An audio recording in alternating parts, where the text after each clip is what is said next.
Hi, welcome back guys. This is your friend, the fanfiction guy. Back with another fanfiction. This is the first part of What If Deku Had God-Level Mind Manipulation? Now before starting, please give this video a like and subscribe to the channel if you want more videos like this. Now let's get into the fanfic. Izuku's life has been horrible for a long time. When he was 4, a doctor declared him quirkless, based exclusively on an extra toe joint. A research that has been outdated for more than a century. But who cares? He was declared quirkless, so he's useless. His best friend became his worst bully. Everyone turned his back to him. The teachers said they were there to hear and help him. But they lied because that's what they always do. They never cared for him, only for the kids with powerful quirks. Not even his mother, as much as she loved him, did not believe in his dream of being a hero. For an entire year, Izuku became the class training dummy for quirks. Many would think his life couldn't get worse. Well, think again. Because the next year, exactly on his birthday, another tragedy hit him. This time taking from him the only person that still loved him. After another bad day, upon entering his home, Izuku was greeted by the vision of his dead mother, sitting on a chair right in front of the door. Face burned and eyes missing. It was such a horrible sight that Izuku couldn't even scream. He instantly went into shock. The only reason it didn't take days for the body to be found was that Mitsuki came to visit. Izuku stayed unresponsive for a few weeks. The culprit was never found by the police. Inko wasn't the first victim of this particular assassin. The media called him Eyeburner. A stupid name if you asked Izuku, but again, he couldn't even answer you at the moment. After that, Izuku has to move in with his father. Izuku was pulled out of school under the pretense of being homeschooled. As if the world or some higher being enjoyed torturing him, and maybe it really does, this was even worse. His father, if he could even be called that, would mercilessly beat him in every possible chance he had. Slaps, fists, kicks, bottles, even knives, and his fire breath quirk. Anything that could be used to hurt Izuku was used. Some days more than once. The only care Hisashi has ever shown is not to kill him. That went for an entire year, until the day that his father, after leaving to work, he never said what his job was, left a paper behind. The paper was a list of names and dates, carefully organized in chronological order. And a single name in the list almost made his heart stop. Midroriya Izuku, July 15th. It was his mom's death date. Immediately, praying to be wrong, Izuku went to his dad's PC and searched for the other names on the list. All of them were dead. Murdered on the exact day on the list and in the same way as his mother. A single line caught Izuku's attention. Presumed cause of death, burning. The eyes were probably removed while the victim was still alive. This raised too many red flags on Izuku's head. For as much as he's only a child, he's a clever child. And his father certainly isn't a good man. Looking to the side, Izuku saw a closed door. One that his father absolutely forbade Izuku from ever entering. But at this moment, Izuku already knows too much to be scared of this. He opened the door and found exactly what he feared finding there. Many jars, with name tags under them, and organized alphabetically. Almost like a trophy, a single jar was in the center of the room, with 2 familiar green eyeballs floating inside. And if that wasn't clear enough, the name tag said the rest. Midoriya Izuku. Those were his mother's eyes. All this time, Izuku was living with his mother's murderer. And now he knew too much. There's no way Izuku will never call this monster his father again, wouldn't figure out that Izuku knows, and then he will be the next victim. With this knowledge, Izuku left the house by the window, the door is always locked, and the keys are hidden, and ran as fast as he could. In his desperation to escape, he didn't pack anything. He didn't even put on his shoes. He just ran, trying to get as far away as he could. He thought of going to the police but immediately gave up on the idea. He had no proof, and he already knew from past experiences that the police wouldn't even hear a kid, much less a quirkless kid. If he went to the police, he would only be sent back to Hisashi, to his own death. It's almost comical how much his life changed in only 2 years. From a happy kid to a homeless fugitive from a serial killer. And there's nothing he can do except learn to survive. His next year was torture. He did learn how to survive from trash only. Because as desperate as he was, Izuku refused to steal. But his life only got worse. More than once, he got sick. More than once, he got hurt. More than once, he broke bones. Maybe it's a good thing that Hisashi got his pain tolerance and heat resistance so high, because if not, he certainly would have died from the multiple fevers he had along the following year. But somehow, he survived to his 7th birthday. A quirkless 7-year-old kid survived alone and homeless for an entire year. Guess he's not so useless, huh? But of course, the moment he starts to get optimistic is when life will choose to remember him how cruel she was. This time, it was in the form of 2 muggers that cornered him in an alley. Because obviously, the dirty shoeless kid must have something worth robbing, right? And what could Izuku, besides crouch down and cry, while the men kicked him, like Hisashi did so many times, begging for them to stop, but they didn't. As the tears fell down, his mind started to go blank. He saw black on the corner of his vision. Well, guess this is where I die. I survived more than I thought I would. He felt something rising from his stomach and something at the tip of his fingers. For a moment he lost conscience. The 2 muggers, maybe satisfied with their beating, or perhaps they realized Izuku really had nothing, started to leave. But then, Izuku got up. And when the first mugger looked at him, his expression was different. And his eyes were yellow. Izuku had an almost maniacal grin on his bloody face, and smoke was leaving his ears. "Hey, where are you going?" Izuku asked. "You guys gave me quite the beating. Isn't it fair that I return the favor?" And before anyone could reply, Izuku opened his mouth and blew a fireball at the first guy. The guy immediately started screaming as his clothes caught fire. The second one turned to Izuku, but this time, the expression he saw was the same scared kid they attacked a few moments ago, except that his eyes were blue. "Did I? Sorry, I didn't want to hurt you." The second one ran to Izuku, who raised his hands in front of his face, trying to protect himself from the incoming blow. But it never came. When Izuku looked up again, the man was floating in front of him, but couldn't move, like something was holding him. "Is this?" Izuku moved up his hand, and the man went up with the movement. His eyes widened. I have a quirk." He excitedly raised his arms, which launched the man in the air. Then he hit the floor with a loud thud when Izuku checked on him. He was unconscious. "Oh no. I'm so sorry. I didn't." "Calm down. This isn't the time for a panic attack. We need to leave."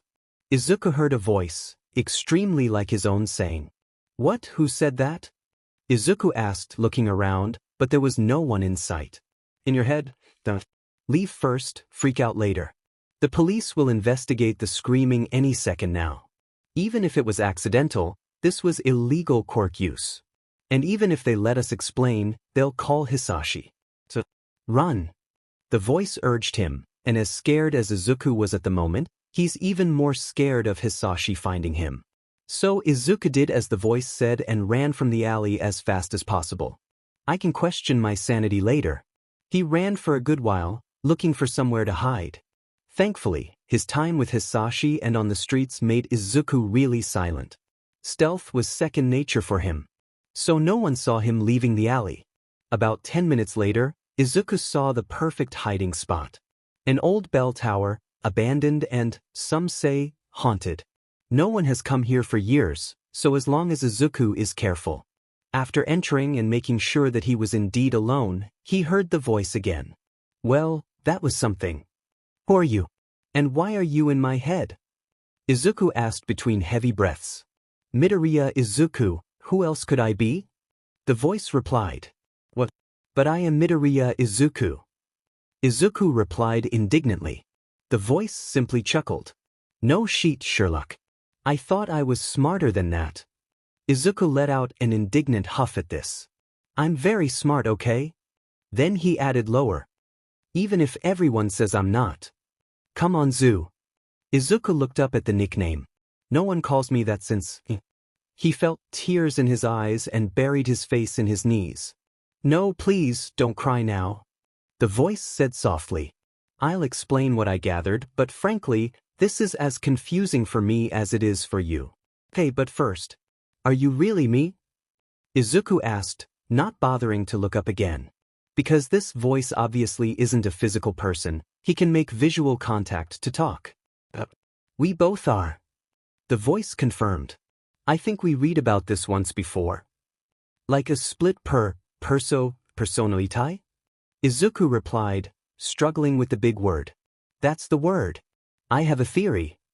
The other is Izuku gods. This will be confusing, confirmed. You think we can find a mirror anywhere here? A mirror? I doubt it. But we can probably find a water puddle. Yesterday it rained so much. Izuku replied, getting up to look around. It didn't take long to find the puddle, thankfully clean enough for them to see their reflex. Well, this confirms part of my theory. Izuku 2 said nonchalantly while Izuku 1 watched, stunned, raising a hand to his face. What happened to my eyes? Izuku 1 asked, looking at his blue eyes. Aren't they green? What? My eyes changed color? Is this part of my quirk? A mutation? But I use telekinesis, so I am an emitter. But maybe it has to do with our splitting. If the quirk caused my mind to split, then what does that mean? Is it possible? So this is how it feels to be on the other side of my muttering. Izuku 2 interrupted Izuku's 1 thoughts. Interesting. Izuku 1 felt a hand patting his head, and when he looked up, he saw his own right hand. What the? It was easy to put 2 and 2 together. You can move my body too? Looks like I can. And look down again. Izuku 1 looked at the puddle again, and this time his right eye was yellow instead of blue. Looks like yellow is me and blue is you. And if you mix blue and yellow, Izuku 1 started. We get green. Izuku 2 completed. This split was a little more physical than expected. Does it have anything to do with our quirk? Izuku 1 mused. I thought we were emitters, not mutation. I think we are both. Izuku 2 said. I mean, Mom was clearly an emitter, but Hisashi, I'm not so sure. He can breathe fire. This is an emission. But maybe he also had some kind of mutation. Izuku 1 mumbled. We gain nothing overthinking about it now. Let's start testing. Izuku 2 said. Also, we need a way to differentiate ourselves. Izuku 1 and Izuku 2 are too confusing. Well yeah, but anything comes to your mind. Izuku 1 replied. Let me see. Izuku 2 replied.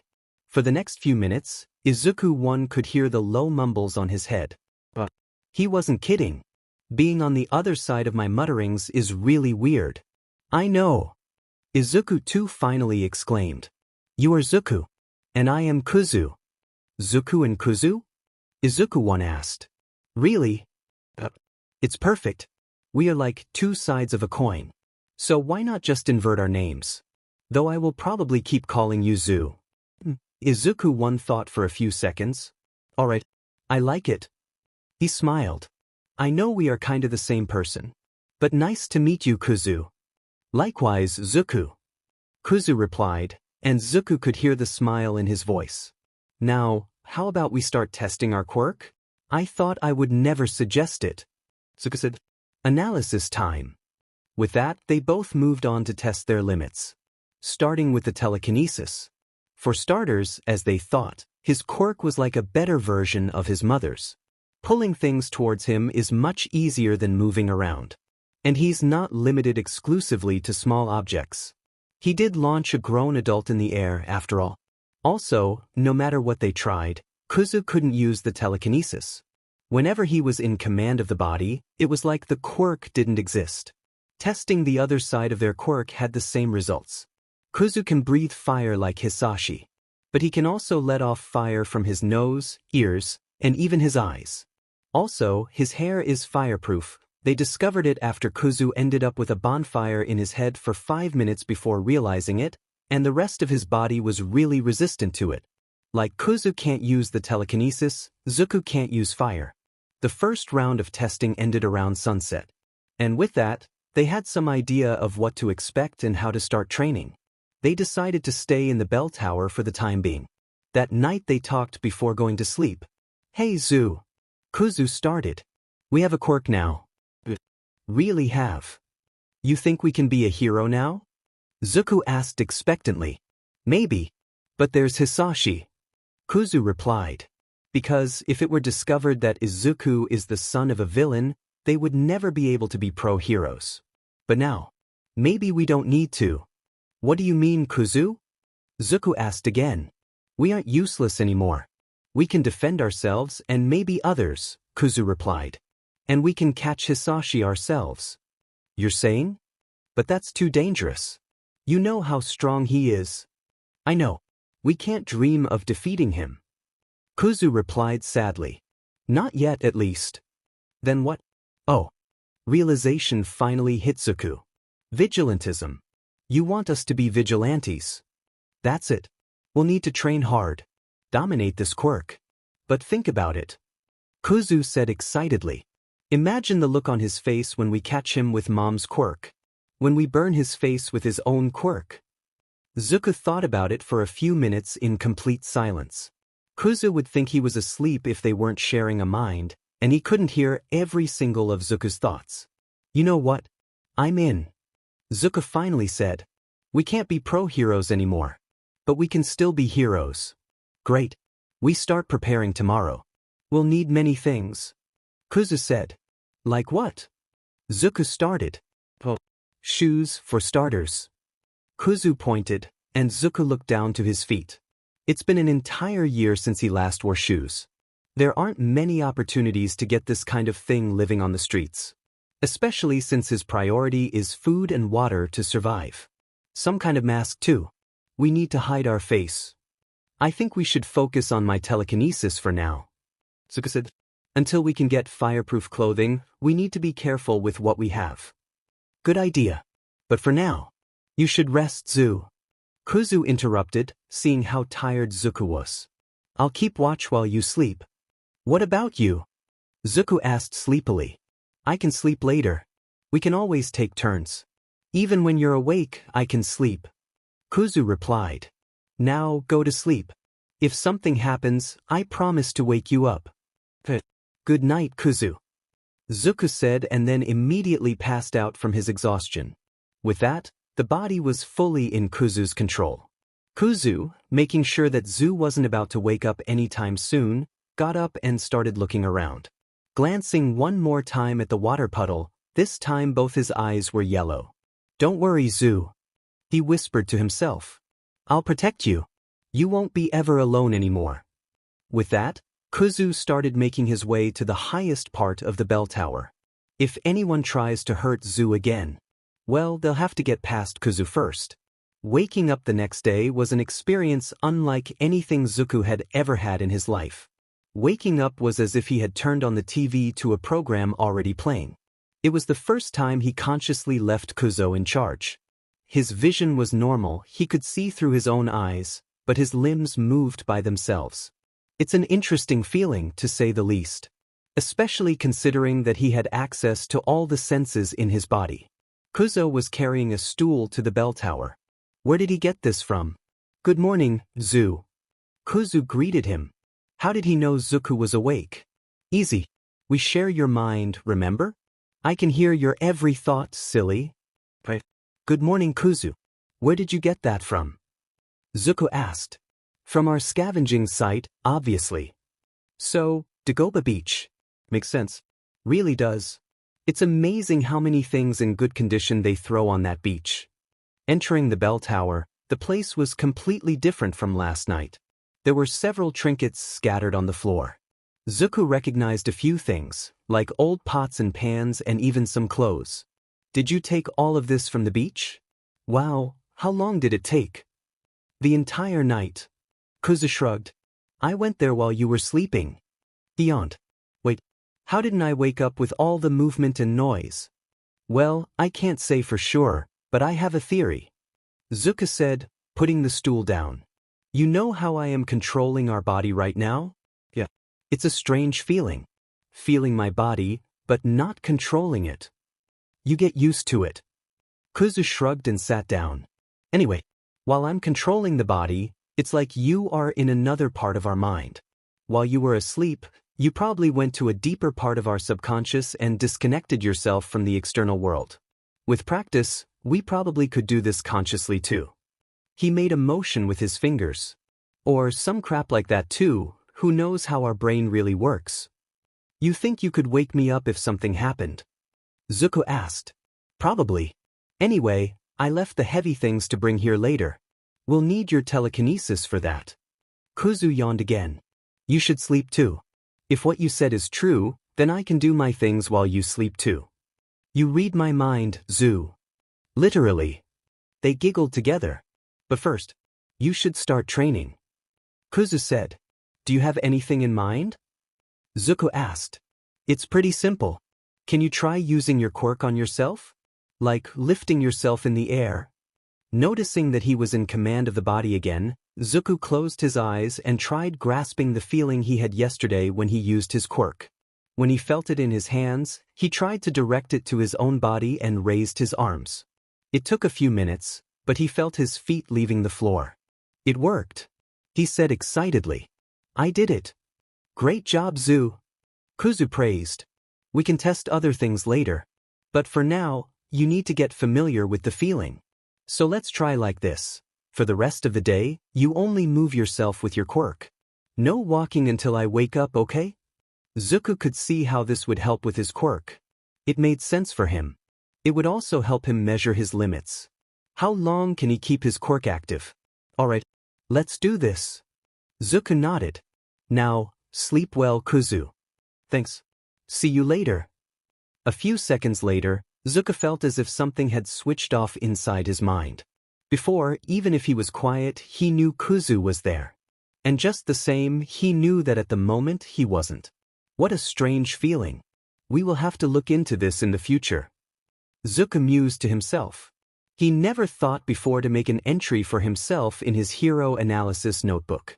But now that he has a quirk, it is a good idea to analyze it too. The problem now is to get a notebook for it. But this is a problem to think about in the future. For now, Zuko will start practicing moving around with his quirk. If he gets good on this, maybe he could really fly. In the future. That would be so cool. Along with his training, he notices a few things. It's not that he needs to use his hands to move things, but it's easier if he uses them, kinda like the wizards in the movie he used to watch. They didn't need a wand to use magic, but it made it easier to concentrate. However, if he wants to rely on his quirk for locomotion, he will need to practice it without using his arms. He practiced moving around the whole day, and by the time he felt Kuzu waking up, he was starting to feel the first drawbacks of overusing his quirk: headaches. It's only a little pain at the moment, but if he keeps pushing, it will probably turn into a migraine soon. Another thing he finally noticed when Kuzu woke up was how hungry he was. He was so concentrated on his training that he didn't even hear his tummy growling like a wild animal. Kuzu laughed when he noticed and spent the next half an hour making fun of him for it. Talk about a one-track mind. He said, "We are impossible." But eventually he settled down. Unfortunately, food was still a problem for them. After all, food is probably the one thing they won't find on the beach, which severely limits their options. Even if they are about to turn into vigilantes, they still don't want to be criminals. Stealing is not an option for them. Well, lucky us. There's a temporary solution. Kuzu said, "Today and tomorrow, a charity group will be distributing food to the homeless. A group that we fit into whether we like it or not. Come on, just try not to draw attention to ourselves. If someone starts asking questions, it will be problematic. Leave it to me." Kuzu said confidently. "Alright, the body is yours," Zuko said, and just like that, he was again in the passenger seat watching as his body moved. Though he has to hand it down to Kuzu. He moved with a confidence that Zuko never knew was possible for him. Confidence and Midroriya Izuku were two things that seemed like water and oil, but Kuzu proved that he had it on him. Like they say, no one will question if you act like you belong here. And Kuzu acted just like that. In less than an hour, Izuku had a warm soup plate in their hands. As Izuku started to eat, they had to hold down their tears because this was the best thing they had eaten in more than a year. After eating, they silently went back to their base. They'll probably stay there for a good while. Since Izuku had already overused his quirk for the day, they decided to leave the heavy lifting for tomorrow. They went to the beach and a few other things from there. Ironically enough, clothes were something relatively common to find there. Especially kids' clothing. It's probably because kids grow up quickly. Most of them were in a pretty good state. He also found a good pair of red sneakers that fit him, finally. Leaving aside all the garbage there. There are plenty of things that they could sell to the recycling center, so they can at least get some money. It's not much, but for now, at least it's a plan.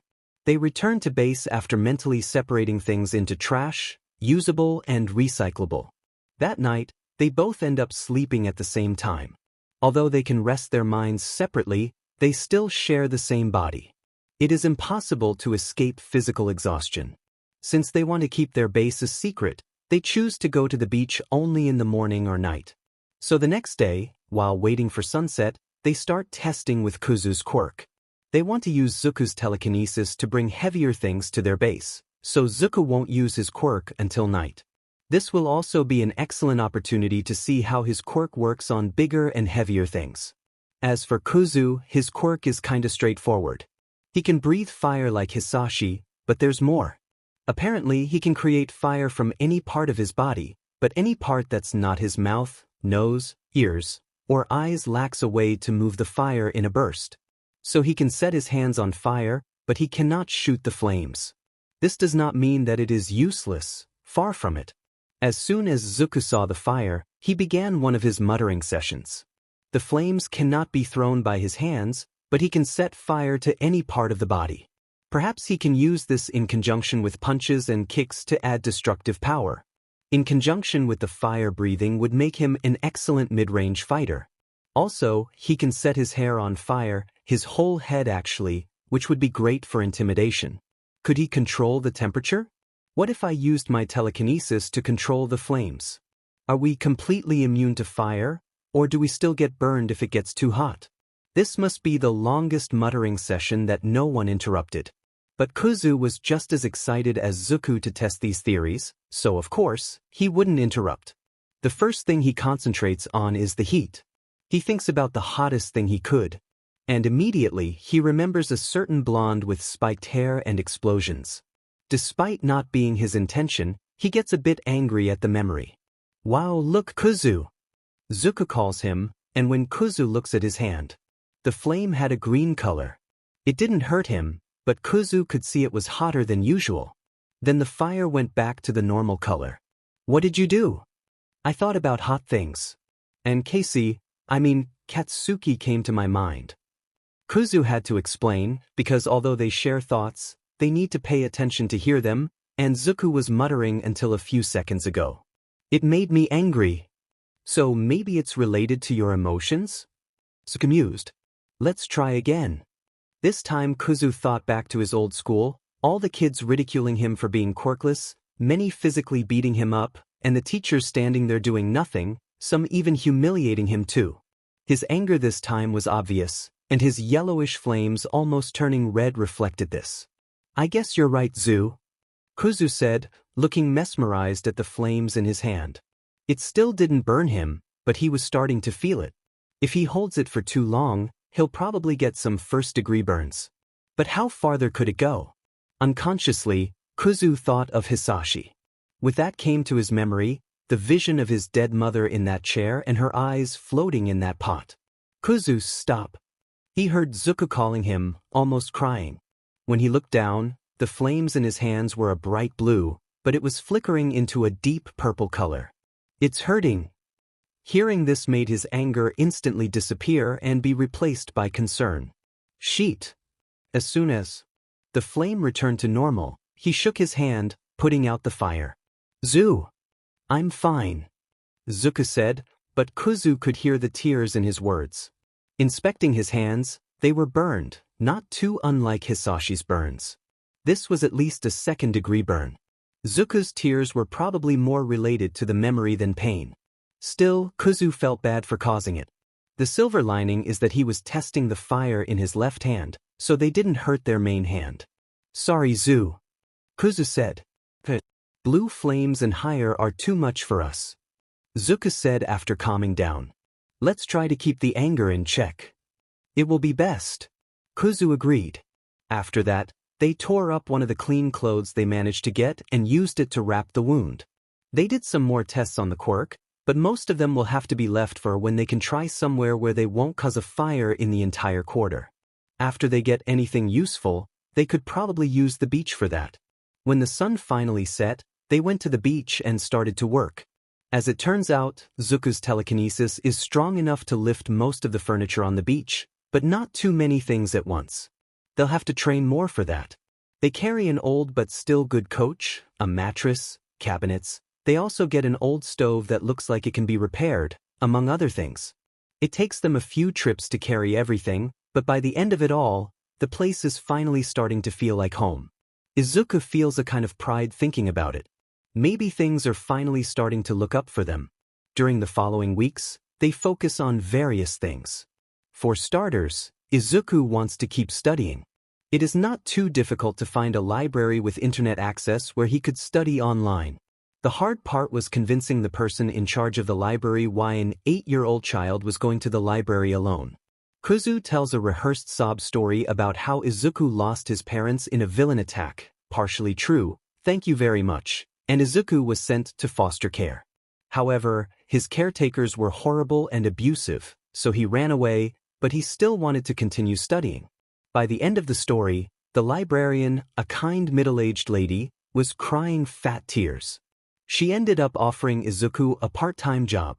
In exchange for helping her keep the library clean and organized, she got Izuku a library card and permission to use the library as much as he wanted. She always had a snack ready for him and paid for his help. It's clearly an excuse for her to help Izuku. Frankly, if she thought he would accept, she would probably offer to foster him, but she never brought it up, thankfully. It worked out much better than they were expecting, and despite the guilt Izuku felt for deceiving the kind librarian, everything worked out in the end. From there, Izuku quickly finds free online classes to continue his education. It is not the most renowned online school, but Aldra was nothing great either. The second thing they focus on is training their body. This one is handled by Kuzu. Since they share a mind, anything that one of them learns, both can use. With training, they learn to use their hands ambidextrously, so they could do 2 separate things simultaneously. This makes them really good at multitasking.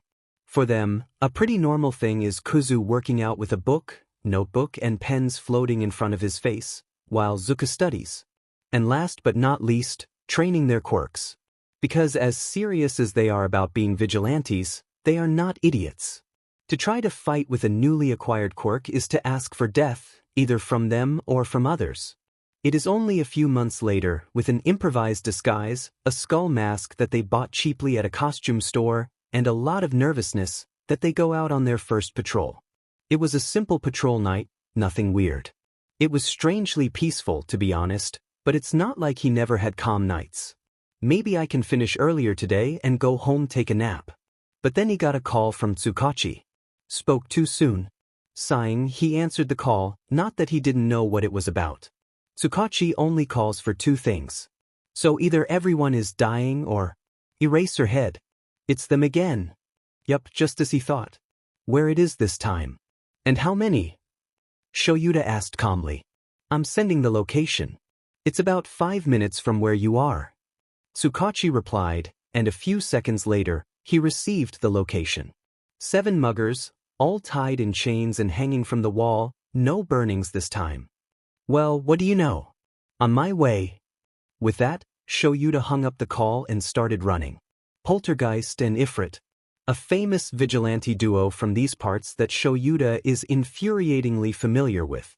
They appeared about a year ago and started simply by stopping petty thieves and the like. But then, with the experience, they started building their confidence. And with confidence, they started going after bigger fish. They still don't try going after full-fledged villains, but something tells Shouta this will change soon. Barely 5 minutes after starting running, Shouta saw the scene. Just as Tsukachi said, 7 men hanging on the wall chained, no signal of burning neither in the walls nor the men. So this time, it was only Poltergeist. Ignoring the thieves calling for help, Shouta instead took off and started running. With luck, he'll still be able to catch up with him before he disappears again. It's only been a few weeks that Shouta started investigating the duo, but he has yet to see one of them in person. They are slippery. And it is by pure chance that he finds them. About 10 minutes following the direction the vigilante was last seen, Shouta literally bumped into him. The only thing he sees is a white cloak and a skull mask. Then immediately, he activates Erasure and sends his capture scarf. Trapping each hand on the fabric, he feels nothing when he goes to the feet. Looking closely, Shouta sees the trick. The vigilante uses the cloak to disguise his actual height, floating with his quirk under it to seem bigger. Clever and worrisome too. Because looking at his actual height, this kid is even younger than he expected. To his credit, the vigilante doesn't panic. He simply looks at Shouta's red glowing eyes and floating hair. Under the cloak and the mask, Shouta sees a pair of blue eyes. "Did you disable my quirk?" A voice, too young to be there, asked. "That's a really cool quirk." "Erasure," Shouta said simply. "How old are you, kid?" "I'm 8. Shouta tried his best to keep his face neutral at this response. "Eraserhead. Right. Since you're holding me like a criminal, I suppose you know who I am, right?" The kid said, still too calm about the situation. "Poltergeist." Shouta replied. "A vigilante." "Yeah, thought so." Poltergeist replied. The mask was hiding his expression, but Shouta had the feeling that he was smiling. "Any way to convince you to let me go?" "Kid, you shouldn't be there." Shouta tried arguing. "Is the other one as young as you?" At this, the kid closed his eyes. "He's asking about you, Ifrit," the kid said, looking above Shouta's shoulder. Shouta looked over his shoulder, surprised, but there was no one there. When he turned back to the kid, he saw a red glow coming from his throat and only had the time to let him go before a flame burst came from the kid's mouth. "Sorry, Eraser-san. But we need to go." The kid replied, but his posture was completely different from a moment ago.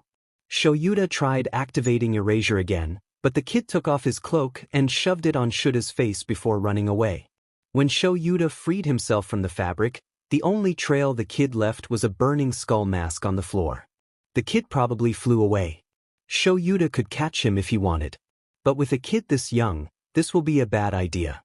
Frankly, if a kid this young felt that the only way to bring justice was by doing it himself, well, society, heroes, and authorities must have failed him too much already.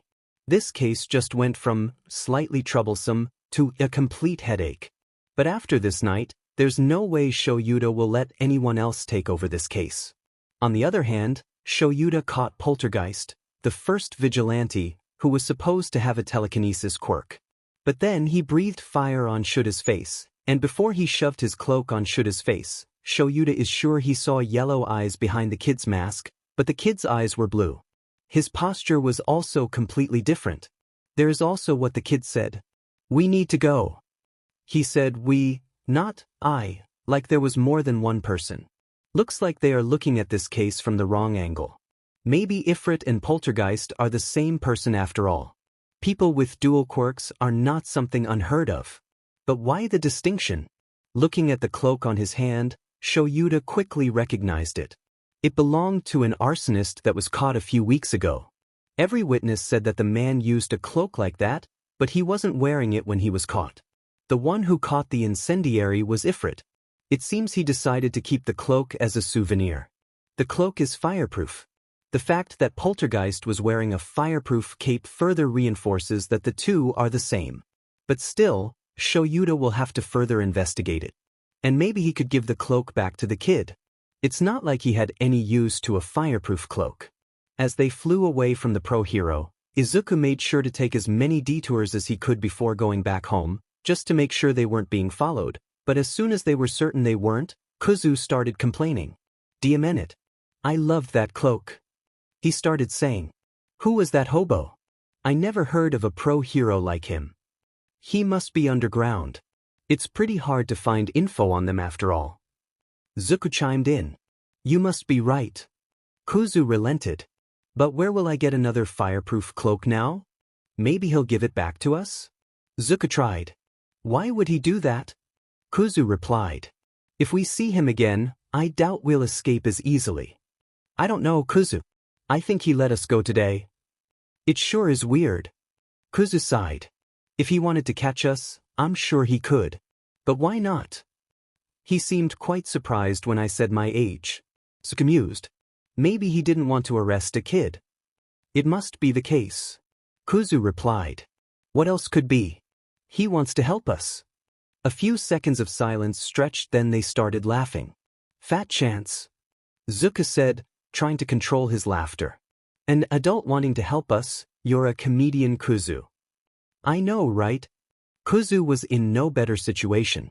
The moment he finds who we really are, we end up either in foster care, Tartarus, or worse of all, back to Hisashi. If he wants to try to gain our trust, good luck for him. Izuku said, sobering from his laugh. But until we stop Hisashi, there's no way we'll stop. You said it, Zu. Kuzu replied. If they want to stop us, it's better to bring all might or endeavor. I wouldn't be opposed to kicking Endeavor in the face, though. So amused. Now you're talking. Kuzu replied. Anyway, we should probably skip our next patrols. At least until we can get a hold of who is this hero. Something tells me we'll be seeing him again. Izuku explained. No. Kuzu whined. It was my turn to patrol. Don't be such a baby. I'll let you have the 2 next ones. Izuku tried to appease him. But I want to go. You're such a battle junkie, Kuzu. Izuku shook his head. How about I let you choose the dinner today? Did that guy really pay what he promised? Kuzu asked. To the last yen. Izuku replied. The good thing about making their name is that people stopped underestimating them based on their age. After getting famous as Poltergeist, Izuku started doing the occasional job here and there, usually using his analysis skills. Of course, he makes sure he's not working for villains. Usually, he helps some other vigilante or the like with analyzing villains. They pay well enough for them to live in peace at least. Not having to pay rent surely helps. Alright, then let's eat katsudon. Kuzu cheered. Why am I not surprised? Izuku teased. Because you would suggest the same. Kuzu teased back. I'm you, remember? Yeah. You said it. Izuku waves him off. Let's go then. Yay yay. Kuzu cheered as they left the building. With that, they quickly left their home base and went to eat. They can work on identifying the pro-hero tomorrow. It takes another week until Shouta runs into the little vigilante again. This time he was looking for them. From what Tsukachi said before, they take turns patrolling every day. Which means that each one patrol every other day. But after their first meeting, the vigilante vanished for a week, maybe to look for information about Shouta. They know his hero name and quirk. There's not much else on the internet about him, no. It's really hard to find information on underground heroes, after all, as it should be. But this night, it's actually pretty easy to find him, almost as if the kid wanted to be found. Which, considering the note that literally said, keep your eyes up, Eraser-san, that one of the unconscious tugs that Ifrit defeated earlier had, it's probably in fact what they wanted. And well, Shouta indeed found them when he was looking up. Specifically, he saw a burning hand waving at him from up a building right after he stopped a mugging. When Shouta climbed up the building, he saw the kid sitting down on the edge of the building swinging his feet. Hey, Eraser-san. The kid waved at him. Shouta saw a long chain wrapped around each of his arms. Probably used in conjunction with Poltergeist's telekinesis, functioning similarly to Shuta's capture scarf. Good to see you. Would you kindly give me back my cloak? I like that cloak. Shouta simply shrugged and threw the cloak to the kid. The kid took it, then looked confused to Shouta. It looks like this isn't what he was expecting. Answer one question in return. Shouta said to the kid that was carefully inspecting the cloak. I didn't put any tracker on it, don't worry. All right. The kid said, staring at Shouta suspiciously. Shoot. Ifrit and Poltergeist. Are you both? Shouta asked. What do you think? The kid raised his left hand, and the chain started to dance around. Then he raised his right hand, and a flame appeared on it. Looking at the kid's eyes, one eye was blue, and the other yellow. It was different from what Shouta saw last time. But then the chain stopped, and his eyes were both yellow again. Shouta had a good idea of what this was about, but he still wanted to confirm it. Is this the part where you arrest me? Or does it come later? The kid asked him. I'm not arresting you, kid. Shouta replied. Can I talk to the other one? Wow. A single hint, and you caught everything? The kid said, laughing. Not today, Eraser-san. But if you don't want to arrest me, I'm taking my leave. Having said that, the kid simply jumped off the roof. Shouta ran to the border and looked down, but the kid was nowhere to be seen. Still, this was far from a failure for Shouta. He at least got a few things from the kid. Ifrit and Poltergeist are, in fact, the same person. The kid must have split personality. They are aware of each other and can probably talk among themselves. And each personality has one quirk. Or maybe they have one quirk, and each personality has access to half of it. The point is, the kid has two personalities and they are both vigilantes. It seems like their eyes change color based on which one controls the body, and they can share the control if the heterochromia is anything to go by. Comparing this encounter with the last one, Poltergeist will probably be easier to talk to. But it seems like Ifrit is really protective of his brother? Gaining their trust won't be easy, but that has never stopped Shouta before. That night on the rooftop was far from the last time Shouta saw the kid. At least once a week, Shouta would meet the kid on the same rooftop. At first, it was only Ifrit that talked to him. But after a few months and a bit of bribery, Shouta soon discovered that food worked wonders with this kid. Ifrit finally relaxed enough to let Shouta talk with Poltergeist. The first time they really talked, Shouta was surprised. The kid was as enthusiastic as he was shy. He asked at least 20 questions about Shouta's quirk in less than a minute, and Shouta struggled to answer all of them in the end. But Shouta could easily see how smart Poltergeist is. They talked a few more times, but Shouta still didn't make too much progress with them. They always dodge any question regarding themselves, and Shouta doesn't want to try pushing them for answers either. Only a year later, Shouta would learn something new about the kids. They were sitting in their usual place, Poltergeist happily munching a sandwich Shouta brought for him when the kid shared something with Shouta. It started with a simple question. Eraserhead-san? The kid asked tentatively. Shouta already told them his name, but Poltergeist is too polite not to use his hero name, and Ifrit is too much of a brat to use it. Yes. Shouta replied, giving him his full attention. Do you have? The kid started but stopped himself. He seemed to discuss with himself, or maybe with Ifrit if he should make the question. A few seconds later he looked at Shouta again, and he had one eye of each color. Which meant that they were sharing the control body.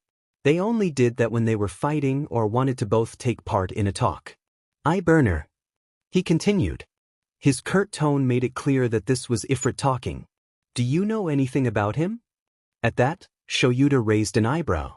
I'm not giving you information on such a dangerous villain, kid. Shouta replied. Believe me, Eraser Dad. Ifrit replied. We know how dangerous that monster is. We aren't asking what you know. Poltergeist said right after. Only if you know something. Frankly, Shouta didn't know much. Shouta leads this case too, but finding anything on the villain is almost impossible. The villain usually attacks once every month. His victims are people of any age, gender, or ethnicity. The only similarity between them is that they all had green eyes. He probably has a fire quirk since he burns his victims' faces after he has taken out their eyes, but while they are still alive. From his M.O., he likely keeps the eyes that he plucks out as trophies. But that's all, they have no suspects. The villain is very good at covering his tracks. We don't have much. It's all that Shouta replied, but the kid still nodded at him. Shouta noticed him clenching his fists. We know we can't catch him yet. Ifrit started saying. As much as I hate to admit it, he's too much for us. But he killed Mom. Poltergeist continued. And for that we can't forgive him. He also hurt Zu. Ifrit let the nickname escape, but Shouta didn't comment on it. For that I can't forgive him. Then he turned to Shouta. Do you think you can catch him in 1 year? 1 year? Shouta asked. In 1 year, on our 10th birthday. If he hasn't been caught yet, then we will act. Poltergeist, or Zu, as Ifrit just called him, explained. We decided that when we started acting as vigilantes. And they are completely serious about this. I won't try to stop you kids. Shouta started. But I hope that if it comes to it, that by then, you will trust me enough to let me help you. We'll see. Ifrit said, nodding. We need to go now. Thanks for the sandwich, Eraserhead-san. Poltergeist said, bowing. It was delicious. Then, as they always do, they jumped down. From the building. By now, Shouta doesn't even bother trying to check on them. Well, Shouta has new things to check though. The kid is the son of one of the victims of the eye burner. The villain has been active for 10 years already. This kid is 9 years old and has acted as a vigilante for at least 2 years. So this year's victims can't be the ones. But even so, he still has at least 7 years worth of victims that he needs to check. Still, if the kids want revenge, then they must have been old enough to remember their mother clearly, so it's probably been someone between 3 to 5 years ago. With a margin of error, it is best to check between 2 and 6 years. So he needs to find any women that died during this PRD that had a son. The kid is probably missing. He can work with that. On the way back home, Izuku couldn't help but be worried about their earlier talk. Do you think we told him too much? Maybe. But even if he somehow discovers our name, he won't know Hisashi is the eye burner. Kuzu argued. Maybe he should, Izuku almost whispered. How many more will Hisashi kill until someone gets him? You want to trust him, don't you, Zu? Kuzu said gently, but he still felt Izuku flinching. I know we said we wouldn't trust someone that easily anymore. He started. But I can't help but hope that he's being honest. Kuzu completed it when Izuku stopped talking. You don't need to explain yourself, Zu. I know how you feel. I'm sorry. Izuku replied. You don't need to apologize either. Kuzu continued. I want to believe in him too. But we can't. Not yet. Do you have something in mind? Izuku asked. Maybe. Kuzu replied. We'll give him a chance. 1 more year. We'll know what he really wants by then. And if in the end we can't trust him yet, then we cut all the ties. You already analyzed pretty much his whole combat style. Even if we can't defeat him. If he wants to catch us. Izuku giggled. Good luck for him. With the discussion settled, they went to sleep. This case is even more complicated than Shouta thought. Why is it so hard to locate a kid? When Shouta got home, instead of going to sleep as he would usually, he went straight to check on the files related to the eye burner case. He skidded through the victims in the PRD of time, but he found much more than he was expecting. As much as the eye burner attacked anyone with green eyes, most of his victims were women. Kimitoshi, Hoki, Fumitaka, Koki, Midoriya, Yasukatsu, Toyokuni, Reigo, and some others were all women who had children. Shouta went through each kid's quirk too. But none of them had a quirk that could belong to the vigilantes. Fire quirks are rare enough as it is. A combination of fire and telekinesis is even more so. Looking deeper for the parents, he found 5 possibilities. Hoki had a minor fire quirk. Her fingers were basically a lighter. Toyokuni could control small fires but couldn't create them. Reigo could move small objects so long they weren't more than 2 meters from her. Midoriya could pull small objects in her direction. Yasukatsu could make light objects float. A mutation could make any of these quirks strong enough to be the vigilante. But none of them looked like it could be. Checking the other parent, Shouta found something interesting. Midoriya Hisashi, quirk, fire breath, pretty self-explanatory. So the Midoriyas had a fire and a telekinesis quirk. Could it be? Shouta checked on their son. They had only one but his quirk. Well, there wasn't one. He's listed as quirkless. And dead? Checking on, Shouta found something really weird. Midoriya Inko was found dead by her neighbor. Her son, Midroriya Izuku, was the first one to find the body, but at the time 5-year-old kid went into shock when he saw her body.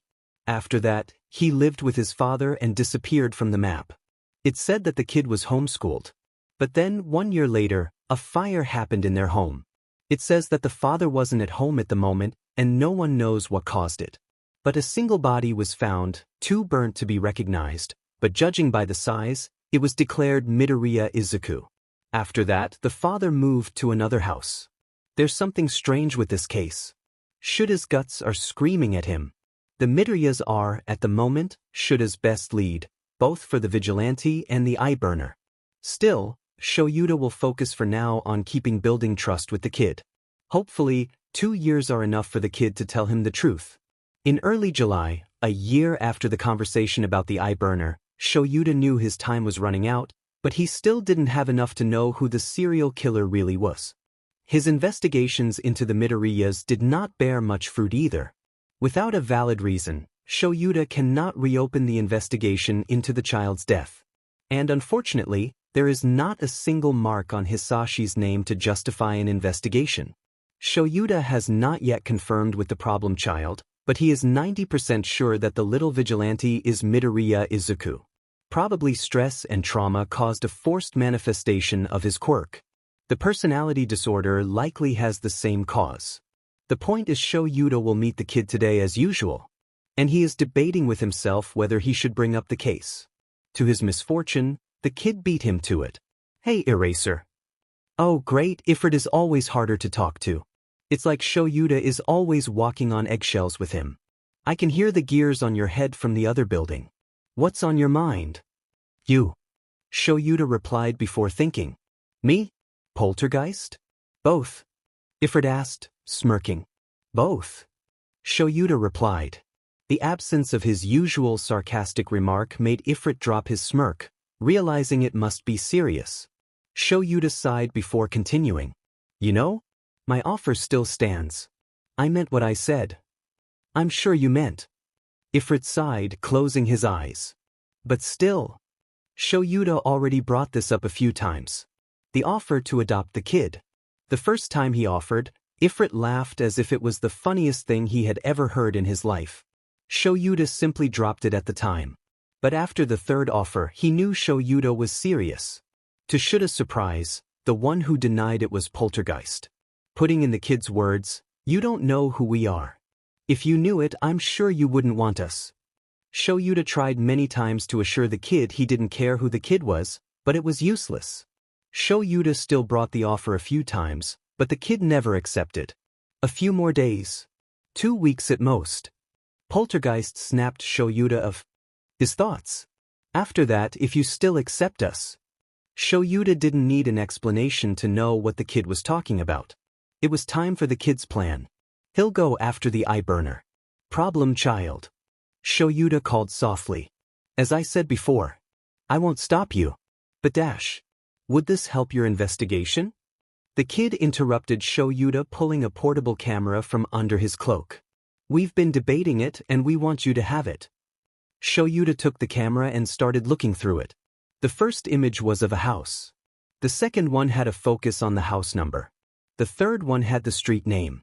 The fourth photo was a hand-drawn map, showing a house with 5 rooms, a living room, a kitchen, 3 bedrooms, and a bathroom, probably the house in the photos.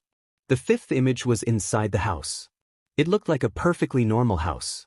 One would think that at least 3 people lived there. He lives alone. Never married again. Shouta heard Ifrit saying. Sometimes, I wonder if he really loved her. Shouta kept scanning through the pictures, detailing the house's layout, until he stopped on the first suspicious thing. The photo of an open drawer, several surgical instruments stored in it. Certainly not in the right condition. The next photo had a closed door, with too many locks on it. 5 locks and 3 padlocks. Shouta watched the details for a few seconds, but just before moving on to the next one, he felt a tug on his scarf. He saw the kid looking at him with a troubled look on his face. The next ones are disturbing, Poltergeist said worriedly. Shouta saw many disturbing things in his life, but he had to admit it. The kid was right. The next few photos are disturbing. The photos, which Shouta assumed belonged to the room with the locked door, showed several jars arranged on shelves like pickle jars. But what the jars contained were eyes, specifically green eyes. Like all the others, the photos showed various details, including close-ups showing the jars up close and the labels with the victims' names on them. The last photo was of a jar separated from the others. This jar was labeled Midroriya Izuku. When Shoyuta looked at the child again, he saw tears falling from his blue eye. The yellow eye was not crying, but he seemed no less troubled by the memory. Putting the camera aside for a moment, Shoyuta knelt in front of the kid and wrapped him in a hug. The kid buried his head in Shuta's scarf, and he could hear his sobs. Midoriya Hisashi. Ifrit said, full of venom. That's his name. Is that Ino enough? Poltergeist stuttered. Cece, can you? I can. Shoyuta replied. Thank you for trusting me, kid. He added a few seconds later. We'll catch him, I promise you. They stood like that for a few more minutes until Shoyuta noticed the child's breathing quietening and the hiccups stopping. Then the kid pulled out of the hug. This time both his eyes were yellow. He was already exhausted. Ifrit explained. We've been discussing this for a few days. And I know he didn't sleep last night. I'll have to make a few calls. Shoyuta said, getting up. But 2 weeks is enough to prepare a raid. I'll make sure he's caught. Be careful, Eraser. Ifrit said, turning around to leave. I know I don't need to say this, but I would know how dangerous that man is. The next part is barely a whisper. I lived with him. Meet me here again in a week, okay? Shoyuta said, and the kid nodded. After that they left. Shoyuta didn't bother leaving. He immediately got his phone and called Tsukachi. Eraserhead? You never call me. What happened? Burner. We got him now. Shoyuta answered. I'm going there immediately to discuss.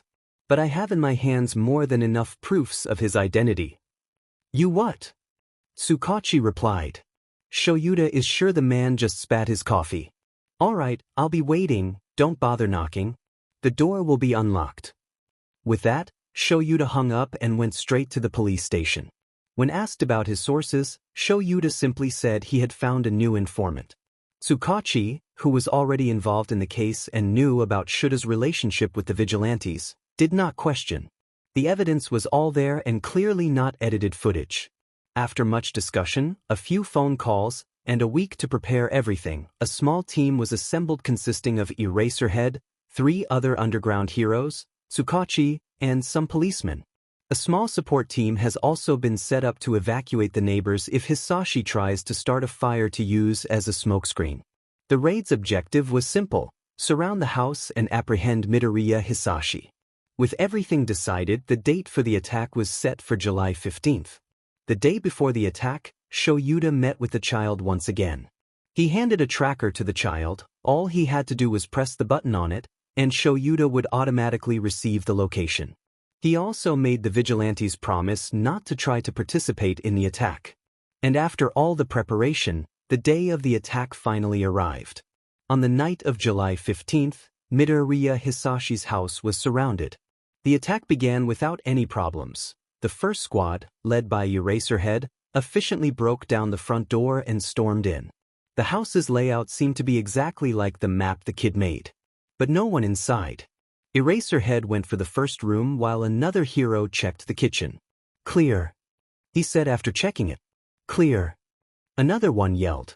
Clear. Came from the kitchen. Clear. From the main bedroom. The only one left was the locked room. Even knowing what was there, Eraserhead was already dreading what he would find. Password. You're it. Eraserhead said to the other hero. Password. His quirk was a minor telekinesis, 2 meters radius. Practically useless in combat but perfect for opening any lock. The hero himself is also one of the greatest proofs that a hero should not be judged by his quirk. On it. Putting his hand above the locks, they started opening one by one. After opening it, Eraserhead was quick to kick the door and jump inside, Erasure already activated and scanning the room. Again, it was just like the kid's photo, tens of jars with green eyes floating around. But again, no one was inside. Clear. Eraserhead announced deactivating Erasure. Then, where is he? A few minutes later, the entire squadron was tearing the house apart, looking for clues. The jars were all secured as evidence, as were the medical instruments. The house is obviously the right one. All the evidence against the eye burner is there, but no sign of Midoriya Hisashi. He should be here. There is no way he could have learned about the attack unless he had a source in the police. But even if he had, the raid was kept secret from everyone who was not participating in it. No, he was in the house, but somehow he managed to escape. The only way this could have happened would be looking at the display stand in the center of the room, where Midoriya Izuku's eyes were. Eraserhead saw a carpet. He kicked the display and examined it. Son of a, he called his squad. A trapdoor he must have escaped through. Looking inside, he found a long tunnel. It was impossible to tell where it would come out, but it was clearly straight to the end. Password with me, we will check the tunnel. The rest follow our signal from the surface. After a few nods, Eraserhead jumped down and started following the tunnel, careful of any possible ambushes.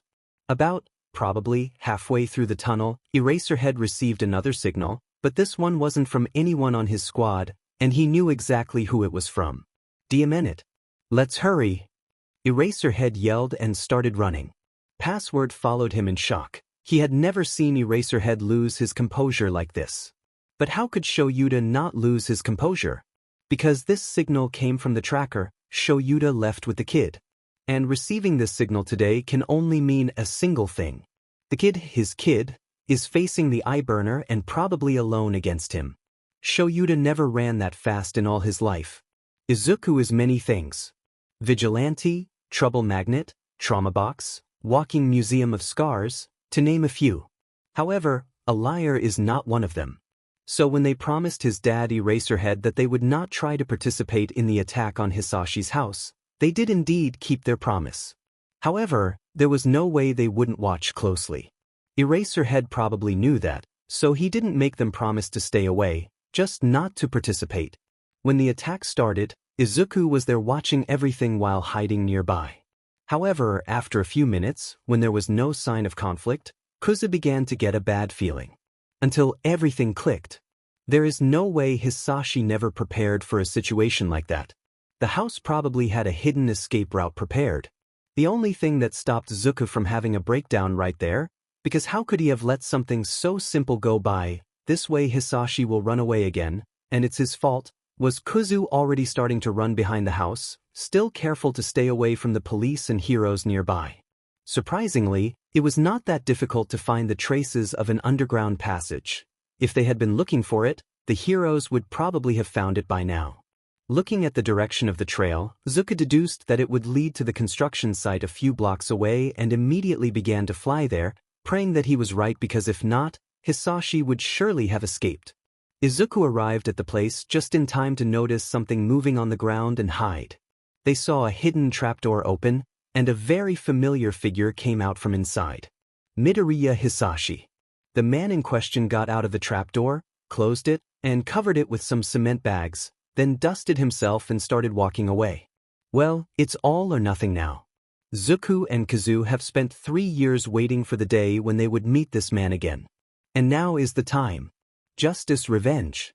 Izuku sat cross-legged on a nearby scaffolding and took off their shoes. They wouldn't survive this battle. Then called the man monster. Hisashi. Hisashi turned at him, and seeing the skull mask, he grinned. Oh, the famous vigilante came for me? He asked. I feel so loved today. You won't be grinning for long. Kuzu said, then threw his mask away. They want the man monster to know who they are. Brat? How? Hisashi asked, then looked at his eyes and saw one blue and one yellow. Your eyes. The only thing worth you had. And you lost it. Shut up. You won't escape again, Hisashi. Kuzu yelled at him. They pulled the tracker Eraserhead gave them from his cloak and pressed the button. Let's hope he arrives on time. Calling help. The monster provoked. You're still the same crybaby. Oh no, Hisashi. You don't get it. Kuzu said. The backup is not to save us. Izuku said in a low tone. It's to save you. Kuzu completed before jumping down in front of Hisashi and discarding his cloak. Hisashi looked at his face for a moment and took a step back. Izuku's face was perfectly split into 2 expressions. His left side had a sad expression but had a smile on his face and tears coming from his blue eye. His right side had a feral grin, the yellow eye sparkling in anticipation. It was like looking at 2 different persons at the same time. Prepare yourself, Hisashi. They said in unison. Today, we bring justice vengeance. Saying that, Kuzu threw the tracker at Hisashi's face, aiming at the eyes. Hisashi threw a hand in front of his face to block the projectile, but that was exactly what Kuzu was aiming for. The moment Hisashi lowered his arms, Kuzu was already in front of him, drop-kicking him in the chest, both feet glowing with green flames. The monster's eye widened at the attack and he took a few steps back trying to recover his breath, then opened his mouth and threw a flame wave at the kid, who took it head-on. Hisashi grinned and was about to taunt the kid when he felt a kick to his chin, falling to the floor. He looked at the now doing a handstand with his leg outstretched in a kick kid who didn't look fazed by his burning clothes and the small burns on his face. What was that? You should be quirkless. Hisashi screamed, but then felt a chain wrap around his legs. We should also be dead. But we aren't. Izuku said, with his hands stretched and the chains dancing in his arms. He pulled on the chains, knocking Hisashi to the ground and pulling him close. But Hisashi was tougher than he looked. He opened his mouth again and aimed his flames on the chains, which soon started to melt by the heat. You DMN brat. Hisashi yelled again as he stood up. When I am done with you, you will wish you had died in the dark alley you crawled through to get away from me. Izuku didn't reply anymore. Instead, Kuzu summoned his flames again, this time even hotter, the yellow flames glowing even brighter than the green ones. He went to Hisashi again and punched him in the arm. The fire burned straight through his sleeve and left a first-degree burn on his upper arm. Seeing that, Kuzu thought, he won't suffer any burn unless he spends 10 minutes holding his yellow flames. This means that Hisashi's fire resistance is weaker than his own. It makes sense, for as hot as Hisashi's flames are, they aren't even close to Kuzu's.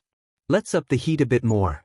Kuzu said, holding both of Hisashi's arms and summoning his flames again, this time bright blue. Hisashi's eyes widened when he started feeling his skin burning.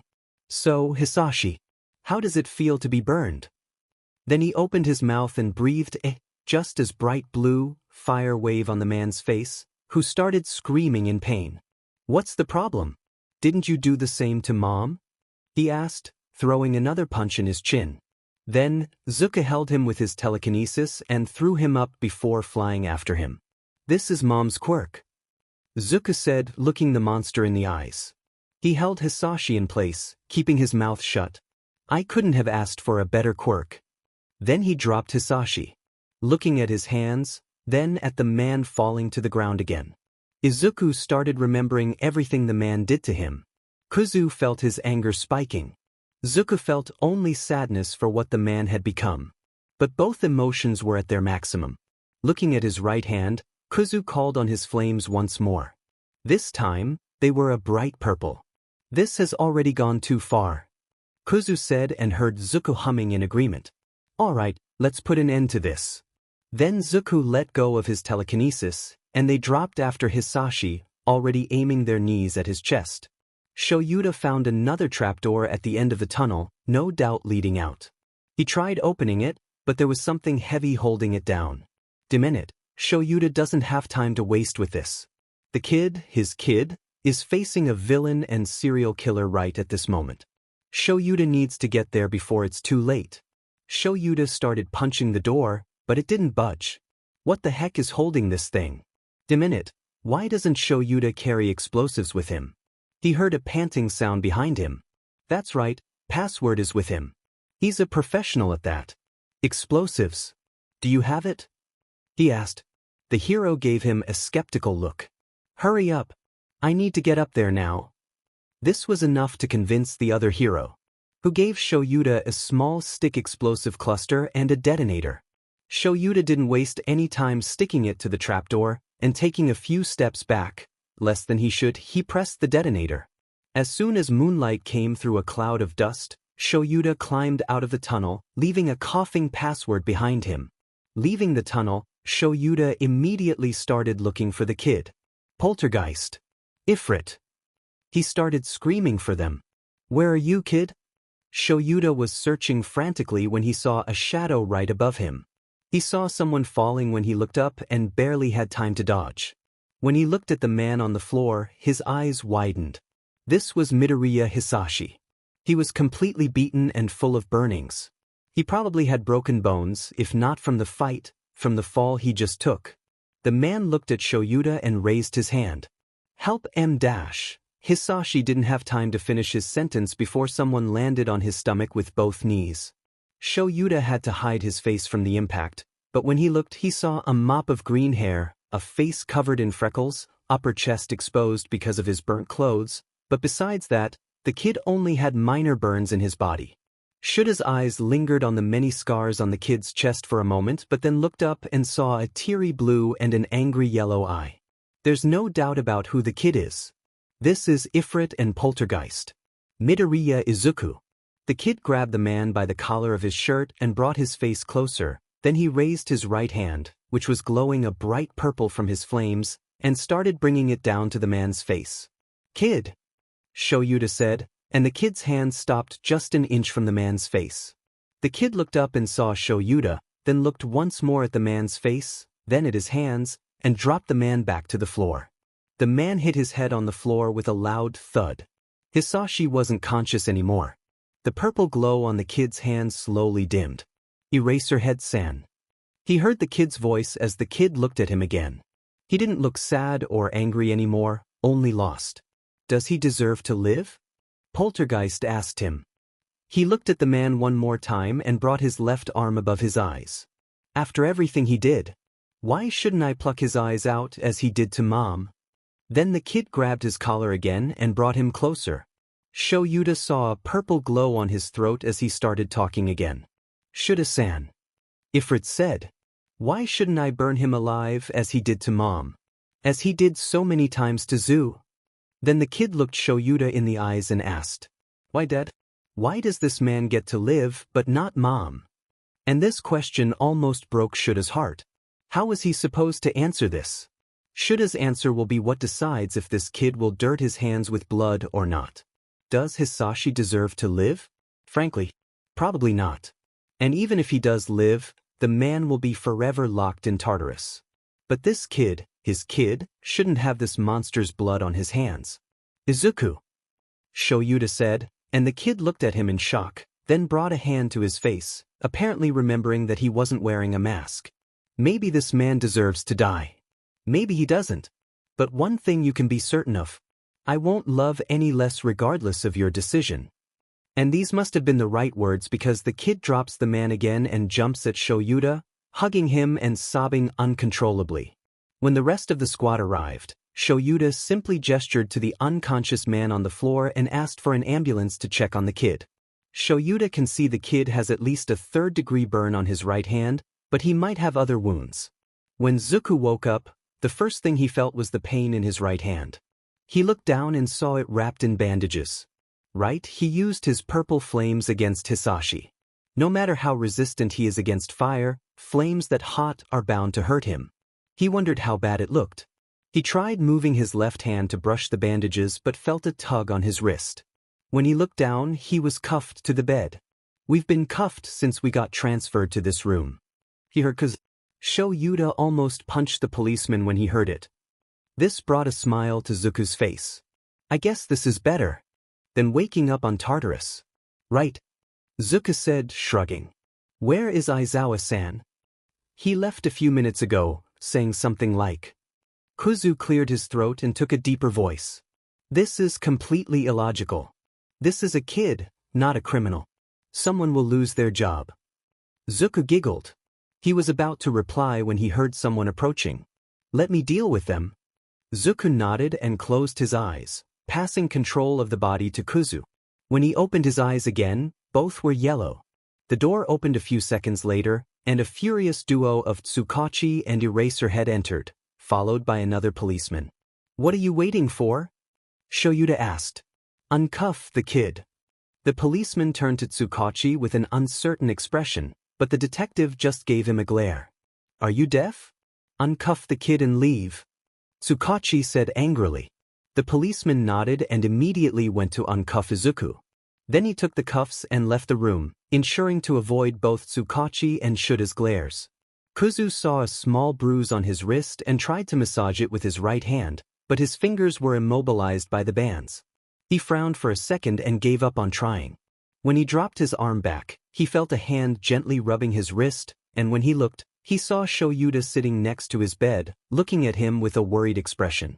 Everyone stayed in silence for a few minutes, nobody really knowing what to say. Shouta was absolutely furious. First, it took 5 hours just for him to be able to go visit Izuku in his room. He made sure to go check with the doctor first. The doctor went through all the injuries Izuku had, which surprisingly weren't many. The worst part was the third-degree burning on the kid's right hand. And even it was caused by his own quirk and not by Hisashi. Other than that, he only had some minor burns. Izuku seems to have immense fire resistance. After that, Shouta went to check the kid in the room the doctor indicated. And what he found made his blood boil. The policeman in front of the room acting as if he were guarding a prison cell would be bad enough. But then, when Shouta enters the room, what does he find? Izuku glaring at his left arm as if it had offended him. Getting closer, what made the kid so upset became obvious. Izuku was cuffed to the bed with quirk suppressant HNDCFFS. Shouta audibly gasped at this, and it was enough to get the kid's attention. The kid's yellow eyes said everything Shouta needed to know. When Shouta questioned the guard outside, he had the nerve to say it was just a precaution. To make sure that the vigilante would not run away again. With that, Shouta talked quickly with Izuku and then left the room, practically spewing steam out of his ears from how angry he was. Then he picked up the phone and made 2 calls. The first and simplest was to call Tsukachi. After explaining what had happened, the detective was as furious as Shouta and said he would be at the hospital in 20 minutes. The second call was to Nedzu. Because unfortunately, if he wants to solve this problem, he will need to sell his soul to Satan, specifically the rat Satan. After Tsukachi's arrival and having managed to get Izuku uncuffed, they stayed in the room in silence for a few minutes. Shouta gently massaged Izuku's bruised wrist. No one knew how to start the conversation. Shouta heard a sigh, and the kid started talking. I know you have questions. It is useless to stall any further. Ifrit started. All right. Tsukachi replied, pulling a recorder. As you probably know, I am legally obliged to record this talk. But if you start feeling uncomfortable at any moment, we can have a break. And if needed, we can continue this another day. Okay. Ifrit replied, taking a deep breath. Let's get this over. With this, Tsukachi started recording. This is Police Detective Tsukachi Naomasa of the Musutafu Police Station. Today's date is July 16th, 2XXX. The current time is 8:21. I am here with Midroriya Izuku and his current emergency foster guardian, Aizawa Shouta-san, in Musutafu General Hospital. Then Tsukachi gave a nod to Izuku and Shouta. Introduce yourselves. Aizawa Shouta. Pro Hero Eraserhead. Shouta said curtly. Izuku took a deep breath, closing his eyes, then opened again, showing a blue and a yellow eye. We are Midroriya Izuku. But to make it easier, I am Kuzu. Kuzu, finally Shouta had a name to call him. aka Vigilante Ifrit. And you can call me Zuku. Vigilante Poltergeist. Zuku said right after. The 2 vigilantes are the same person? Tsukachi asked, surprised. Their statement is true. We are. But we also aren't. Kuzu replied. I am Ifrit, and Zuku is Poltergeist. I can't use Zuku's telekinesis, and Zuku can't use my fire. We are different persons as much as we are both Midroriya Izuku. Truth. Tsukachi said to the recorder. Do you know how this happened? Well, we have a few theories. But let's start from the beginning. Kuzu replied, and Shouta braced himself for the story. Do you know about the statistics for quirkless kids? With that, Kuzu started explaining their story, from before when Izuku still had only one personality. How he remembers his life before his 4th birthday. How he was diagnosed, like some kind of sickness, as quirkless, his father abandoned them, the bullying started at the school. And then a year later he found his mother's body. After that, he started describing his life with Hisashi. He took off his hospital gown and started pointing each scar on his body and explaining with a disturbing number of details how he got each one. After the scars, he told them about the day Hisashi forgot a folded paper cover that had a list of all the victims of the eye burner and how that ended with Izuku finding Hisashi's trophy room. And then how Izuku became desperate and fled the house without taking anything. Why didn't you try to look for the police or a hero? Tsukachi asked, and Kuzu started laughing at the question. Police? Heroes? Are you serious? Kuzu asked like he had just heard the most ridiculous thing in his life. The teachers at my school did not believe that I was bullied even though I had a giant blast scar on my shoulder. Do you really think that if I went to the police station and told them that my father was a serial killer, they would have listened to me? You might, but they would never let me talk to you. What would happen is that they would send me back to Hisashi, or else I would end up in foster care. And frankly, between foster care and going back to Hisashi, at least being homeless, I had some chance of surviving. Now, Tsukachi looked completely horrified. Obviously, everything the kid just said rang truth for him. And as much as it pains Shouta, he also knows that it's true. If Izuku had come to the police, they would have been ignored the moment the word quirkless was said. And worst, they would probably have called his father, and if that had happened, Shouta doesn't want to even think about it. Anyway, Kuzu continued. As you know, there was a fire and they found my body inside. It happened months after I ran away. But I am obviously here and alive, right? Well, I have a good guess on what happened. After running away, Hisashi tried looking for me but never found me. If it was found that I was missing for months and never reported, he would have been investigated. Well, he must have got a kid with a similar body structure to mine, and Kuzu didn't finish the sentence, but Shouta could see him gritting his teeth. And well, around the same time, another child disappeared. He was reported dead months later, but neither the body nor the person responsible was ever found. I saw his picture in the newspaper. The resemblance was uncanny. After that disturbing revelation, everyone in the room needed a break to process the new information. Hisashi's list of crimes is only getting longer by the second. Honestly, even if you only count the eyeburner murders, Hisashi would probably end up with life imprisonment. And now we add abuse and arson to the formula. The break ended a bit earlier than Shouta would have liked, but Izuku said he wanted to end this as soon as possible. Shouta could only think that he was trying to spare Zuku from the memories. Zuka hadn't said a single word since his introduction. Surprisingly, the next part was much less disturbing than the rest of the story. The year this child spent living on the streets was safer for him than the last two when he had a home and family. This is disturbing in a completely different aspect.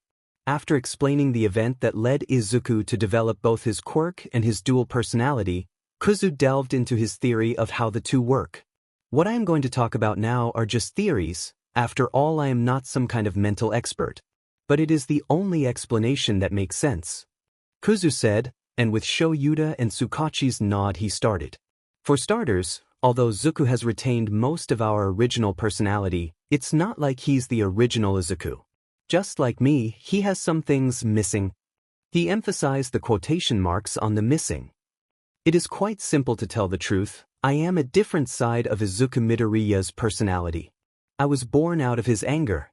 And since I'm basically his anger, Zuku cannot feel anger, hatred, or other similar emotions. Kuzu said, then held a hand before Shouta could make a question. Yes, I know that we both decided to go after Hisashi, and that we certainly both resent him for what he did. But it was I who wanted revenge. Zuku never hated him because he can't. That's, frankly, Shouta didn't know what he could say. Now that he thinks about it, he noticed Zuku crying many times in the 2 years he's been interacting with the kid, but Kuzu never showed any sign of tears. But what the kid is implying is, thankfully most emotions are still shared, we can both feel happiness, for example. But Zuku doesn't feel anger, and I don't cry. Kuzu continued his explanation. He was talking lower and faster by the second. The kid will probably start muttering any second now. I know I have most of the negative emotions, while Zuku has most of the positive ones. What do you mean by negative emotions? Tsukachi asked. Zuku and I are quite opposites when you think about it. I am short-sighted, Zuku is patient.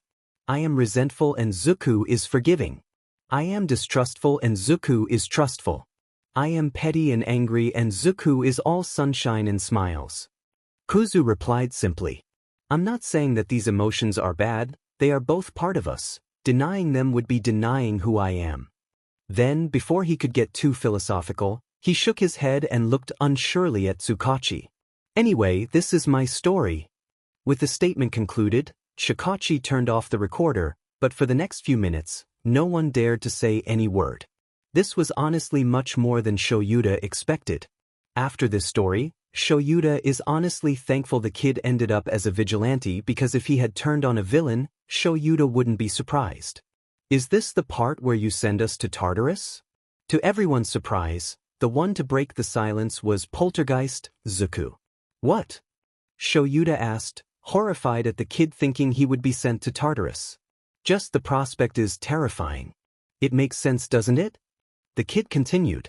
I am a wanted vigilante. And now you have proof of who I am. I am the son of a supervillain and serial killer. I almost killed Hisashi, no matter how much he deserved it. And I just confessed 3 years of illegal public quirk usage in front of the lie detector detective, so he knows it's all true. Where else could you send me? Izuku. Look at me, Shouta said, and the kid looked at him. For the first time, Shouta saw the same expression in both the kids' personalities. It was fear. No one is sending you to Tartarus, okay? You're not a villain and you'll never be. Then what will happen to us now? Zuko asked again. Truth be told, what the kid said makes sense. No matter what they do, this kid has been breaking laws for 3 straight years. Shouta is more than prepared to start a war against the Hero Commission if they try to send Izuku to Tartarus, but frankly, unless a solution suddenly falls from the sky, Shouta is at a loss. I might have the answer for that question. Well, the solution doesn't fall from the sky. Instead, it falls from an air vent right above them. And it's rat-shaped. Am I a mouse? A dog? A bear? Who knows? I'm the principal of Unedzu. The rat Satan introduced, raising his right paw. And well, when Nedzu said he would be there soon, Shouta didn't expect to be so soon. Though he shouldn't be surprised, when it comes to the rat, nothing is unexpected. When Shouta looked back to Izuku, his eyes were practically sparkling at the sight of the chimera, but he didn't say anything. A few seconds later, Shouta forced a cough to get their attention back. Nedzu, I wasn't expecting you that soon. Shouta said. Of course. It's not every day you ask me a favor. The rat replied. And I've been dying to meet Musutafu's mysterious vigilante duo for a long time already. Then he turned to Izuku. It's nice to meet you. Nedzu, the kid whispered, half in awe and half in fear. He opened his mouth to say something else, then his left hand covered it, muffling it. We'll have time for fanboying later, Zuku. Kuzu said after uncovering his mouth. Then he nodded to Nedzu again. You said you have the answer to our question? What will happen to us now? Of course. It's pretty simple, to be honest. I have a new project that I've been wanting to put into practice for some time now. The rat said, taking 2 identical folders from somewhere, and giving one to Shouta and the other to Izuku. Also, Shouta-kun. The last pages have something I'm sure you'll like. Shouta looked at the folder titled, Project Vigilante, for a few seconds and then started to quickly go through the pages. For now, he just wants to know what it's about. He'll have time for details later. The project is somewhat simple. A vigilante rehabilitation project, where, if approved, the vigilante will undergo training at the UA under the supervision of a mentor, that mentor being one of the professors at the UA. At the end of the project, if he is deemed fit, he will receive a special hero's license and will be able to participate in the tests to receive an official one afterwards. The details of the studies and training are all listed on the sheets. But looking quickly, Shouta noticed that it is basically the UA's hero course. And coming to the last pages, Shouta had a more than pleasant surprise. The last papers were not about the project, but official documents just waiting to be signed. Adoption documents. Shouta looked at Izuku, who was reading the papers with an expression of disbelief, but he easily noticed the tears threatening to fall from his blue eyes. After everything, Izuku whispered, then he looked at Shouta with hopeful eyes. Can someone like me be a hero? Shouta looked him in the eye with all possible seriousness and said firmly, "You are already a hero, Izuku. And one of the best I've ever met." And the magic happened. The floodgates opened and the tears began to fall. Shouta gently hugged him, while Izuku sobbed dozens of thank yous into the hero's arms. After a few minutes, Izuku finally calmed down, and Shouta decided to drop the other bomb. He handed the adoption papers to Izuku and once again asked the question. "Izuku." The kid looked up after a few seconds of staring at the papers in disbelief. "Will you let me adopt you?" And the second wave of tears and hugs began, this time only from one eye since Kuzu decided to join in the embrace. They both eagerly nodded at the proposal. And after all, they've been through all. This is the only time Shouta will admit that he smiled. Shut up. Shouta is not going soft. Only for his kid. 3 years later. Usually, Shouta does not listen to Hisashi's radio program, he already has to deal with the blonde enough at work. But today is an exception. The reason is simple enough, Izuku is giving his first interview today. Present Mike has already called dibs on his first interview 3 years ago when Izuku was just starting his training. And now 2 weeks after the official debut of Pro Hero Duality, the time has finally come. Pro Hero. Shouta has felt pride before. Even though he never admits it out loud. He is always proud of his students who succeed in graduating. But Izuku, his child, is a different case. The pride he feels in him is such that let's just say that Shouta has a copy of his hero's license framed and hanging on his bedroom wall. And also a copy of the article about his debut right next to it. Shut up, he's not soft. That's not the point. The point is that Izuku's first interview will start any moment now, and if Shouta is all set to record it, no one needs to know.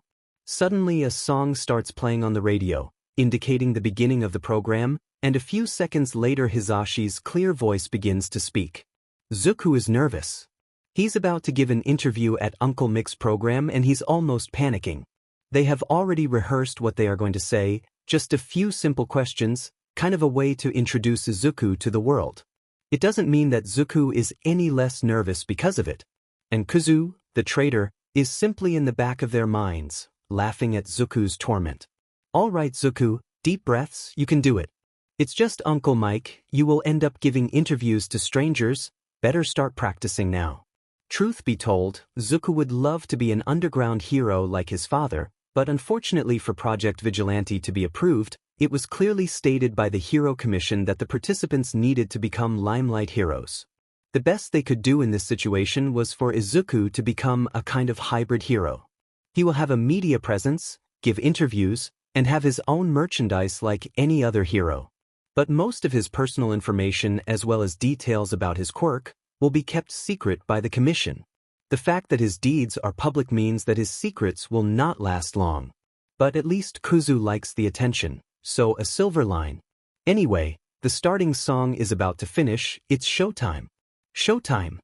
He heard Kuzu speaking from the deep of his mind. Hey, listeners. This is your host, Present Mike. Welcome to our show, put your hands up. Well, Uncle Mike is as animated as ever. This at least gets Izuku to calm down a little. And today we have a special guest. Or should I say two? Why suspense? It's not like you haven't been announcing this interview all week, Uncle Mike. Kuzu said and had to hold back his laughter when Mike looked at him pouting. Well, I still need to do some suspense, little listener. This is how the show works. Uncle Mike replied, then smiled again. Anyway, why don't you greet our audience? Hello, everyone. Izuku was the first one to say. I'm the duality hero, Poltergeist. Hey listeners. Kuzu greeted, doing a Present Mike impression. This is your beloved duality hero, Ifrit.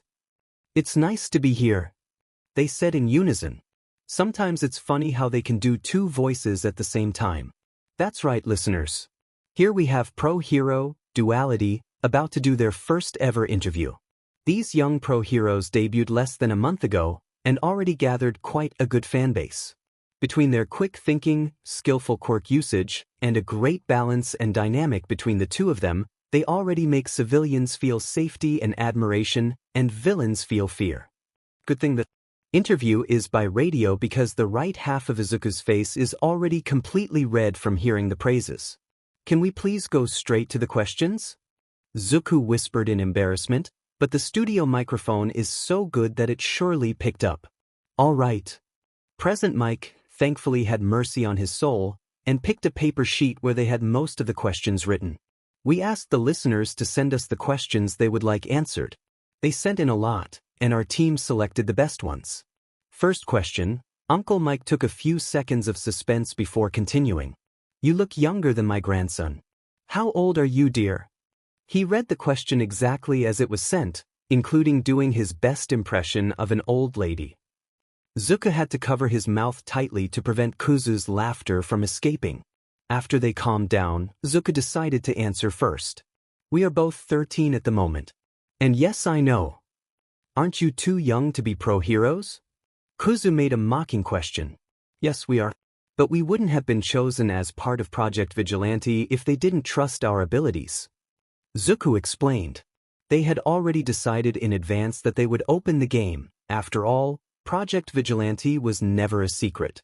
On the contrary, with Izuku being the first participant and proving the success of the project, publicizing it so that it would reach other vigilantes would be the best thing to do. And if you think we are young now, imagine when you find out how old we started. 13 years old, and they already have 6 years of experience between vigilantism, training, and now professionally. That's almost half their lives, and they are just getting started. That's right.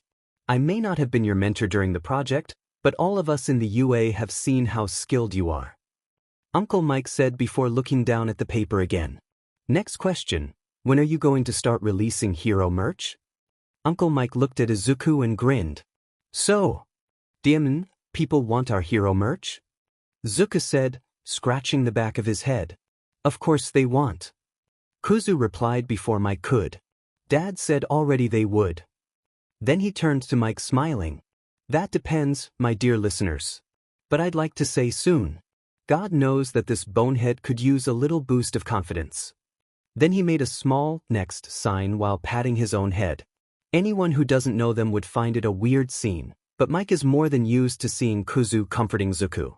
To him the scene is just plain cute. Alright, now let me see. He looked one more time at his papers and smiled. Got a good one here. Why do you two act under the same hero name? Also, will you reveal your true name? 2 questions in one? We got a greedy one here. Kuzu joked. Answering the latter first. No. Izuku said simply. We want to keep our civilian and hero lives separate. Just like Uncle Mike. No one knows who he really is. We know though. Kuzu said. Nephew privileges. Izuku cheered. And no, we aren't blood related. But Uncle Mike is completely our cool uncle. Then Izuku covered his ears as Uncle Mike let out a quirk-powered scream that caused a malfunction on his microphone. It looks like we are having a few technical problems here. So we'll be back right after a small break. Kuzu said, smirking. Stay tuned, listeners. We'll be right back. Okay, Kuzu makes a DMN good mic impression. Shouta was never so grateful for being alone as he is right now. It's a good thing this interview happened on his day off. Because if people saw the smile he had on his face right now, his image would be forever destroyed. I mean, everyone kinda knows how soft. Shut up, he's not soft, you can't prove anything. Anyway, each question he heard Izuku answering made him feel prouder. As much as he always knew Kuzu would be able to handle it just fine. He was a little worried for Izuku. The kid is so shy that it's hard for him to talk to anyone his own age. His only friend at the moment is Kuzu, which is slightly worrying, but Shouta trusts his son. Still, Shouta is more than sure that his kid will have all the media wrapped on his finger in less than a month. It's impossible to resist his kid's charm. Just like the entire police department wasn't able to. The public certainly won't. If he didn't wear a mask, a single smile caught on camera would be enough, but Izuku wanted to keep his true identity a secret. Mostly because he didn't want people to make the connection between him and Shouta, since revealing Shouta's identity could be compromising to the underground hero. Shouta, of course, was more worried about his kid's safety than his own, so he completely agreed with keeping it a secret. They don't hide that they are father and son, but no one needs to know they are both heroes. Oh, the music is back. Looks like the break is over, back to the interview. All right, listeners. Sorry for the delay. Uncle Mike said after his microphone was changed. But now, let's continue. The show must go on. All right, where were we? Zuko asked. You answered the second half of this question. Let's recap. Uncle Mike said, then read the question again. Why do you two act under the same hero name? Also, will you reveal your true name? Well, as we said, we won't be revealing our true name anytime soon. Zuko recapitulated his earlier answer. As for the first question, well, it's kinda simple. Kuzu continued. But we won't answer that today. He said laughing. Now, before you start booing me, there's a good reason for the secret. It wasn't even supposed to be a secret. Zuko protested. I thought it was obvious. It would be if our information weren't classified. Kuzu replied. But yeah, it's not a secret, but since no one knows, Kuzu took up a paper from somewhere and started looking through it. It's so much funnier to read your theories. This one we will eventually tell the public. Zuko said, but I don't have the heart to stop Ifrit when he loves reading your theories that much. Oh, come on, Poltergeist. They are incredible. The ones about our identities are amazing. Like, look at this one. Kuzu said, looking at the paper. Endeavor's secret love child. He barely finished his reading before bursting into laughter. Like, the writer had a few good arguments, but mostly it was, they both have powerful fire quirks, so they must be related. Kuzu kept trying to control his laughter. Can you believe that? With all due disrespect, if I were Endeavor's son, I would go crazy. Oh, you made your point, Ifrit. Zuko said, calming. Kuzu down. But I have to agree. Endeavor esigus. Anyway, there's some really good theories over there. Some more accurate than others. Kuzu continued. There are some people who have come very close to getting it right. And if someone does get it right, I commit myself to come back here and read that person's theory live. People will hold you on that promise, Ifrit. Zuko deadpanned. Well, listeners, our time is almost up, but we have time for one more question, so let's get to it. Then Uncle Mike looked at his papers one more time and looked up to Izuku smiling. What could you say to the quirkless or people over with weak or villainous quirks? Villainous. Zuko asked, tilting his head to the side. That's the biggest bull beep that I've ever heard before. What would a villainous quirk be? A quirk is only a tool, how you use it is what says if you are a hero or villain. Look at me. Kuzu said right after. People say fire is a heroic quirk. But they forget that I could burn down the entire city if I wanted. As for weak or quirkless, believe me, I know what you passed. Zuko continued. I was a late bloomer and I have the extra toe joint, which is another load of bull beep should I add, so everyone thought I was quirkless. I might have a quirk now, but I felt firsthand what quirkless kids feel. So let me say one thing. You're not less or more than anyone else because of your quirk. It might seem like the world is against you now. But remember there are good people too. These are the ones you should focus on. And if you ever need help, remember these numbers. Then Zuko passed 3 different phone numbers. They were 3 NGOs focused on helping people who suffers with quirk discrimination. I wish I knew about them before. And remember quirkists everywhere. Discrimination is a crime. And you can run away all you want, but one day you will have to face the consequences. Kuzu added. Well, looks like this is it. Uncle Mike said after closing the question. Thank you for coming, little listener. I hope we can do it again. Of course, Uncle Mike. You'll always have priority over my schedule. Kuzu said grinning. That's right. Zuko said right after. I will admit I was nervous. But this was much more fun than I thought it would be. Before we close, anything else to add?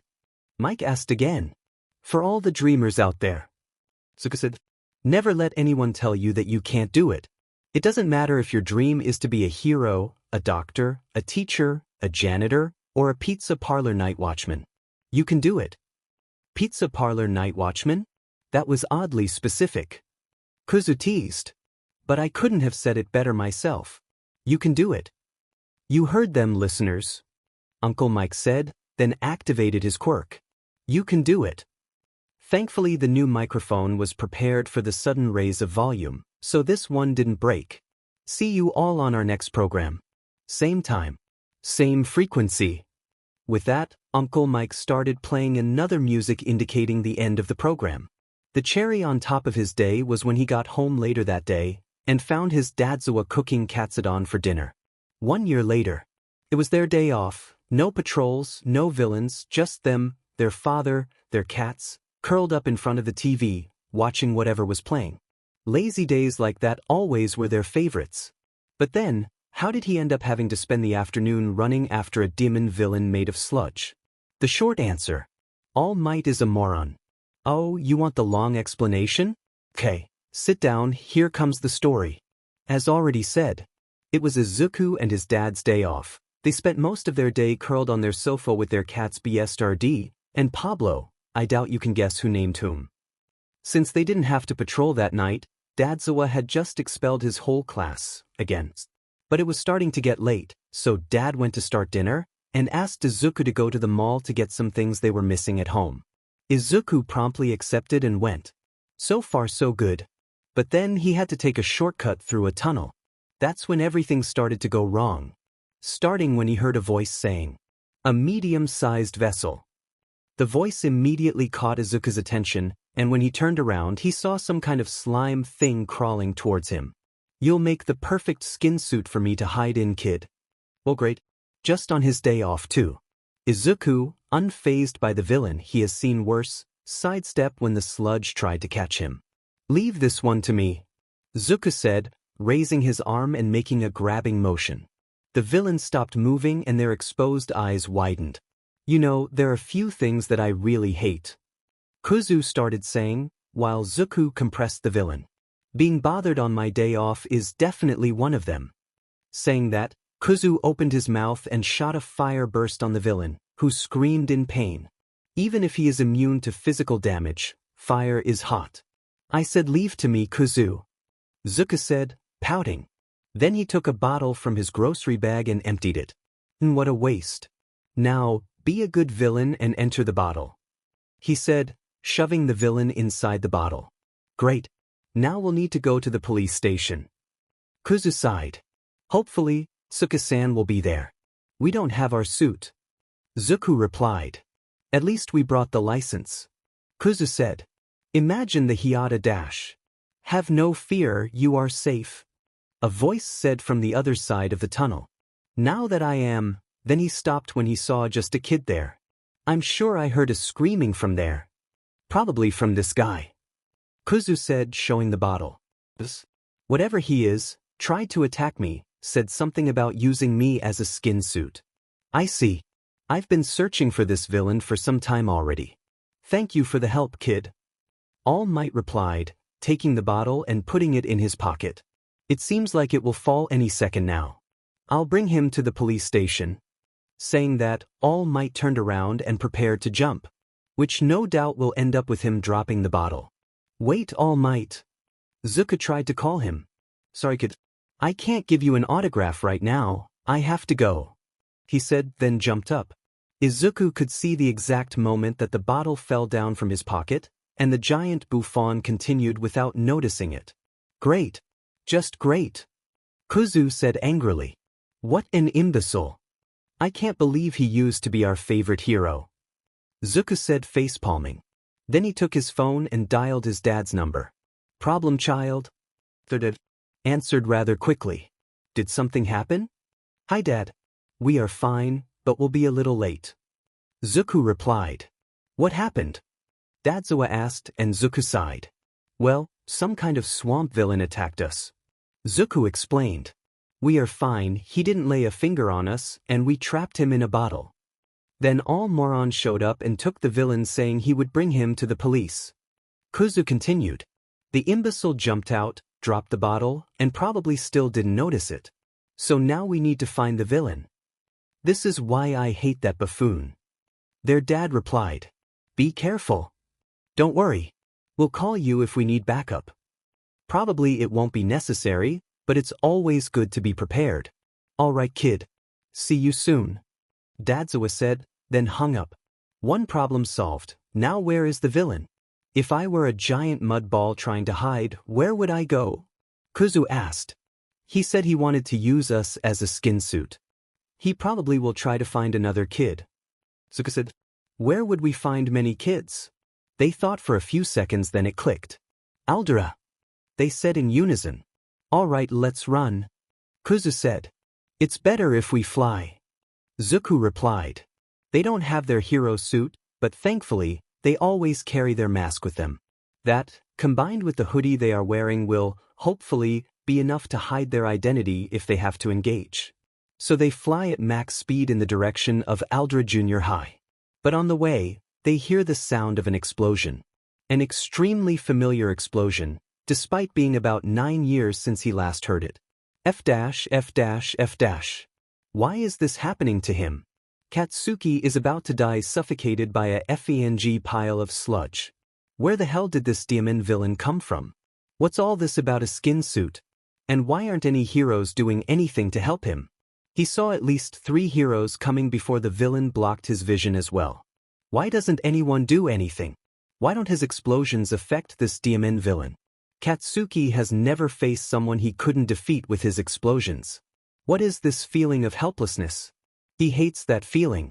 Was this how Deku felt all the time? Why is he thinking about the nerd at a time like this?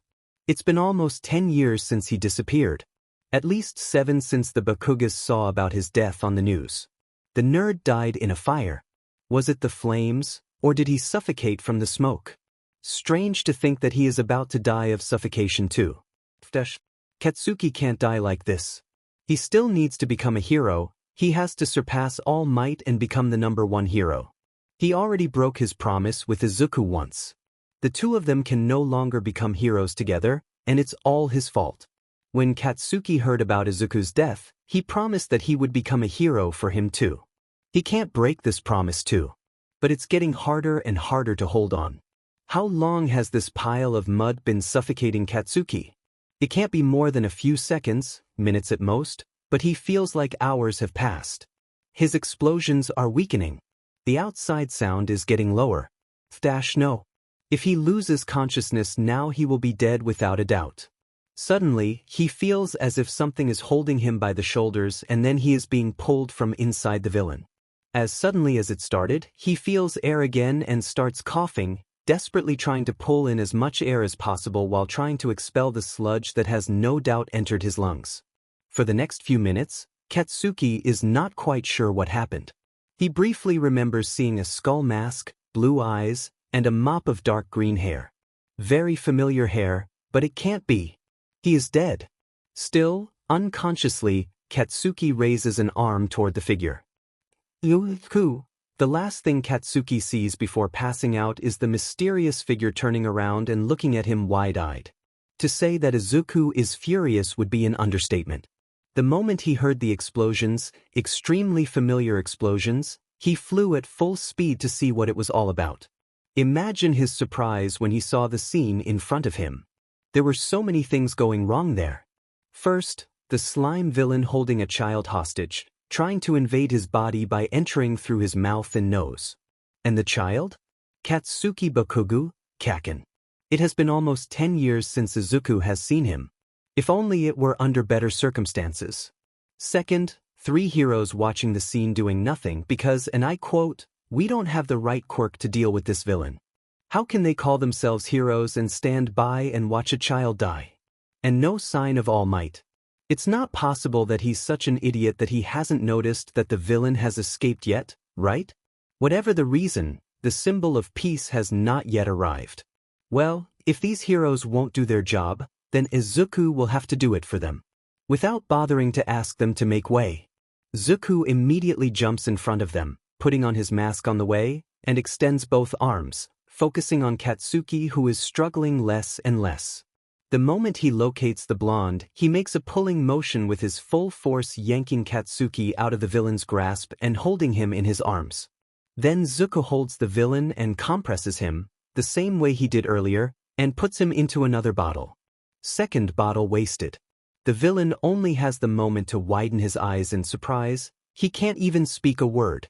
Looking around, Izuku sees a burning building, probably the result of Katsuki's explosions.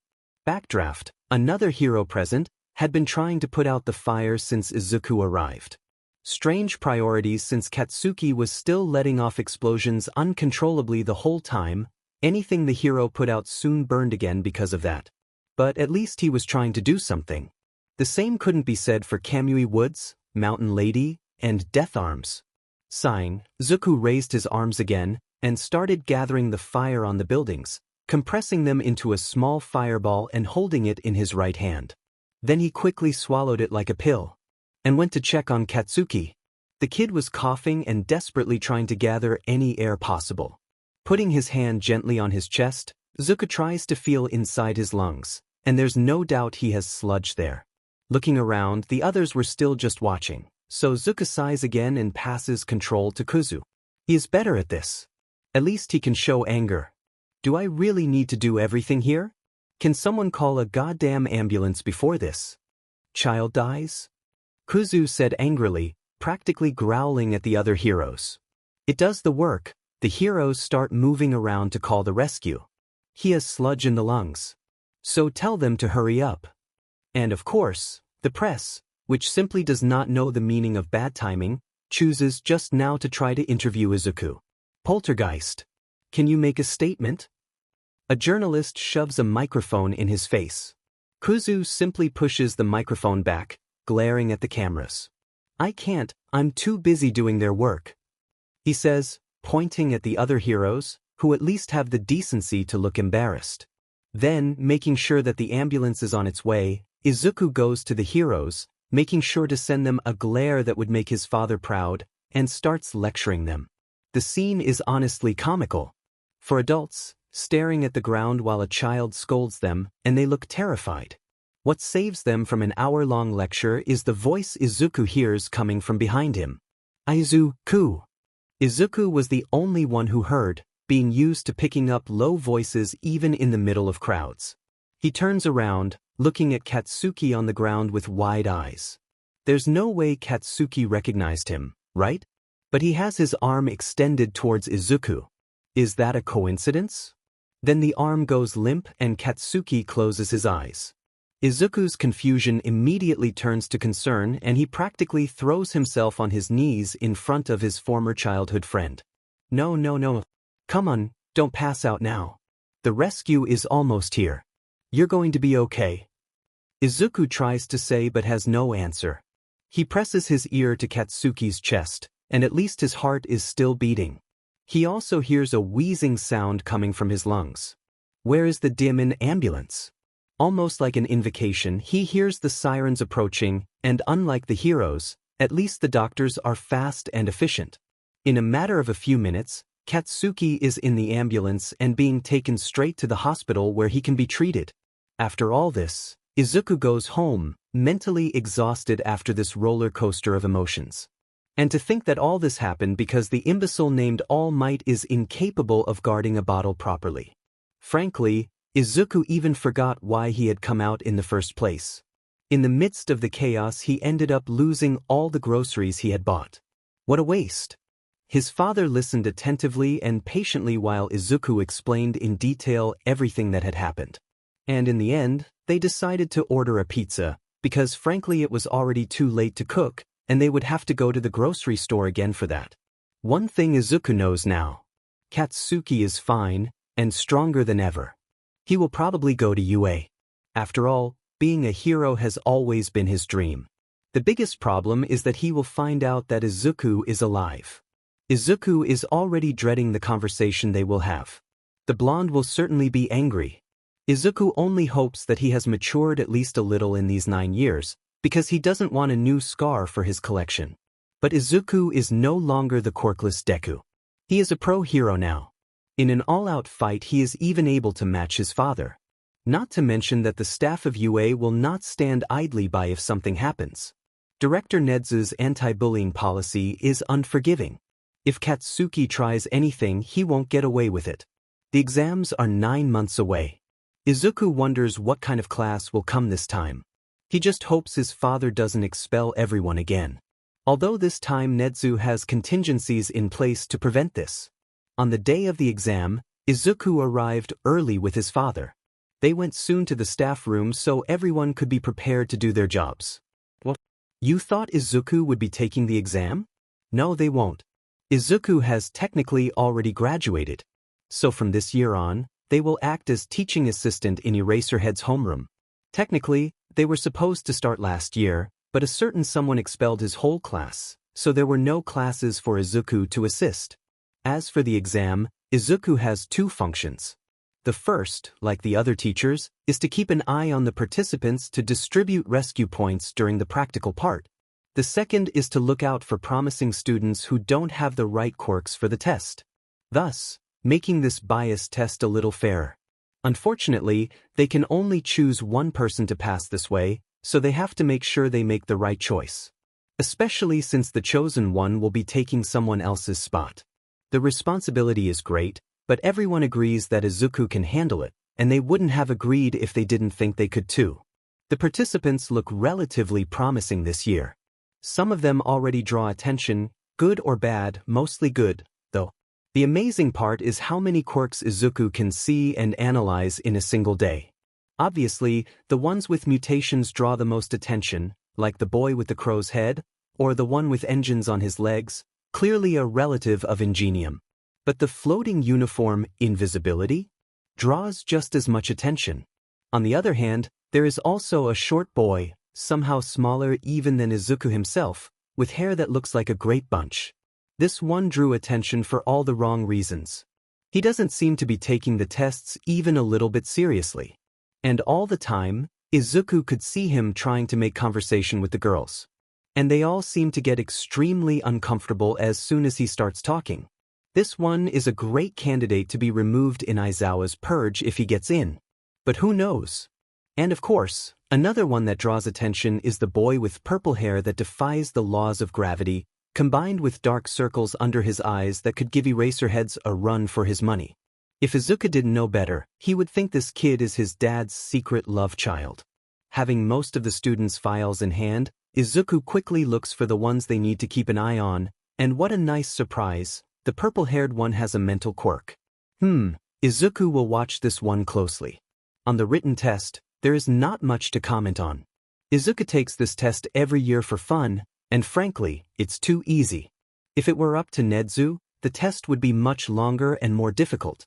But it seems that some students would not agree with him, especially those who are literally shedding tears on the paper. Well, this is UA, if they are despairing just because of that, they aren't suited for this school. The written test, Izuku makes a point of appearing in the auditorium where Uncle Mike is explaining how the practical test will be. They stand at the room entrance watching and have to hold back from answering when everyone ignores Uncle's asking for a cheer. Mainly because they didn't want to call attention to themselves. He doesn't want a certain Katsuki noticing him there at the moment. Apparently, they were not discreet enough. Is this the famous UA entrance exam? This is too easy. It's like the test was made for Katsuki. The written test was child's play. Will the practical test be that easy too? Probably. Katsuki is the best, after all. He quickly locates his assigned chair in the auditorium and sits down, waiting for whoever will explain how the test will work. UA exams are always a secret. Everyone who takes the test must sign a non-disclosure contract, so no one knows how it works. It doesn't take long for a pro hero to appear and explain the test. Or not, because it's Present Mike and he obviously will act as a radio host even there. Everybody say, "Hi." No one replied. Geez. Tough crowd. From there, Present Mike began to explain how the exam would work. Something that can be summed up as smash as many robots as you can before time runs out. The robots have different values, but this is not important to Katsuki. It's not like he's going to be searching. Any robot that appears in front of him can already be considered junk. But it seems that some don't agree with him, as a four-eyed blue-haired extra decided to interrupt the explanation to accuse the AU of making a mistake. This error would be explained in less than 30 seconds if the idiot would just let the hero finish the explanation. Katsuki turned to him with every intention of telling him to go to hell. But he ended up saying nothing, because in his peripheral vision he saw someone else. Specifically, someone who wears a black cloak covering his entire body and a skull mask concealing his face. Poltergeist. Katsuki will never forget him. It was he who saved Katsuki from the sludge villain. But that's not why Katsuki remembers him. Don't get him wrong, Katsuki is grateful to have been saved from the villain. As much as he hates to admit it, he would have died if the hero hadn't arrived on time. But no, the reason Katsuki remembers him so clearly is the incredibly familiar green hair he saw that day. When he woke up in the hospital, Katsuki thought he imagined it, but he saw the reports. The whole thing turned out to be recorded, so Katsuki has no doubt about his hair color. The media went crazy. After all, nobody knows anything about the hero's duality, except that they are both 14 years old, probably 15 now. Katsuki, for a moment, even considered the possibility, but there was no way. The nerd was quirkless. Plus, he had green eyes. Poltergeist has blue eyes and Ifrit yellow. And Inko had a type of telekinesis quirk, and Hisashi breathed fire. It has to be a coincidence. Izuku is dead, no matter how much Katsuki wants to believe he isn't. Katsuki only realized that he was staring at Hiro when they accidentally made eye contact. Katsuki looked back at the auditorium immediately, blushing. No one will ever make Katsuki admit it, but he has been a Poltergeist fan since before he was saved by him. He has a poster of the hero in his room. And he's also one of the people who created theories about why two heroes share the same hero ranking and the same name. His main theory is that of the twins. The two have a similar body structure. Before the incident with the sludge villain, no one had seen Poltergeist without the cloak, but Katsuki saw him up close. The body structure of the two is identical. They must be identical twins. When people start to leave the room, Katsuki realizes that he has missed all the rest of the explanation. Well, he knows enough already. Destroy the robots, get points. It's enough to know that. But Katsuki is not there to pass. He is aiming for first place. While the participants are split up and guided to their buses and then off to their respective test blocks, accompanied by present Mike, Izuku goes to the judging area. When they arrive, all the teachers are already waiting. So Izuku sits down next to his dad, who's drinking his 13th cup of coffee of the day. Dad, you remember the rule. No more than 17 coffees.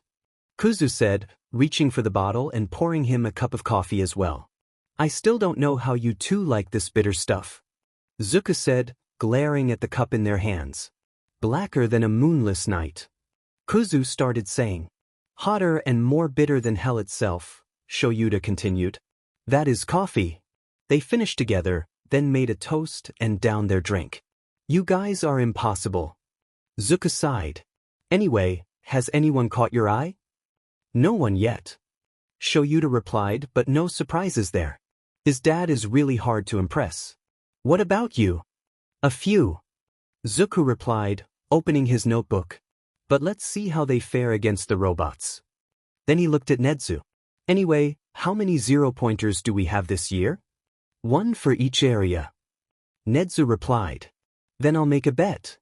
Kuzu said, looking at the list of names assigned to each area. At least one of the 0-pointers will be destroyed. I would say that 2 others might be deactivated but not destroyed. Interesting. Nedzu said with a glint in his eyes. And which ones do you have in mind? Katsuki Bakugu will no doubt destroy the one in his area. Zuka said, Hagakure Turu. She can get close to it without being noticed. It will be easy for her if she figures out the trick to deactivate it. It will all depend on whether she will try it or not. And the other one? Nedzu asked. Shinso Hitoshi. Zuku and Kuzu said together, then Zuku went on. This is more of a hunch than anything else. But that one gave me a good impression. And not just because he looks like a younger version of Dad. He smirked at his dad, who just rolled his eyes and ruffled his hair. I will keep an eye on him. But if you want my bet, 0 villain points, between 30 and 40 rescue points. 50 if he tries to face the 0-pointer. Kuzu said. Very well. Nedzu said, looking at his screen. The students are ready to start. With that, everyone focused on the multiple screens. It's showtime. Kuza grinned. Bloody hell. Could this test be more biased towards physical quirks? Destroy robots. Hitoshi's quirk is brainwashing. In a test like that, he is basically quirkless. The test already started more than 15 minutes ago, and he has not scored a single point yet. Maybe he would have scored something if he hadn't wasted his few chances trying to help imbeciles with no sense of self-preservation in the way of other robots. Why did he waste time doing this? Who knows, he moved before he realized it. The point is, he will never get into the hero course that way. DMN, this is his only chance to prove that he is not a villain just because of his quirk. In the back of his mind, he remembers the words he heard on the radio a year ago. Never let anyone tell you that you can't do it. You can do it. Never let anyone tell me that I can't do it. These words became his mantra since he heard them, even if they weren't directed to him. Duality became a hero when he was just Eraserhead is Hitoshi's favorite hero, but the hero duo is a close second place. I can do it, Hitoshi said to himself again before running after another robot. Then he heard a tremor that gave him a horrible feeling. When out. 60 points already. Katsuki is having a blast with this test. It's like it was literally made for him. Looks like the robots are attracted by sound. To each one Katsuki destroyed, 2 others appeared. Katsuki had just scored another 3 points when he heard a loud thud on the floor. Then another one and another one, rhythmically, like steps. When he looked, he saw a giant robot walking in his direction. Everyone immediately started running away from it. Cowards. Katsuki simply grinned. A kaiju robot? He yelled, starting to run after the robot. Now we're talking. He was about to use an explosion to blast himself towards the robot's face when he heard a voice calling. A little help here? Someone. When he looked, he saw a redhead with shark-like teeth trapped under some rubble. Katsuki remembers seeing him a few times during the test. He was punching the robots and was hit a few times but didn't even feel anything. Hardening? It is a possibility. If that is the case, he should be fine. Better ignore him and go after the Titan robot. But just as he took the first step, a voice in the back of his mind stopped him. An infuriatingly familiar voice. If someone needs help, isn't it a hero's job to help, Kaken? Looking one more time at the robot, then gritting his teeth, Katsuki ran towards the redhead and kneeled in front of him. Oi, shiny hair. What's your quirk?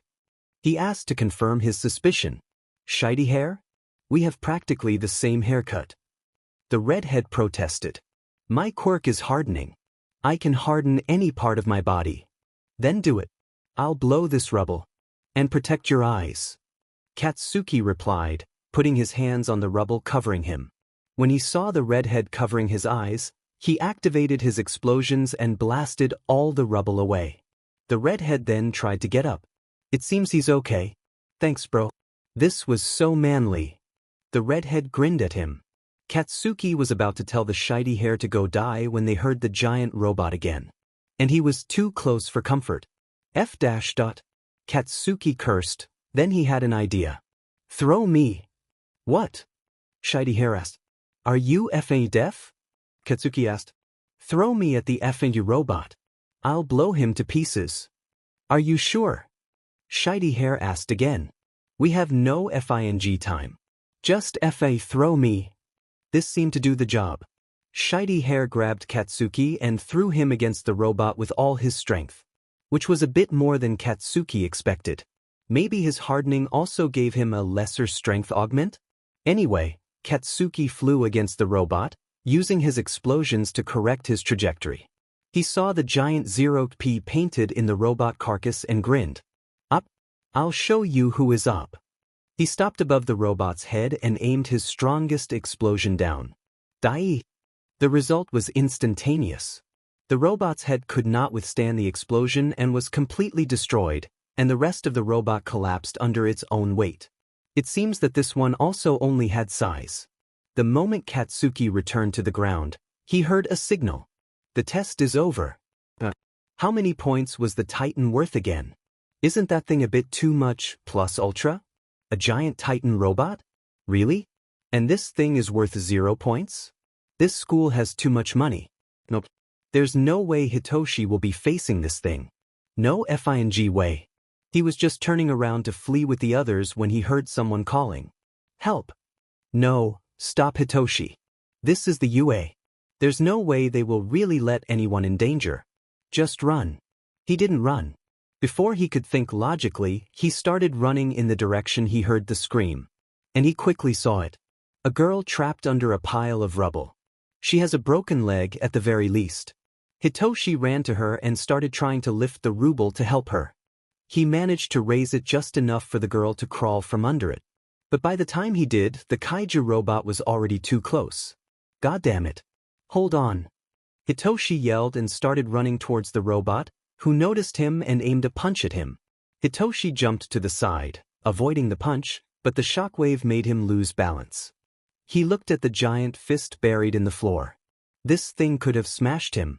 But then he shook his head, jumped on the fist, and started running up on the robot's arm towards its head. He stopped on its shoulder. Alright, I hope this thing is as dumb as it looks. He said to himself, then brought 2 fingers to his mouth and whistled as loud as he could while patting the robot's head with his other hand. The robot noticed and tried to punch him again. Looks like it is. Hitoshi said, grinning, then jumped down from the robot. The fist collided with the robot's head, smashing it. The impact also made the robot lose its balance and fall back. Looks like his plan worked. Hitoshi just had the time to smile for a second before realizing something. He's falling down to the floor. He didn't plan for this part. Great, forget about being a hero. He's about to die. Hitoshi closed his eyes, waiting for the impact, but then he felt a hand pressed against his chest and the impact never came. When he opened his eyes, he saw the girl with her hand outstretched towards him, and he was floating. Looks like she saved him. She opened her mouth to say something, but then they heard a signal. The test is over. Sighing, Hitoshi felt his weight coming back and fell down to the floor. He looked back to the 0-pointer on the floor. Great, the only robot he has defeated, and it's the one that is worthless. Hitoshi just wants to go home and take a nap, if possible, for the rest of his life. Meanwhile, in the judging area, everyone was open-mouthed by what they had just witnessed. All except 3 people. Or 2 people and a rat. Shouta simply watched in his ordinary expression. But Izuku saw the moment when he lifted the corners of his mouth for a single second. Netsu was laughing maniacally. And Izuku had an ear-to-ear grin on his face. Izuku exchanged a look with his father, and both of them nodded. Netsu-san. Izuku started. It doesn't matter how. I want him in 1A. It's here. The UA letter just arrived, and Hitoshi is already trembling. It was by pure luck that he found it before anyone else in his foster home. If one of the other kids had seen it, they would have either hidden it, read it, or destroyed it before Hitoshi could even know it had arrived. Even worse if his foster parents had found it. They think Hitoshi only applied for Gen Edition. If they knew that Hitoshi tried the hero course. Just thinking about the punishment makes Hitoshi shiver. But now, the letter is in his hands. Hitoshi is sure he failed the hero test. He hadn't scored a single point on the entire physical test. But at least he hopes he got a good enough score in the written test to get a place in Gen Ed. Running to his room before anyone else could see him, Hitoshi locked the door. Technically this room isn't just his. But the other kid is never home at this time, so it's no problem. Not wanting to delay the inevitable any longer, Hitoshi tore open the envelope with a little more force than necessary. From inside it fell a metal disc. It looks like some kind of transmission device. Did everyone who took the exam get one of these? Really, the UA has too much money. Examining the disc, Hitoshi found and pressed a button on the right side. And then a hologram began to be transmitted. I am here as a projection. The phrase screamed All Might, but the person saying it was not All Might. DMN. How can you say something like that with a straight face? Hitoshi's mouth was practically on the floor. But how could it not be? The one in the projection is a child, apparently the same age as Hitoshi. Most of his face is covered by a skull mask, leaving only his yellow eyes exposed, and wearing a simple red hoodie. There is no way for Hitoshi not to recognize him. This is Ifrit. The question is, why is a projection of Ifrit in the UA letter? Why is a projection of Ifrit in the UA letter? Ifrit mimicked Hitoshi's thoughts. What a great question, Shinsuke-kun. It is. Another voice asked. Then the projection cut exactly half of Ifrit's body. Then the right side of the image started showing another kid. This one had a skull mask exactly like Ifrit's, but he was wearing a back cloak covering his entire body. Nice to meet you, Shinsuke-kun, he said. Though we aren't meeting yet. It's more Lee Dash. Anyway, answering the question before this one starts muttering. Ifrit cut. As you probably know, we are the duality hero. I'm Ifrit. And I'm Poltergeist. Poltergeist said. And we are here for 2 reasons.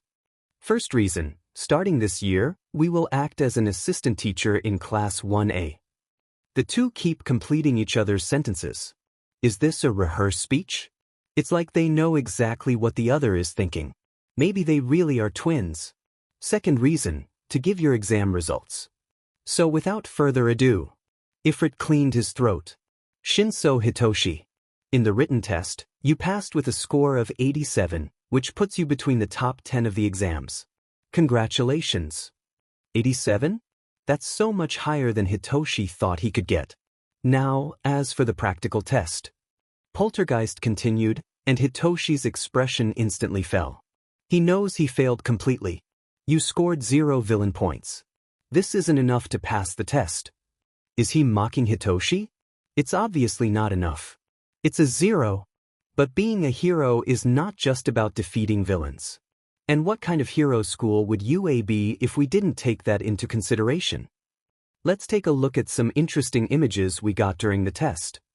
Ifrit said, smirking, then they disappeared. The projection showed an image of Hitoshi shoving another kid out of the way of a 3-pointer attack. Then another one, this time Hitoshi helping another one escape from under a building that almost collapsed. The images continued showing all the people that Hitoshi helped during the exam. The last image showed Hitoshi fighting the 0-pointer. Over the years, several students have passed the AU entrance test. The number of people who have faced and beaten the 0-pointers is smaller than expected, but still a considerable number. But no one has ever done it with such creativity. Poltergeist explained. And to do this to save someone you don't even know. We can say that it certainly moves people. Ifrit continued. Then another clip appeared. This time it was the girl that Hitoshi helped. She was talking to present Mike. Excuse me, sir. She said. You know the kid with purple hair? The one that seems to urgently need to get some sleep. Is it that obvious? Hitoshi touched the dark circles under his eyes, suddenly slightly self-conscious. Insomnia is a beach. Can I share some of my points with him? He saved my life. The clip cut down before Mike could reply. There's no reason to show the rest. The answer to her question is obvious. Ifrit said. But that's not the point. You saved her. Your actions moved her. What kind of hero school would UA be if we didn't reward this kind of action? Poltergeist said. This is why there's a secret part for the test. Rescue points. They said together. Your bravery and your actions, Shinso Hitoshi, got you a total of 50 rescue points.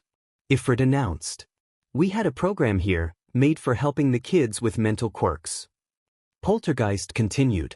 We would choose a kid and they would become part of the class until the sports festival. If they could prove themselves in the festival, he would keep in the hero course. If not, they would be transferred to Gen Edition. We thought about you. Ifrit said. But you proved you didn't need our help. You passed this extremely biased test. Please don't tell anyone I said that, with your own strength. Poltergeist continued. You proved to the world you can do it. I'm sure you'll be a great hero, Shinsuke-kun. Ifrit said. And I look forward to working with you one day. Having said that, welcome, Shinso Hitoshi. They said together, extending their hands. To your hero academia. Then the projection stopped. He did it. Hitoshi really did it. He got in the hero course. He'll be a hero. He'll prove to everyone his quirk does not make him a villain. I'll be a hero. Hitoshi said to himself, not managing to hold his tears anymore. I can do it. The first day at UA came faster than anyone could have guessed. Izuku was the first to arrive. On the first day, his dad always likes to be in the class before anyone else. And Izuku will be dead if he loses the chance to see it. Eraserhead is the champion in causing first impressions. Not that Izuku is much different. After all, they are not waiting outside the room or sitting at their desk or near the blackboard. The place they chose to wait was literally upside down, sitting on the ceiling. Simple, they want to see how many students will notice them there. And also because there is the best view of the cocoon in which their father is sleeping. The first one to arrive is Katsuki, and he doesn't disappoint Izuku in the slightest. It only takes him 5 seconds to look up and see Izuku hanging on the ceiling. Izuku simply brings a finger to their mouth, a silent request for his silence. Whatever. Katsuki mumbles before going to his desk and sitting down. Then putting his feet up on the desk. The second one arrives only 5 minutes later, and it's the lead kid. This one doesn't notice Izuku. Instead, he goes straight to Katsuki's desk and starts scolding him for putting his feet on the desk. Something about it being disrespectful to the one who made the desk and the heroes who used it before him. Frankly, he's too loud, and Izuku turned him down after the first sentence. The students start arriving one after the other. But to Izuku's disappointment, most don't see them up there.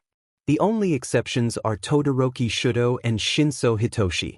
But both of them send alarms in Izuku's head.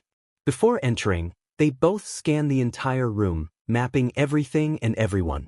Their eyes linger for a second in each possible escape route, and only after that they enter and go to their desks. These aren't good signs. It's something Izuku will have to bring to his dad later. But he really hopes he's wrong. 2 abused kids, one of them being the son of the number 2 hero. This will be a problem. None of them brings much attention to Izuku. When they see him, Izuku makes the same signal he did to Katsuki. Todoroki simply nodded when he saw it. Shinso's eyes widened for a second, but he nodded too and went to his desk, right in front of Katsuki. Small talk soon began between the students. In less than 10 minutes, groups started forming. The exception being again, Todoroki Shudo and Shinso Hitoshi. Another bad sign. Todoroki practically closes himself in a box, so no one tries to approach him. Shinso said in dry words he wasn't there to make friends the moment the girl who he saved in the entrance exam tried to talk to him. Another thing to remember later. As soon as the clock strikes 8:30, the show begins. If you're here to make friends, I suggest leaving now. Shouta starts saying. Half of the class looked horrified when they saw the yellow caterpillar getting up. The other half went to their desks and sat down. It took 8 seconds for you to notice me there and quiet down. You're too illogical. Shouta looks up for a second, seeing Izuku trying hard to hold his laugh. Shouta hides a smile in his scarf before continuing. I'm Aizawa Shouta, and I'll be your homeroom teacher. Now. He throws a pile of uniforms on his desk and starts going to the door. Put these on and follow me. I won't wait. Whoever takes more than 10 minutes will have detention. Then he leaves. The kids look awestruck by what just happened. Most of them don't make a move. But, as funny as the situation is, Izuku will try to save them from having to face Eraserhead's fury right on the first day. So he drops down from the ceiling right in front of the blackboard, then says, "He's serious. Aizawa is one of the strictest teachers you will ever meet, and he does not make empty threats." This seems to do the magic. Most of them instantly recover from the shock and rushes for the door. Smiling to himself, Izuku enters one of the vents in the room and goes straight to the gym. He arrives practically at the same time as his dad. None of the students is there yet. You know the drill, right? Shouta asked them. Of course, Dad. Izuku said, smiling. They won't reveal Izuku's name, nor his secret yet. They will say it after the test. So only the survivors will know. The mask stays until anyone we need to expel is expelled. You seem sure someone will be expelled. Shouta replied. Oh, I have no doubt. You'll see. Izuku said. Anyway, you'll use the logical ruse card. Only if needed. Shouta replied. And something tells me I will. How many noticed you? Only 3. Izuku said. Bakugo Katsuki, Todoroki Shudo, and Shinso Hitoshi. I'll need to talk to you about the last 2 later. I'm worried about some signs. Worried as in? Abuse. Zuko supplied. They showed a bit too many signals already. Alright, we'll talk later. Anything else? Bakogu Katsuki. I'll probably need to talk to him after today. Zuko said, rubbing his temple. He's Kakin, you know? Do I need to be worried? Shouta asked, looking him in the eyes. Hopefully not. Zuko said, Kuzu will be there and I'm not helpless. But hopefully he won't attack me. If he does, he'll be expelled. Shouta said in a dry tone. Even if he doesn't like you, he'll have to respect you. You are his teacher now. Duly noted. Zuko smiled. And I can't expect anyone to respect me if I don't respect myself. That's my boy. Shouta replied, pulling him into a hug. A hug that was rudely interrupted when they heard someone cooing near them. When they looked, they saw a pink girl with horns, a redhead with shark-like teeth, and another blonde boy with a black lightning bolt pattern in his hair. The three of them smirking at the scene. Zuko and Shouta slowly walked away and tried to recover from their embarrassment. Good thing Izuku's mask doesn't let them see how red he is. Even better, Shouta can be intimidating even in such a situation. With his eyes glowing red and his hair floating. One word and you will have detention for the rest of the semester. All three gulped and nodded. Soon the rest of the students arrived. And Shouta began to give his usual test. The quirk assessment test. The goal is simple.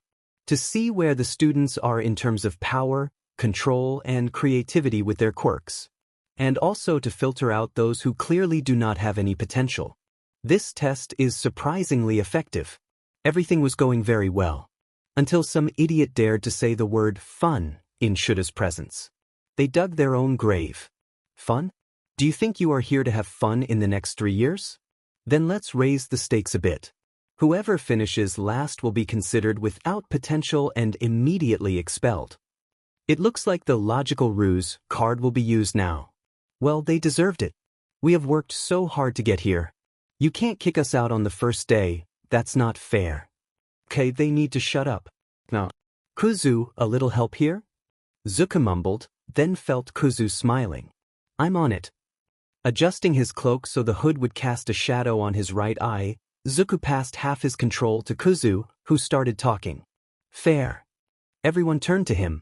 Tell me, is life fair? He took off his right glove and raised his hand so everyone could see his scarred hand. Are villain attacks fair? Accidents? Natural disasters? No, they aren't fair. But even so, it's a hero's job to save people from them. This is UA. Shouta continued. The teachers here have the freedom to conduct their classes as they see fit.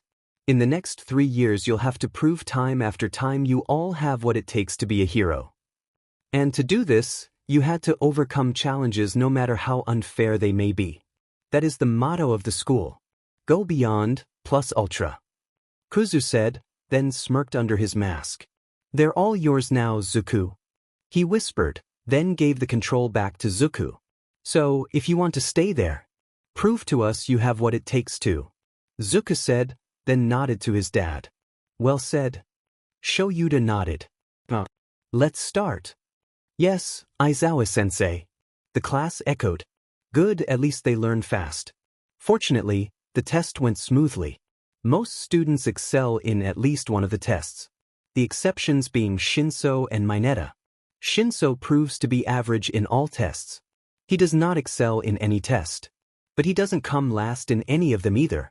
If he were using his quirk, he could easily be first in all tests, but he seems afraid to do it. And then we have Mineta. This one definitely thinks that Shouta is bluffing. He's not putting any effort into any of the tests, coming last in most of them. Not to mention his attitude towards the girls in the room who are clearly uncomfortable and avoiding him.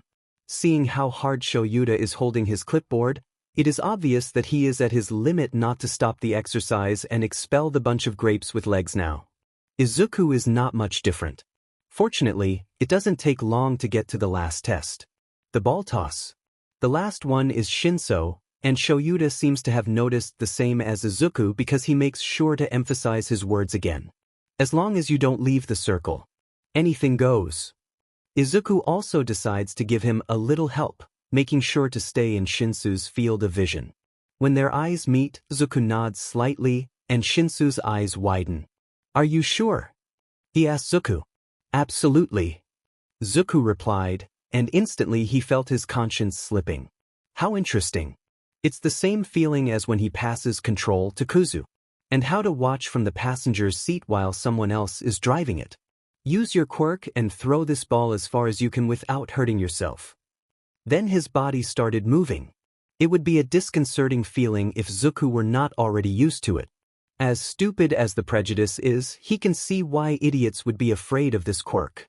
Izuku, however, knows that there is no reason to be afraid. Entering the circle and receiving the ball, Izuku soon begins to act. Shinso is smart, he doesn't know the poltergeist techniques, so the command was, "Throw as far as you can," meaning the effectiveness of the throw depends only on Izuku. And well, throwing hard is not exactly difficult when your telekinesis can easily lift almost 30 times your own weight, and Izuku weighs around 60 kilograms. Izuku and Kuzu have taken this test several times. It is one of the ways that Shouta uses to keep track of Izuku's progress, both of the physical and quirk. He has done several tests of ways to throw this ball, and the best way he has managed so far is the simplest of all. Float the ball and throw it as hard as he can. It sounds simple, and indeed it is, but effective. The 1273M on Shouta's device attests to this. The second highest score in the room, second only to Uraraka and her literal infinity.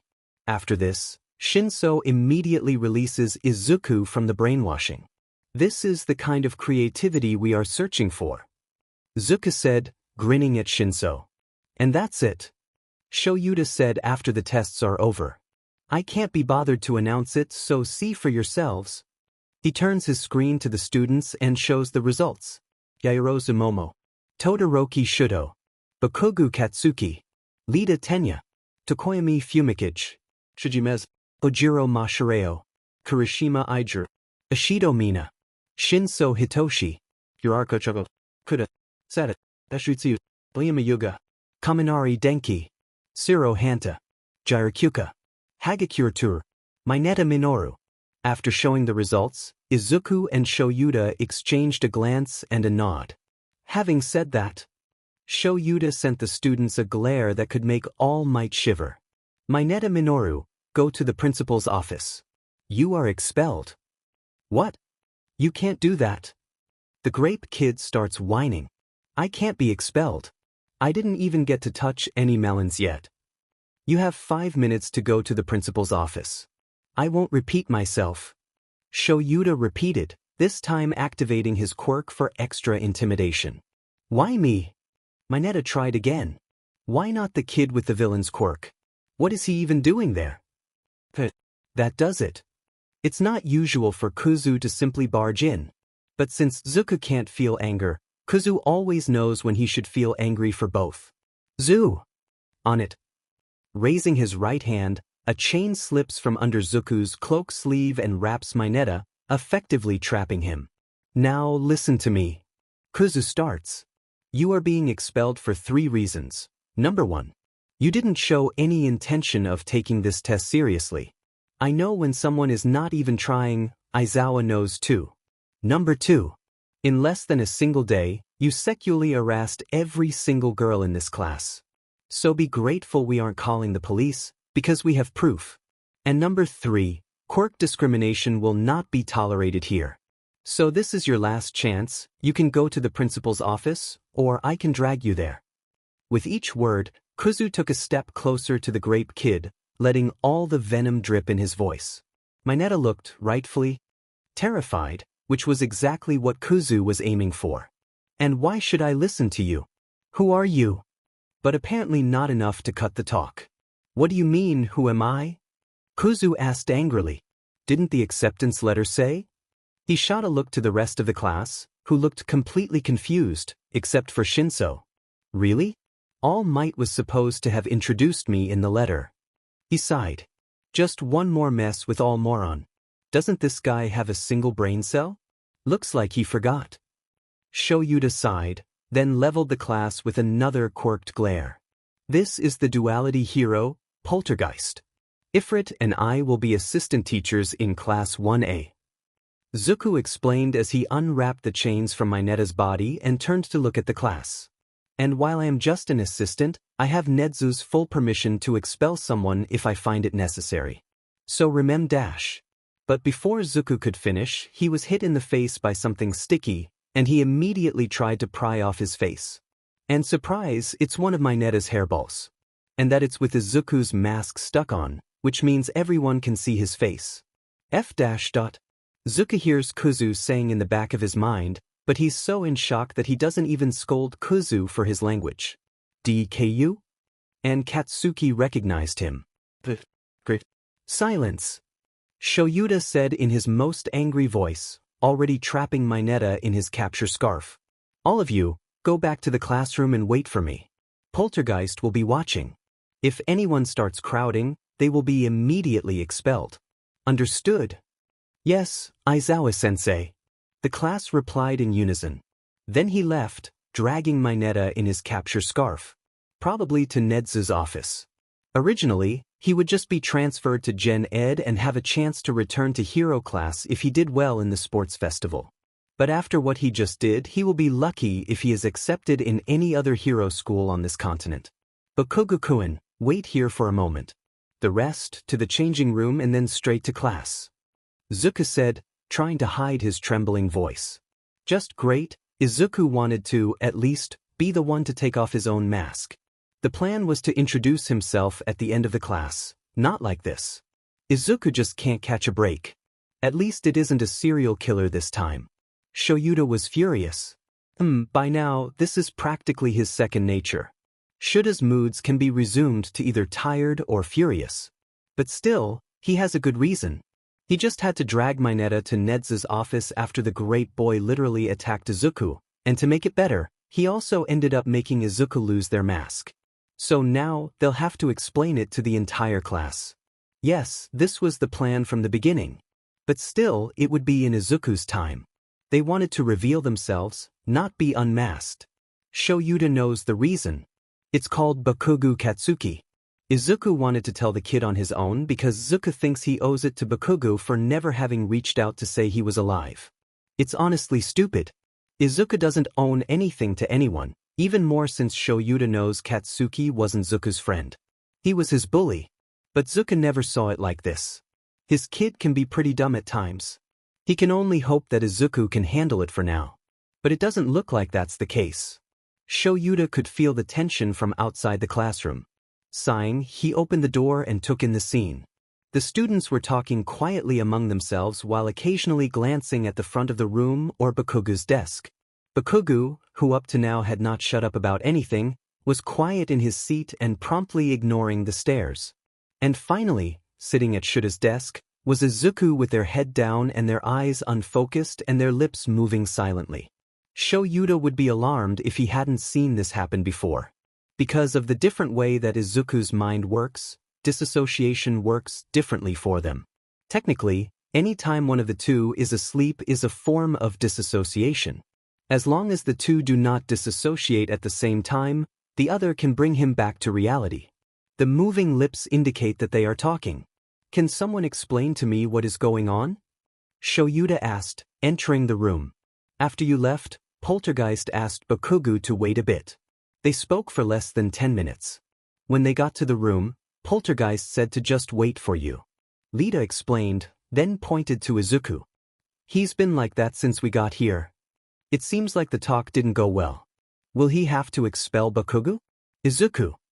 Shouta called and put a hand on his son's shoulder.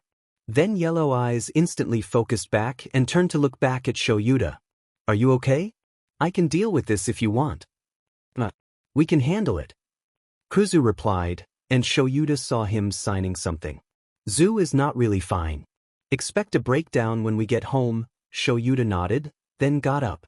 All right, Hellspawn. Yes, I'm calling you that from now on. Pay attention because we'll just explain this once. Shouta started. And remember, you all signed a non-disclosure agreement. Let's do it then. Kuzu started, but then stopped and looked up for a second. Everyone followed his eyes, but there was nothing. Are you sure, Zu? All right. When he looked back at the students, he had a blue and a yellow eye. It looks like Zuku wants to participate. Well, we are Aizawa Izuku. They started saying, Pro Heroes, Ifrit and Poltergeist. The class kept silent for about 5 seconds before the chaos started. Everyone is trying to ask questions at the same time. We, Aizawa, Ifrit and Poltergeist? What? Shouta sighed and flared his quirk, silencing the class. One at a time. Questions? Shouta said, and several hands were raised. Just remember he's not obliged to answer. Then he nodded to Izuku. All right, first. Izuku looked at the raised hands and pointed to the pink girl. Probably because it was the first one he remembered the name. Ashido-san. Are you and Aizawa-sensei related? That's easy enough to respond to. Are we, Dad? Kuzu, the little sheet, looked at Shouta, smirking. We are. Shouta waved him off. Yup, this grumpy is our Dadzawa. Kuzu continued, pulling Shouta in a side hug. And we love him. Shouta buried his blushing face in his scarf but didn't try to escape the hug. Next. This time Zuku called. He easily pointed to the Infinity Girl. Uraraka-san. Did your eyes change color? I'm sure they were both blue. She asked shyly. Well, this will probably be the answer to a few questions in one. Kuzu said. Like, why do you have 2 hero names? And why do you refer to yourself as we? The answer is simple. Zuku continued raising both his hands. On the left hand, he started moving the chains, and on the right, he created a fireball. We are both Ifrit and Poltergeist. As for the why, Izuku closed his eyes, and when he opened them, they were both blue. The fire in his right hand died. You can call me Zuku. Zuku smiled sweetly at the students. I am Poltergeist. Then he closed his eyes again, and this time they were both yellow when he opened. And I am Kuzu. Ifrit. Kuzu grinned at the confused students. Has anyone here ever heard of dissociative identity disorder? Zuku asked, and this time a few raised their hands, less than half the class. Well, you should read a bit more. Kuzu chided. Basically, we have 2 personalities living in the same body. We call ourselves Zuku and Kuzu. And our quirk is a dual quirk. Zuku continued. Fire creation and telekinesis. But I can only use telekinesis, and Kuzu can only use fire creation. Hence the distinction in our hero personas. Other questions? Kuzu asked again. Tokoyami-kun? Are you like Dark Shadow then? Not quite. Kuzu put a hand on his chin. I'm sure our quirk had something to do with our separation. But I'm not a sentient quirk. What a mad banquet of darkness. Tokoyami sat down again. Anyone else? This time, only one hand was raised. Kaminari-kun? Then, who is the real Izuku? Kaminari asked awkwardly. First, I know it wasn't the intention but rude. Zuku said. Second, there's not a real Izuku. We are the 2 sides of Aizawa Izuku's personality. Both are Izuku. Anyone else? When no one raised their hands, Zuku continued. Great, if you have questions, you can come to me. There are some things I won't answer, obviously, but I consider myself quite an open person. And remember, yellow is me. Blue is Zuku. Kuzu said. Dad can tell us apart just by expression and body language, but for others, it's just a look in the eye. And if you want to talk to the other, just call out. And please, don't call us Aizawa. We don't need to make this confusing. Zuku said, then turned to his dad. It seems that our time is up. I'll go ahead. Then he left the room at the exact moment the bell rang. All right, I'll see you tomorrow, don't be late. Shouta addressed the students then went after his son. As Katsuki watched Izuku leaving the room, a single thought passed by his head. He fed up. Katsuki spent many years thinking about what he did to Izuku. Yes, he was just a brat. But this is not an excuse. After the nerd disappeared, Katsuki became even more volatile. The anger was uncontrollable, and every day it only got worse. Until the day he hurt, really hurt, one of his classmates. The details don't matter. The important thing is that someone almost died because of him. Less than a week after the incident, the news reported a fire and a death. That day, Katsuki saw Izuku's face in the obituary. The Bakugas were practically the only ones in the funeral. Even Hisashi didn't show up at his own son's funeral, but Katsuki always knew he was a piece of shit. The funeral was held with the coffin closed. Katsuki heard his mother comment that the body was unrecognizable. As he watched the funeral, Katsuki made a promise. He promised in front of the lapstone that he would be better, that he would learn to control his anger and that he would become a real hero. The best hero in the world. And then, 9 years later, he learns that Izuku never died. Instead, he's the world's youngest pro-hero, has a mental disorder, a new last name, and a quirk. When he saw the nerd, the feelings became overwhelming. It was his chance to say what he wanted before. To say he was sorry for betraying him. But instead, Katsuki did what he always did when his emotions got too much. He got angry. And when he's angry, he loses his filter. He said things he didn't mean. And he hurt Izuku again. After everyone left for the locker room, only Katsuki and Poltergeist remained in the gym. Katsuki barely registered them leaving.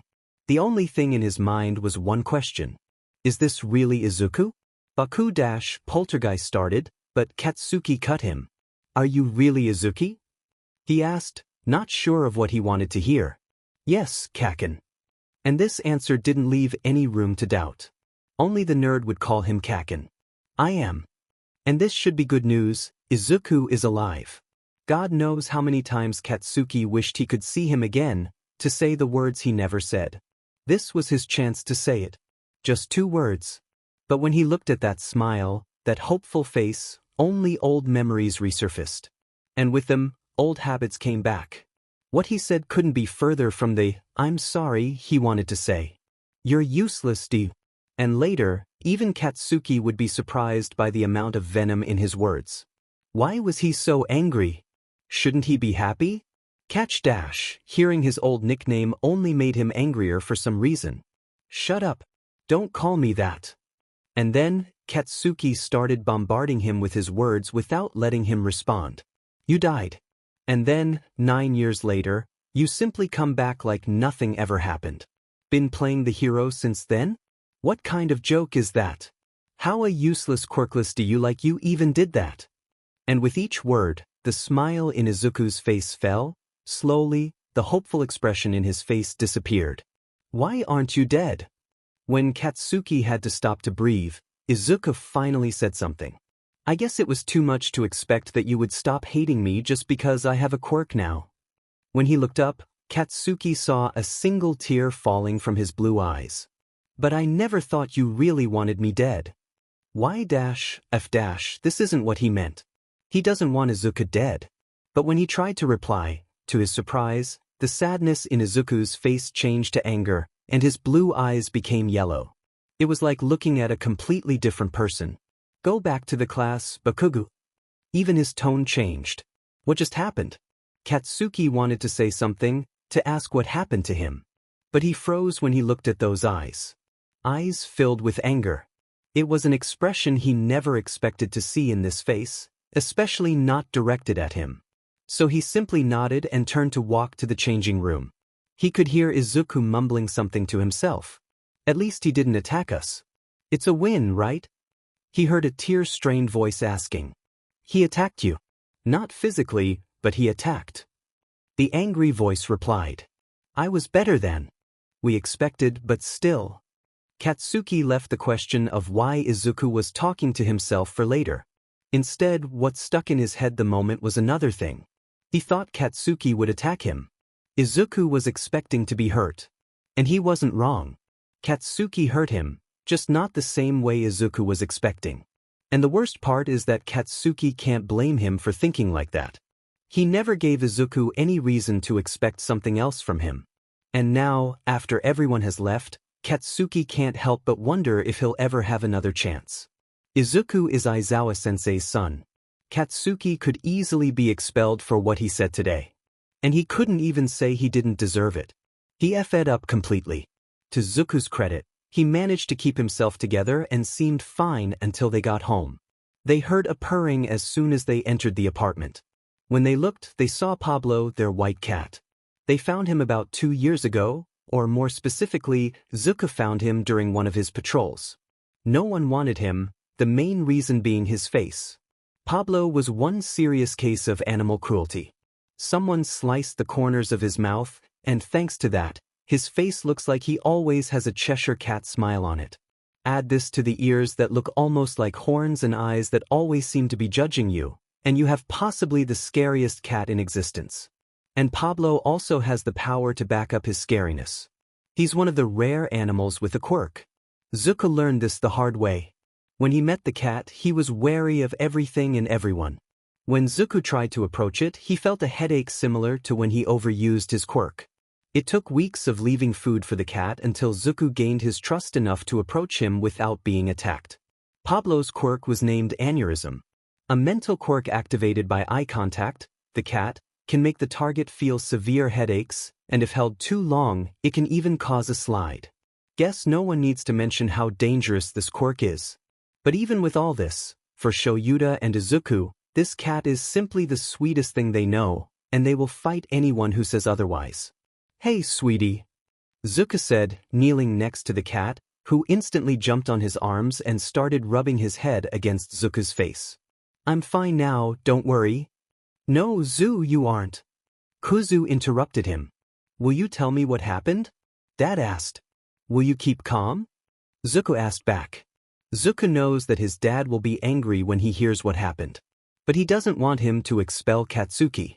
Was the blonde cruel with his words? Did he hurt Izuku? Not physically, but he did.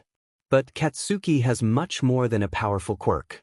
He has the potential to be a great hero, and he'll never have the chance to do it if his dad expels him because of this single event. "I'll try to." And it's the most he'll get from Aizawa. Still, Izuku will try. So, as calmly as he can, Izuku explains what happened after his dad left. He even manages not to start crying when he says the words that hurt so much to hear. He said what? But clearly, the words bothered his dad. For all the talk of acting logically, Dadzawa is always the first to lose his cool when something affects Izuku. It's usually something sweet to see, but Izuku wanted it to be different at this particular moment. He said, "Why aren't you dead?" Not helping Kuzu. Among other things. "He's so expelled," Dad said, already pulling his phone, probably to call Nedzu, but Izuku held his wrist before he could. "Stop, Dad, please," Izuku said, already crying. "Izuku, I said he would be expelled if he tried anything." Dad replied. "You said you would expel him if he attacked us." "He didn't." Izuku argued. "Physically not. But he still hurt you, Izuku. Verbal abuse is as bad as physical abuse."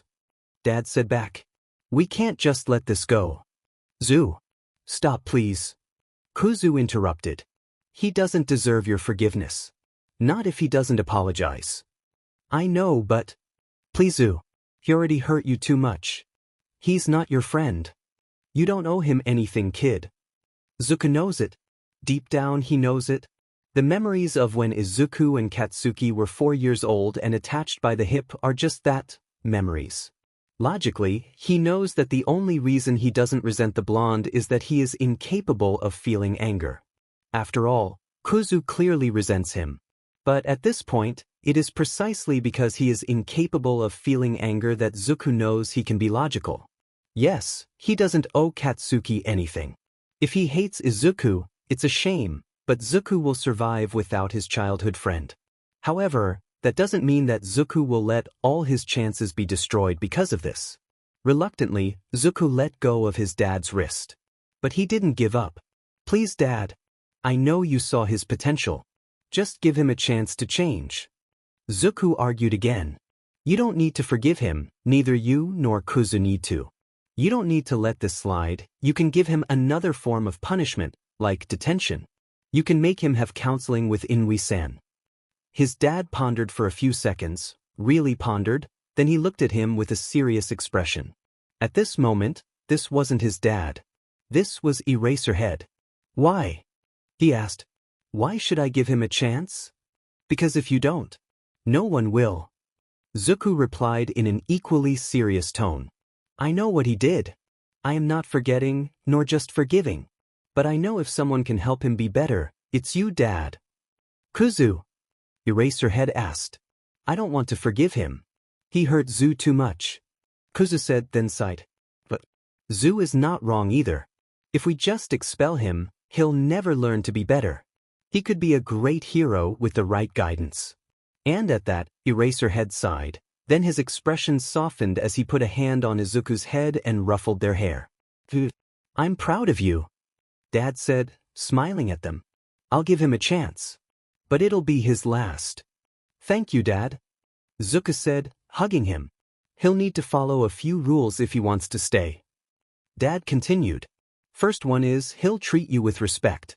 If I hear him calling you Deku again, he's out. I'll be giving him a week of detention, and he'll have mandatory counseling with Hound Dog. Let me talk to him too, Kuzu said. I have something to say. Fine. But I'll be close this time, Dad replied. That's fine by me. Kuzu grinned. I just want to talk to him. As much as I'm sure he deserves. I won't let you kill him. Nah, don't worry, Dad, Kuzu replied. It's not like I'm trying to sneak Pablo into the school.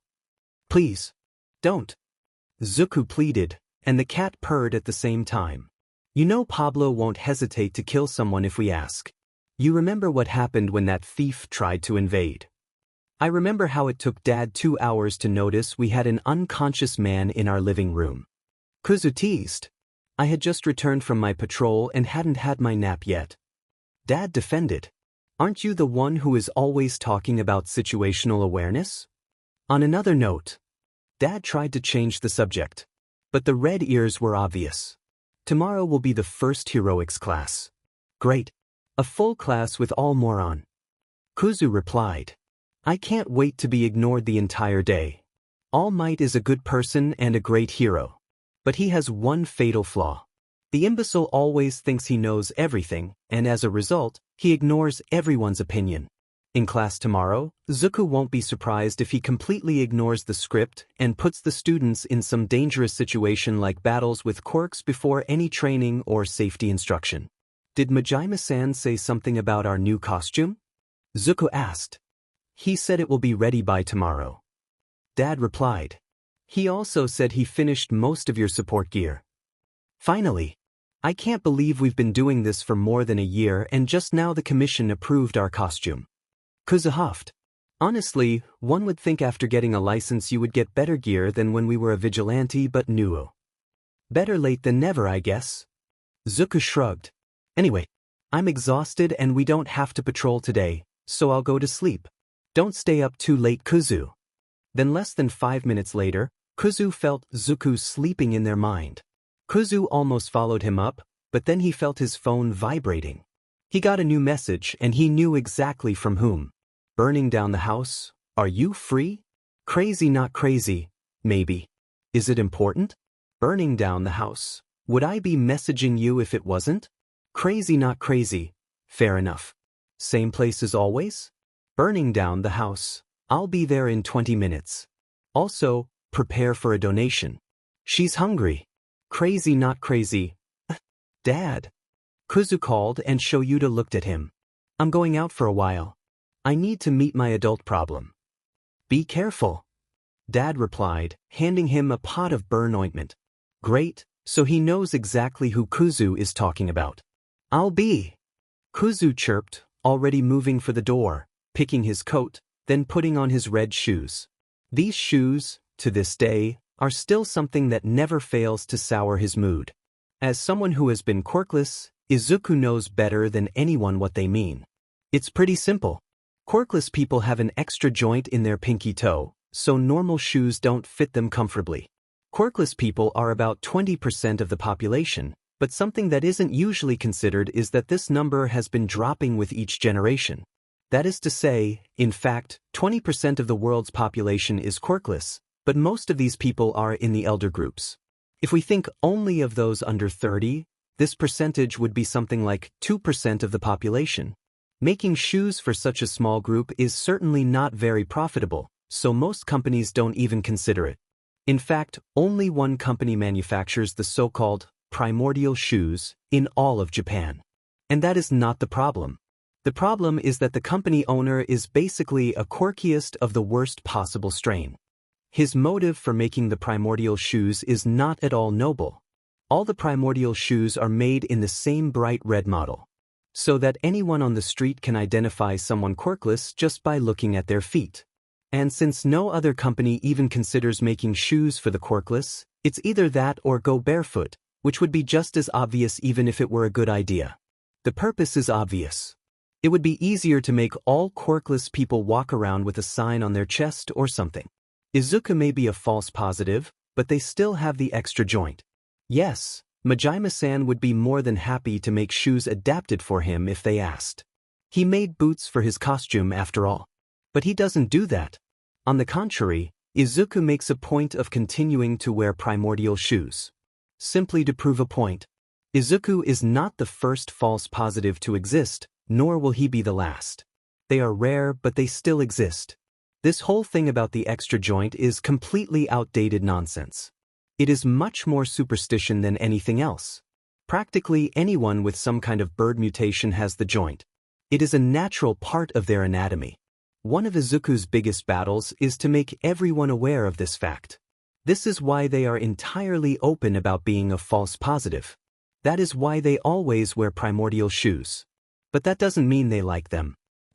If Izuku earned a coin every time someone twisted their nose at them or crossed the street after looking down and seeing red shoes, Izuku could retire and buy a mansion in the best city in Japan. This is, of course, ignoring the less discreet, who said words that should not be repeated. But now is not the time to think about that. Kuzu needs to go out to meet a friend. Then about 20 minutes after leaving the house, Kuzu finds himself in a dark alley. The usual place. Looking around, there was still no one there, so Kuzu simply decided to wait. And he doesn't have to wait long before he hears a sound and turns around just in time to catch, between two fingers, a knife flying towards his face. "Oh, I thought I got you." A female voice, too animated, said. "You're no fun, Kuchan." "Hi to you too, Himi-chan." Kuzu sighed, already opening his arms to the blonde girl that instantly tackled him into a hug. Animated as always. A deeper voice called, and a dark-haired male entered the alley after the girl. "Dabi, how is my favorite arsonist doing?" Kuzu chirped, injecting as much sarcasm in his words as he could. "It had to be Ifrit." Dabi mumbled. "Where's your brother?" "Sleeping." Kuzu replied, tapping his head with his index finger. "Long day." Then he turned to the blonde girl. "And I heard you were hungry? It's been 3 days already." She said, "All right, not criticizing." Kuzu replied, starting to pull off his jacket. Then he turned his back to the girl. "Try not to cause a mess, please. I like this shirt. And watch out for the artery." The girl instantly perked up and buried her teeth into Kuzu's neck. It stung a bit, but he's more than used to that. With that, he addressed Dabi. "So, what did you need to say?" he asked. "Well, I thought you should know. Since you're working at UA now," Dabi said while pulling a cigar, and Kuzu held a flaming finger for him. "There's this new group calling themselves the League of Villains. That's been recruiting thugs everywhere." "Thugs?" Kuzu asked, raising an eyebrow. "Anyone with any kind of criminal past. From a pickpocket to a murderer," Dabi explained. "They tried to approach me and Toga Dash." "Himiko!" Himiko called, then sank her teeth back into Kuzu's neck. "Himiko!" Dabi sighed. "Their leader wants to kill All Might. And since All Might works at UA now, they have an opportunity to attack and potential hostages to use." Kuzu said. "Well, this is amazing. The thugs are probably cannon fodder." Dabi continued. "But their leader seemed really confident they'll succeed." Thinking about All Might's condition, Kuzu could not be worried. Could these villains be aware of his weakened form? But how could they? "If you're telling me this, I suppose you didn't accept his offer." Kuzu replied. "Of course not." Dabi said, indignant. "I want to kill Endeavor, not All Might. And you don't want to attack your little brother's class." Kuzu smirked at him. "Shut up, brat." Dabi muttered. have you considered my offer? Kuzu asked again. I did, and just like I said last time. It's impossible. Dabi replied. I'm not even a vigilante, Ifrit. You are. Kuzu replied. You use your quirk to attack other villains. This makes you a vigilante. Still impossible. For now. Kuzu sighed. It's slow work, Dabi. But we are getting close. Endeavor will fall. And then, I promise you, I'll bring you back to your family. I wish I could trust you, Ifrit. Dabi said sorrowfully. I really wish. But this is Endeavor we are talking about. True, but even Endeavor can't outsmart Nezu. Kuzu replied. So please, don't give up yet. As long as you don't go full villain, I can bring you into the Project Vigilante. The same goes to you, Himi-chan. So just avoid murder and stay low. Alright, I'll trust you for now, Dabi said, then pulled an envelope from his coat. And here is the information you asked last week. He's really hard to find. If he wasn't, he would have been caught already. Kuzu replied. But there's only so much a vigilante-turned-villain can do to stay hidden. Especially if they keep acting. Thank you, Dia. Don't mention. Dabi replied, smiling slightly. Hey, Himiko, you'll esike him dry. That's what she said. Kuzu giggled. How mature. Dabi said, as Himiko let go of Kuzu's neck. Thank you. Himiko said as she helped Kuzu put a bandage on the place she had just bitten. No problem. Kuzu said. Now, I need to go home before Dad gets too worried. Oh, Dabi, this is from Dad. He gave Dabi the burn ointment. I can attest to its efficiency. Let's see. Dabi replied. Sleep well, Brett. I'll contact you if I learn anything new. Bye, Kujan. Say hi to Zuzu for me. Himiko chirped, and then they both left. Well, this honestly went much better than Kuzu expected. It seems like Dabi is really opening to them. And Kuzu will be demed if he betrays this trust. One way or another, Endeavor will fall. The second day at UA started almost like the first. Hitoshi arrived at the classroom 15 minutes before homeroom started. And by force of habit, scanned the entire room before entering. It's always been like that for him. The only difference from the first day was that Poltergeist wasn't sitting at the ceiling this time, and Bakugo wasn't in the room yet. Whatever, he doesn't care, so he just goes to his desk, sits down, and proceeds to nap until homeroom starts. 5 minutes before homeroom begins, Bakugo enters the room, wearing an expression stuck between annoyed and fearful. Interesting. He goes straight to his desk and sits down without another word. He doesn't even yell when the redhead with shark teeth tries to talk with him. Then, soon after that, Izuku enters the room. Hitoshi takes a second to look in his eyes, trying to see which one is that. Yellow eyes, so this must be Kuzu, right? Unlike yesterday, today, he was not wearing his hero costume. Instead, he was wearing a UA uniform like any other student would. That is, if you ignore the tie that appears to have been tied by a right-handed person who has 2 left hands. Life can be funny at times. Eraserhead has always been Hitoshi's favorite hero and still is, but duality easily takes second place, mainly because of his involvement in anti-discrimination campaigns.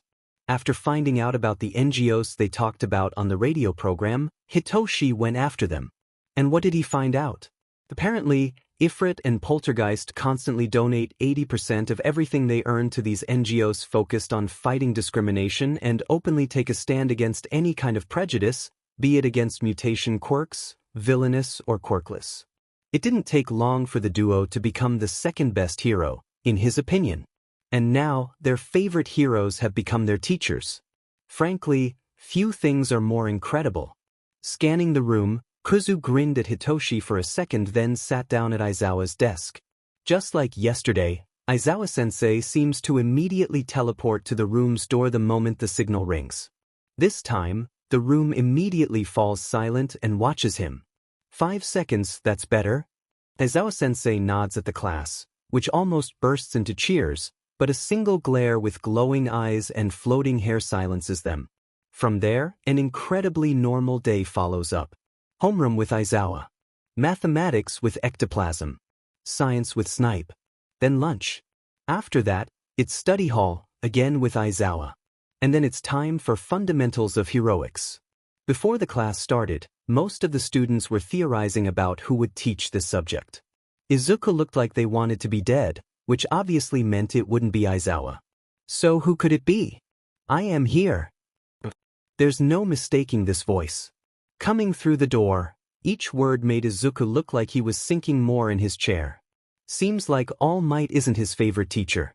Like a normal person. The day I see a normal person walk through the door like this will be the day I know that humanity is beyond salvation. Kuzu mumbled to himself, and Hitoshi had to hold his snickering. As All Might started introducing himself, Izuku looked about to start headbanging his desk, especially when All Might introduced their costumes. No hero is a real hero without his hero costume. He announced with a dramatic tone, and clicking a button on a remote, drawers popped. Out of the wall with a hiss, numbered cases coming out along with them. Well, Hitoshi understands where he's coming from. But isn't Sir Nitai's hero costume basically a formal suit? A costume might be important, but he makes it sound like it's the most important thing. At least the class is excited to see their costumes. Hitoshi is excited too. He can't deny it. And for some reason, All Might had an extra case in his hands. Young Aizawa? He called Izuku. I said to call me. Izuku sighed again. He's doing that a lot today. Forget. He waves a hand. Power Loader said to give this to you. He passed the case to Izuku. Finally. Izuku replied, smiling. If I'm not wrong, our class today will be at Gym Gamma? Not quite, young Aizawa. All Might said, and Izuku's smile instantly dropped. We'll be going to Ground Beta. And Izuku visibly scowled at that. Ground Beta? What are you planning, All Might? Kuzu asked, gritting his teeth. We'll be doing combat training. All Might said like it should be obvious. On the first day? Without any prior training? Kuzu asked in his most deadpan expression. At least tell me it will be quirkless training. What would be the point? All Might asked, tilting his head to the side. Kuzu took a long deep breath then started talking slowly. The point, All Might, is to not let 19 super powerful teens freely use their quirks against each other without any previous training in how to do it safely. Kuzu replied. Experience is the best teacher, young Aizawa. Don't worry. All Might waved off his concerns. You know what? I give up. Kuzu said, then turned to the class. Suit up and follow him, I'll be back soon. Then he left. Where is he going? Kaminari asked. But the question everyone had at this moment was another. Will we really be okay? But of course, it had to be all moron. What kind of idiot thinks such a lesson plan is a good idea? Izuku watched Aizawa's quirk assessment test firsthand. He analyzed each of the students. Apart from two, no one there has any kind of adequate training to be doing combat training. Most of them probably can't even understand how dangerous their quirks really are. Today it should just be a review, test, and critique of the costumes. Dad is already at Gym Gamma waiting after all. That's where they should be going. With his costume case in hand, Izuku decided that, to hell with it, and simply rose from the ground flying at full speed toward the Gym Gamma. Bad day to have forgotten his phone. He almost crashes against the door in his hurry. Dad! He's already yelling, which startles Shouta, who barely keeps himself from jumping. Izuku would be laughing in any other situation, but now they have a disaster to prevent. Izuku? What happened? Dad asked worriedly. All moron happened. Izuku replied. He changed the schedule. The class isn't coming here.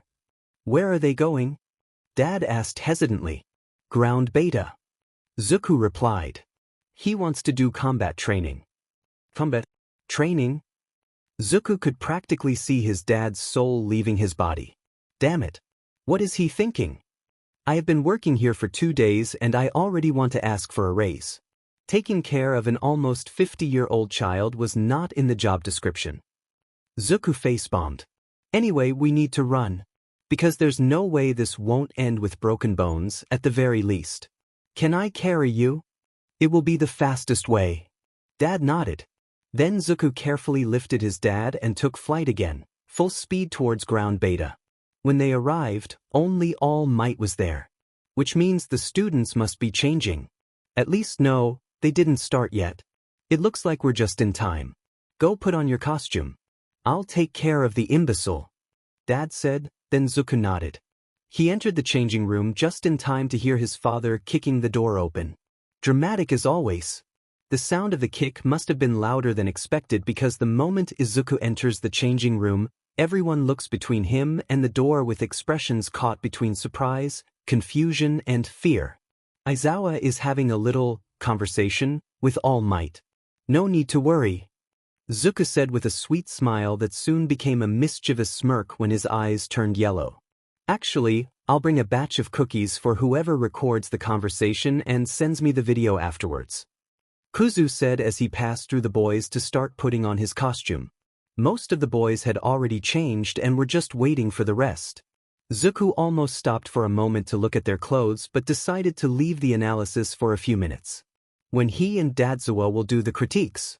But with a simple glance over it, he already knows a lot will have to be changed. Go ahead, I'll meet you guys soon, Zuko said, waving.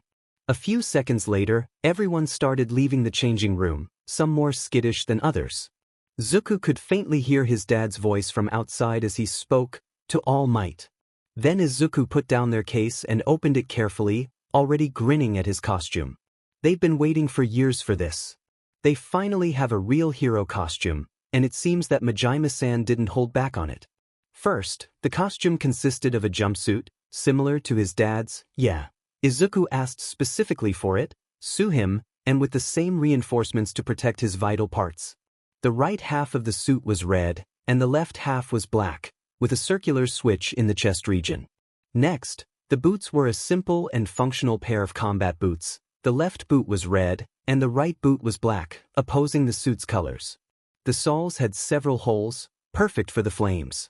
Fingerless knuckle gloves in the same pattern as the boots. The black half of the costume wears the red glove, and the red half wears the black glove. 2 bracelets, following the color pattern of the suit. A briefcase with 5 arrows, darts, some bottles of different colors, 2 cameras, about the size of a marble ball, and a set of 6 rings and a slightly larger one. Plus some basics, like capture tape, first aid kit, energetic cereal bar for night patrols.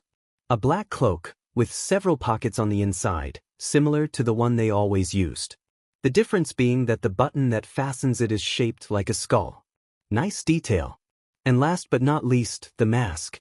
The skull mask has become their main symbol. There's no way Izuku would change it now.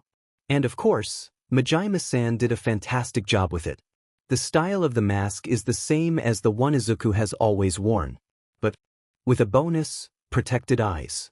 There was also a tiny button on the side of each eye. Quickly putting on his clothes, Izuku continued to look through the case. A note explaining the features of the costume and support gear.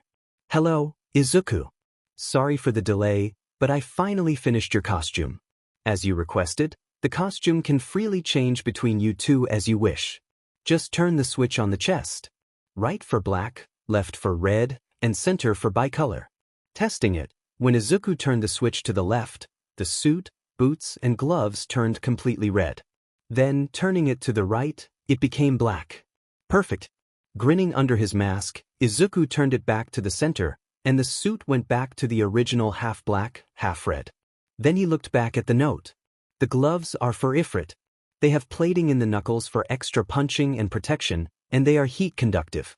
The entire costume and support gear must be able to easily resist up to blue flames, but I didn't find a way to make it resist your purple flames yet.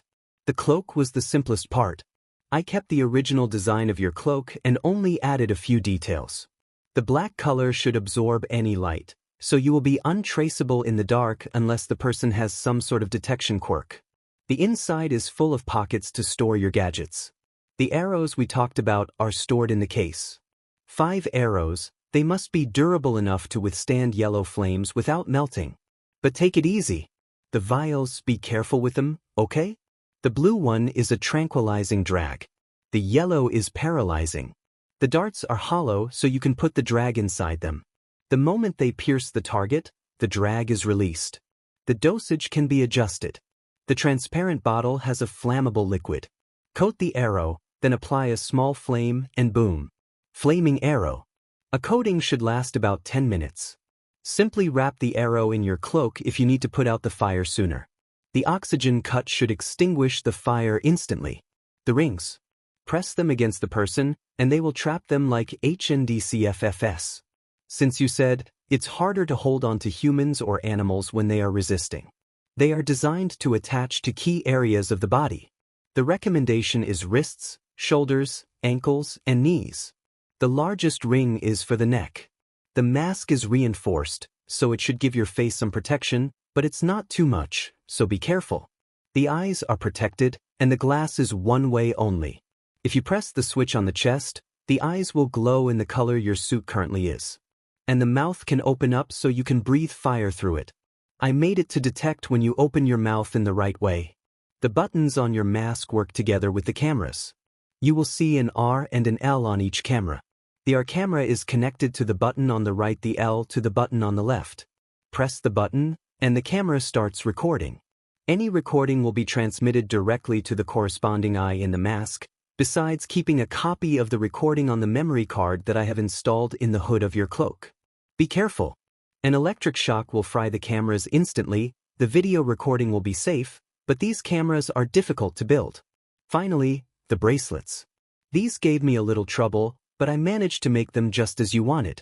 They are strong enough to be used as a blockade against blade and bullet attacks. But that's not what you wanted them for. Your chains were adapted and placed inside them as you wanted. It was very hard to find an alloy strong enough to keep the chains thin, light, and practical. You owe me a coffee for this one. To launch the chains, you must make specific movements. Just press your fingers on the palms and they come back. Make a drawing motion from the shoulders, and it will launch the neutral chains. They are as heavy as Namuri's whip and should hold as much as your dad's scarf. Make a drawing motion from the waist, and you will throw the flammable chains, one tiny spark, and the whole chain will catch fire. Throwing your arm, like you want to stab something, you throw the grappling hook. The tip of the chain is tipped like a dagger, and as soon as it pierces something, it will open into a hook to attach to the pierced surface. That's the gist of it. If you need any adjustments or changes, you come straight to me, right? Absolutely under no circumstances are you to interact with the pink-haired girl named Hatsum. Hatsum? This name is familiar. Where did Izuku hear it before?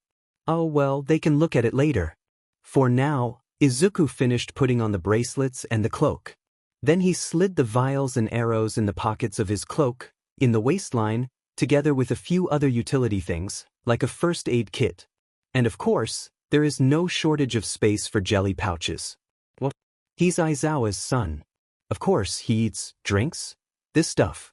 He keeps the suit in the neutral position and goes back to the ground beta to meet the rest of the class. And they enter just in time to see a golden scene. All Might look pale as a ghost, and every single person in the room seems either confused, terrified, or both. While Dad is simply standing there with his neutral expression. Oh, scratch that. His lips are curved 0.5 millimeter upwards. The BSTRD is loving the scene. Kuzu is really hoping someone recorded what happened. Meeting his dad's eyes, Izuku tilted his head in All Might's direction, but Shouta simply shrugged. Now that everyone is here, let's start with the combat training. Shouta said with as much disdain as he could. Since All Might has assured me that nothing will go wrong, I'll just be watching. He gave a pointed look at All Might, and Izuku is sure he saw the giant man shiver, and his right hand twitched for a second. Now that you're all ready, we can start. All Might said. Sir. Ida shouted, raising his hand. All Might nodded. This is the fake city from our entrance exam. Does that mean that we'll be conducting urban battles again? Not quite. I'm going to move you 2 steps ahead. Oh, Izuku doesn't like where this is going. Most of the villain fights you see on the news take place outside. However, statistically speaking, run-ins with the most dastardly evildoers take place indoors. All Might explained proudly, and Izuku can't help the shiver he's feeling at where this is going.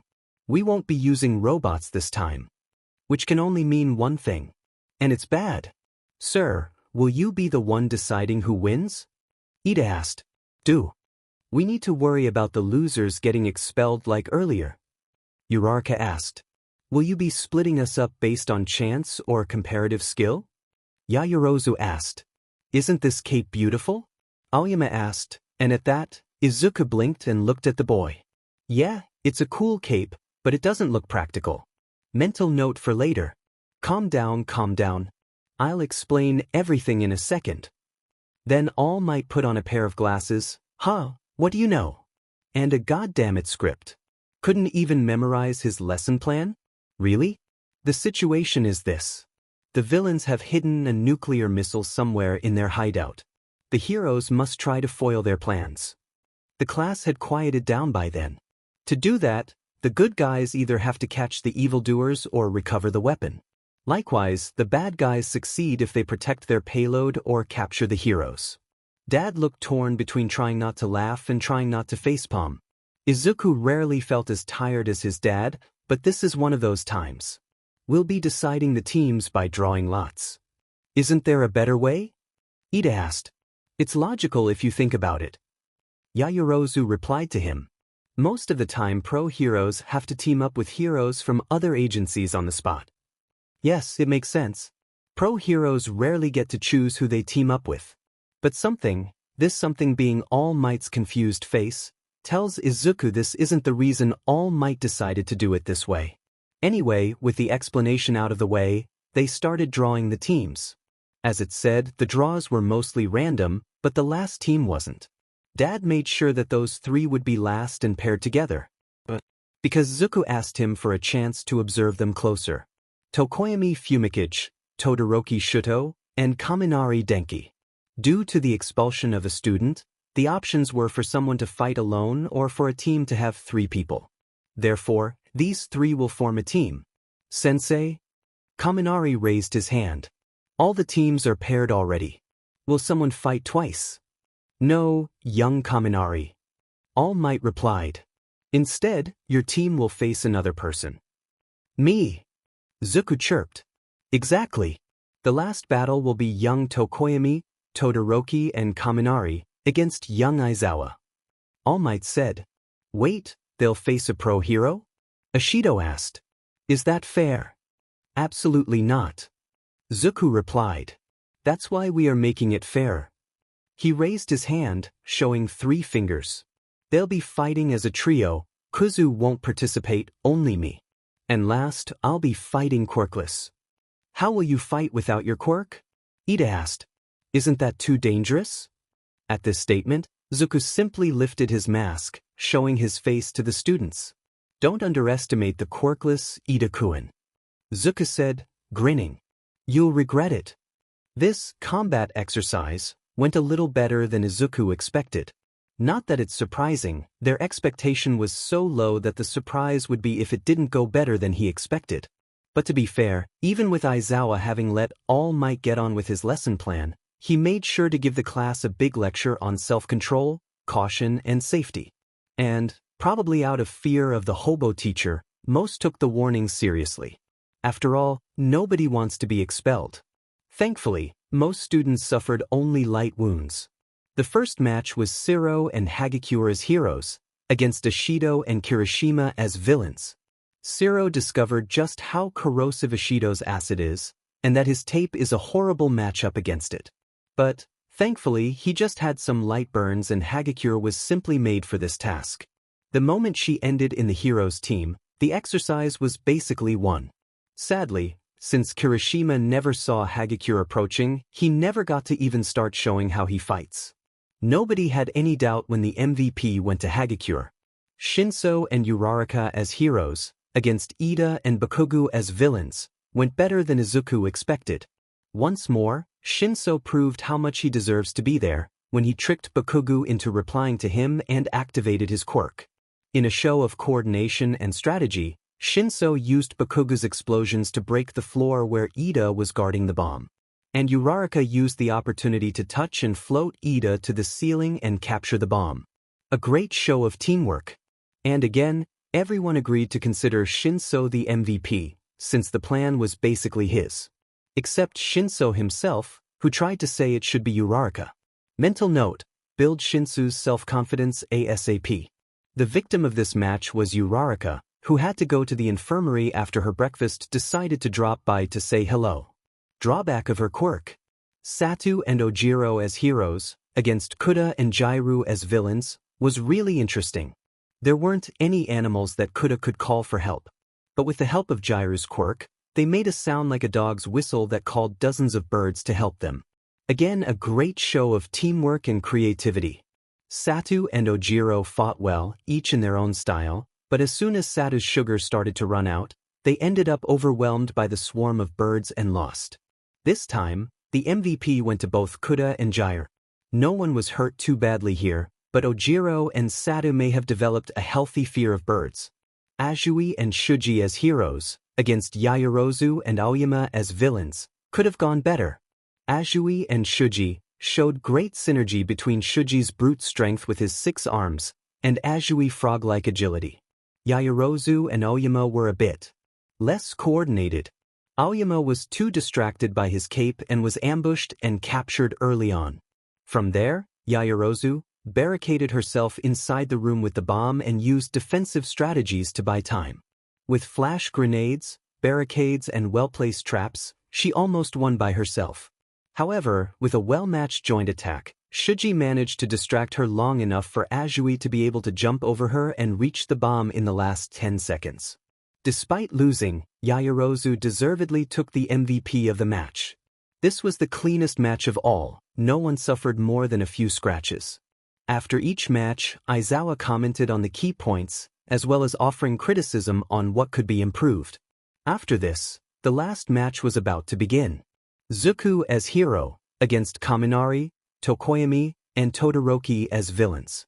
As agreed, Kuzu will be sitting this one out, and Zuku will be fighting quirkless. Also, in this exercise, the villains clearly have an advantage, since they have 5 minutes to scout the area, and chose where to hide the bomb. All Might said that true heroes must be able to adapt to any kind of situation, and he's not wrong. But still, this is too advanced for first years. Izuku had 4 years of experience as a vigilante, and even so, his dad only let him take part in this kind of practice in his 2nd year of training. To regular students, this probably would be something that a 3rd year would do. At least no one broke anything. Though this is probably more because most of them hold back a bit in fear of Dadzawa. As soon as the starting signal went off, Zuku sat down, waiting for the 5 minutes and forming his strategy in the meantime. The reason Izuku took an interest in these 3 right away is quite simple. In terms of brute strength, these 3 have the strongest quirks in the class. However, the more powerful the quirk, the more difficult it is to control. Todoroki's quirk is half hot, half cold. An elemental quirk that allows him to generate fire from half of his body and ice from the other half. Incredibly powerful, and with him being the youngest Todoroki, and with Izuku knowing what he knows about Tuya. A lot of red flags are being raised here. But the talk about abuse will have to wait for later. Now Izuku needs to see how familiar Todoroki is with his quirk. Tokoyami's quirk is Dark Shadow. A sentient quirk, in the form of a raven made of shadows.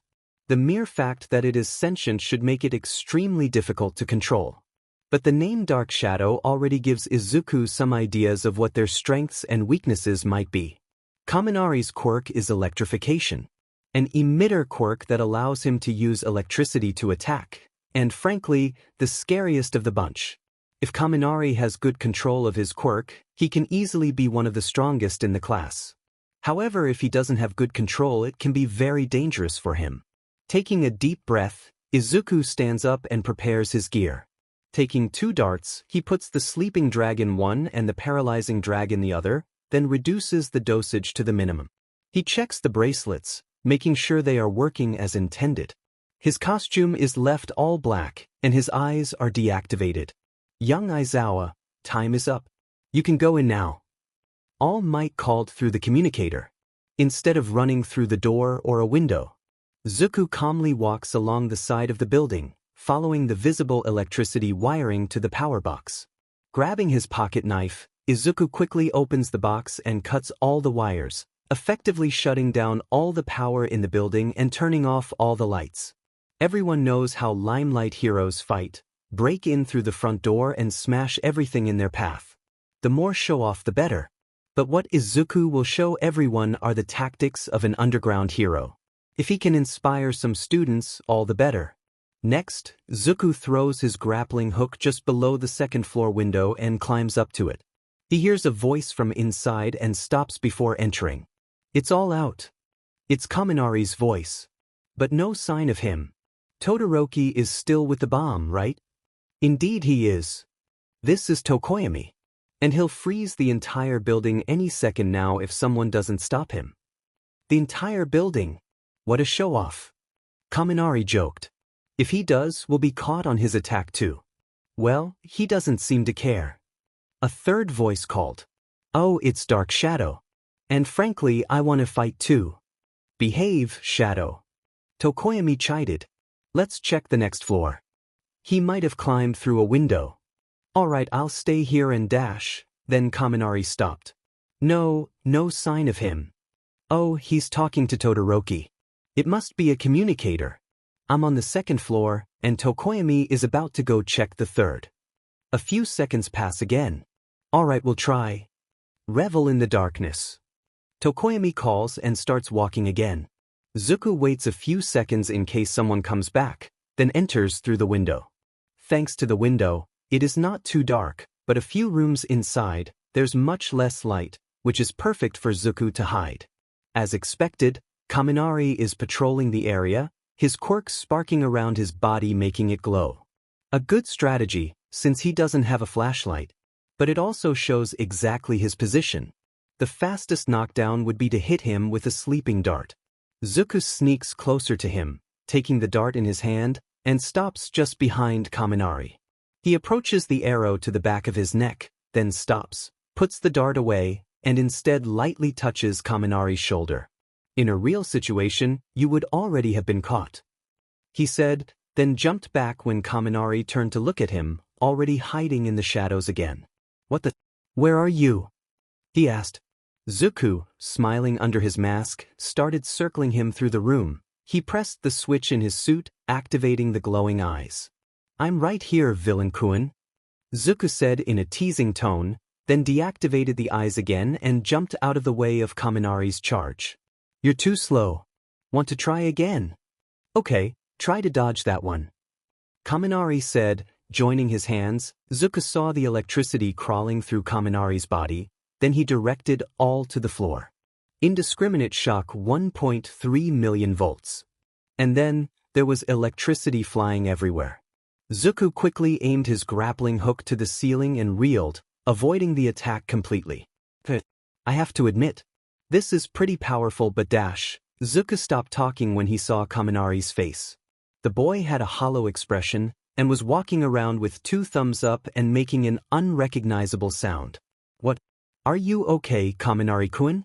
He dropped back to the floor and walked closer, but Kaminari didn't react. Oh god, did you just short-circuited your brain? Again no response. We need to correct this ASAP. Izuku mumbled, then took the capture tape from his cloak and gently wrapped it around Kaminari's waist, then tied it to a wall. Kaminari Denki is captured. All Might announced. Now, I need to keep going. Tokoyami or Todoroki will be checking this place soon. Izuku mumbled, then giving Kaminari a last glance to make sure he was okay, he moved on. Finding the stairs to the next floor was quite easy. But instead of climbing, Izuku opted to wait. His patience was soon rewarded when he heard footsteps approaching. A single person, the footsteps almost inaudible, which indicates that it is someone light. Probably Tokoyami. He must have bones like those of birds, which would make him quite light for someone that size. When he arrives, instead of immediately looking for Izuku, Tokoyami leaves the dark room as quickly as possible, immediately going to one of the windowed rooms. Interesting choice. If Izuku's hunch is correct, Dark Shadow becomes stronger in dark places, so why give up this advantage? Following Tokoyami, he overhears a conversation. Calm down, Shadow. We can't lose ourselves in a situation like this. But Fumi, I want to fight. This is the perfect situation. Dark Shadow whined. Izuku grinned under his mask and started walking closer. What an interesting thing he just overheard. Interesting, want to tell me more? He said, and two pair of eyes instantly snapped to him. Tokoyami seemed shocked for a moment, and Dark Shadow instantly lunged to attack Zuku. Zuku sidestepped, and Dark Shadow hit the wall behind him, destroying it instantly. Powerful, what else do you have, little bird? Zuku teased, and Dark Shadow lunged again. This time Zuku crouched, avoiding the hit again, then took a few steps back. Calm down, Shadow, don't fall for his provocation. Tokoyami tried to reason, but Dark Shadow was ignoring him. After a few seconds, Zuku saw Tokoyami being dragged closer. There must be a limit to the distance the Dark Shadow can travel from Tokoyami. If Zuku is going to take a guess, about 5 meters. Come on, little bird. Catch me if you can. Zuku provoked again, going deeper into the darkness. Oh, you won't escape, Dark Shadow said, and lunged again. This time faster and stronger. The darker it is, the stronger he or is she. I'll have to ask later. Anyway, the darker it is, the bigger and stronger Dark Shadow becomes. Zuku mumbled to himself, avoiding another attack. But it seems they get more aggressive and straightforward too. Very predictable, we will have to work on this problem. Then Izuku made a drawing motion starting from his waist, and each bracelet shot a chain. Swinging both chains, Zuku hit one on the other, drawing a spark that ignited the whole chain. Dark Shadow instantly shrieked and backed away from the flames. Zuku then pressed the fingers of his left hand against his palm, pulling back the chain, keeping only the one in his right hand. And with his left he quickly pulled out one of the darts. Swinging the chain, he made Dark Shadow retreat even further, and taking advantage of the momentum, he threw the dart, hitting Tokoyami's opposite forearm, who immediately stopped moving and fell to the ground. What kind of sorcery is this? Tokoyami asked from the floor. Not sorcery. Science. Zuku chirped. I applied a minimal dosage, so you should be able to move again within 5 minutes. Then Zuku approached and gently picked up Tokoyami in his arms. I will have to capture you now, but I will leave you in a place with more light. Then Zuku went into the room with the windows where they had started fighting and gently placed Tokoyami on the floor against the wall. Then he opened all the windows.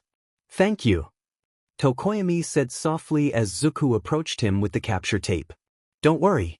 I know how it is to be afraid of the dark, Zuku said, lifting his mask to show him his smile. Then he took 2 jelly pouches from his cloak and placed them on the ground near them. I don't know your preference, but I have heard that Dark Shadow likes apples. Apple flavor is the best I have at the moment. Then he wrapped the capture tape around Tokoyami's arm and stood up to leave the room. Tokoyami Fumikage is captured. All Might announced, and Zuku smiled to himself. You know, if you work together you would have a good chance of victory, he said, then went back to the stairs before Tokoyami could reply. Going up the stairs, Zuku started searching around. He was on the 3rd floor. The building has 6 floors. The most obvious floor to hide the bomb on would be the last floor. After all, it would take the longest to reach. But at the same time it is too obvious. Kaminari was patrolling the 2nd floor, and Tokoyami the 3rd. Apparently Todoroki is guarding the bomb. Zuku decides that the 3rd floor must not be the right one and continues to the 4th.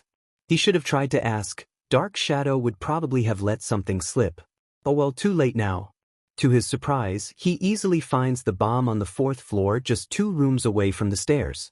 The location makes sense, considering that there is only one door to this room. Todoroki is just in front of the bomb, watching the entrance attentively. If Zuku tried to throw a dart now, he would probably hit it, but he wants to try to see something of Todoroki's fighting style as well. Smiling, Zuku decides to throw away the stealth. He activates the eyes of the mask again, effectively revealing his position, and walks to the door. The moment he steps inside the room, he feels a cold draft and within seconds the whole room is frozen, and Zuku's feet are stuck to the floor. Powerful, Zuku comments smiling. But wasn't freezing the whole room a bit much? Better not to give you any chance to escape, Todoroki said in his inexpressive voice. And what will you do now? You haven't captured me yet, Zuku provoked. And you can't move, Todoroki replied. There's not much you can do now. He is underestimating Zuku. That is a mistake you only make once. Izuku slips his hand through the cloak. He knows that the only really visible part of him are his eyes. With the black cloak, nothing else is visible in this darkness.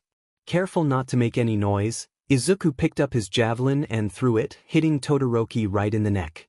Never underestimate an enemy. Izuku said, "Your enemies will not always play fair." In 5 seconds Todoroki was on the floor, asleep. Now, to free himself, Izuku had a few tricks he could use. He could simply take of his boot and walk to bomb in his socks. He could use the flaming whip again. Or he could use the hook. Aiming his grappling hook up, Izuku shot it to the ceiling, then pulled himself, breaking the ice from his foot and freeing himself.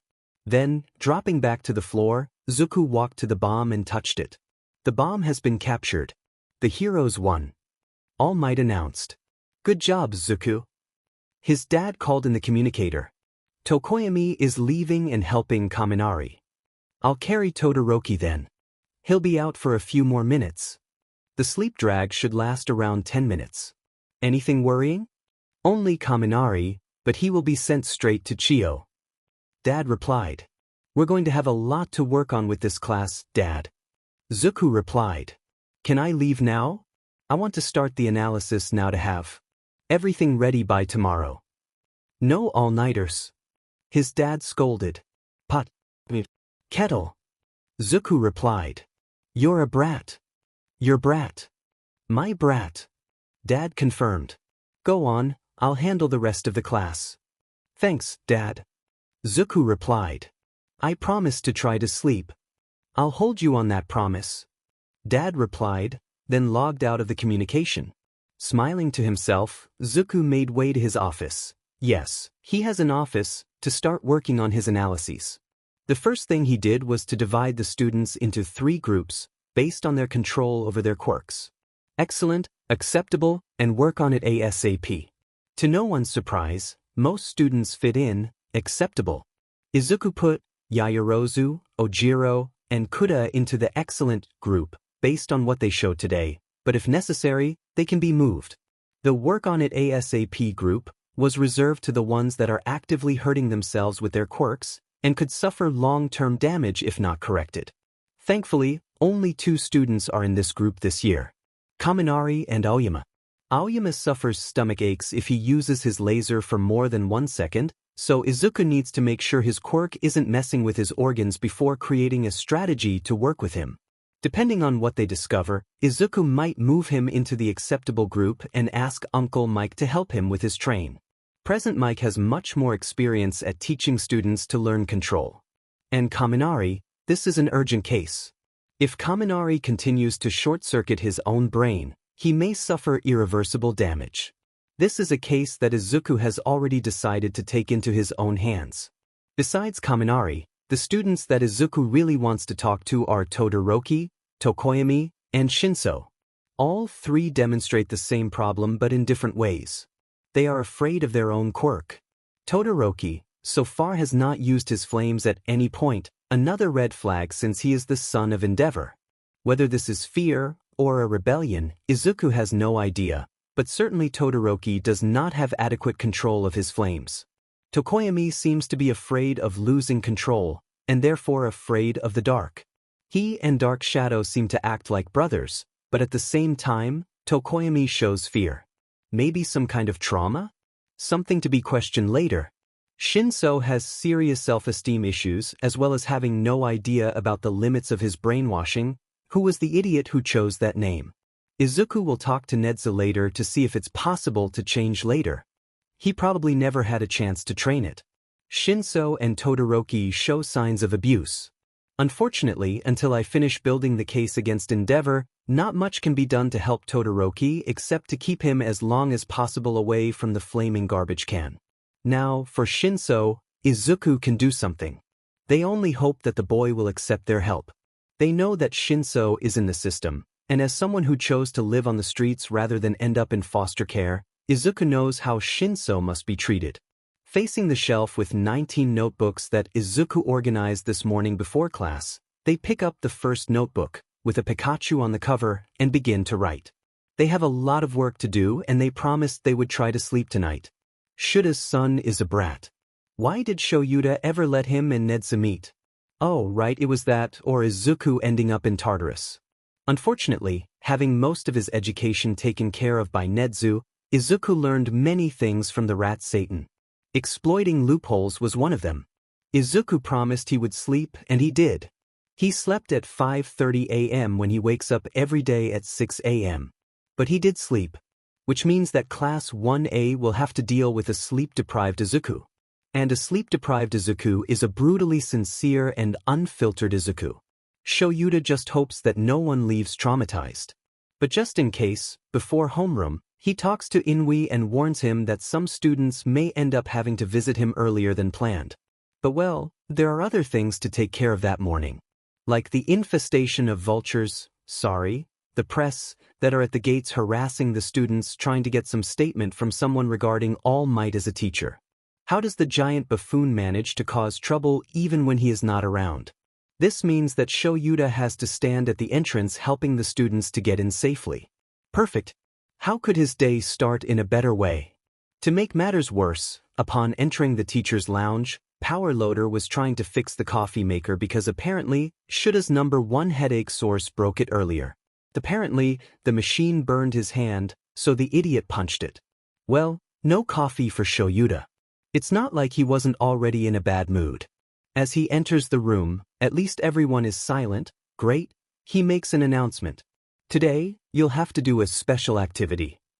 Shouta pauses dramatically and secretly relishes on the kids' panicked faces. You'll elect the class representative. Such a normal activity. Most cheer, but Shouta quickly silences them with his usual Shouta glares. Any questions? All 19 students raised their hands. You can't elect Izuku. Everyone lowered their hands. Volunteers. Why did he ask that? Immediately the class erupts in chaos, with almost everyone volunteering for the position. Shouta sighs and starts entering his sleeping bag. I'll take a nap. Don't wake me up unless someone is dying. From there, the Shouta tunes down their discussion, only replying when Ida asks if voting is an acceptable method to elect. I don't care what method you chose as long as you decide before the end of homeroom. Fortunately, this class is minimally logical. They end up electing Yaoyorozu as president and Ida as vice president. Good choices. After that, at the end of homeroom, Shouta takes the list that Izuku gave him earlier and announces. Attention, Hellspawn. One by one during today's class you will be called into Izuku's office. Yes, he has an office, to discuss your quirk, fighting style, clothing. Izuku is a licensed and approved analyst by both HSPC and Nedzu, so I recommend you make good use of this chance. Then he called the first one. Yaoyorozu, you first. The rest will continue with your normal classes, someone takes notes to pass her later. Then he points the direction for Izuku's office and makes his way to his next class. Whatever Izuku does, now it's with them. Yaoyorozu Momo. 5 minutes after the first signal, Izuku hears the first person knocking on their door, so he puts a friendly smile on their face and calls in. Come in. Then the door opens and Yaoyorozu enters. Yaoyorozu-san. Congratulations for being elected. Izuku said, pointing to the chair in front of his desk. Thank you, Aizawa-sensei. She replied shyly. Izuku, Zuku, Kuzu, Poltergeist, Ifrit, Duality. Pick one, but please don't call us Aizawa. It will only be confusing when my father and I are together. Kuzu insisted. I know it can be a bit confusing, but in time everyone learns to distinguish between us. Zuku offered, getting up. Jasmine tea? Thank you. Yaoyorozu replied, nodding. Then you can call me Momo. It's only fair. As you wish, Momo-san. Kuzu said. 5 minutes later, each one had a teacup in their hands, and Zuku went straight to the point. All right, I'll be blunt with my question, Momo. Are you really comfortable with your costume? Kuzu asked, sipping his tea. Well, not really. But there wasn't much choice. Momo explained. I need to have my skin exposed to use my quirk.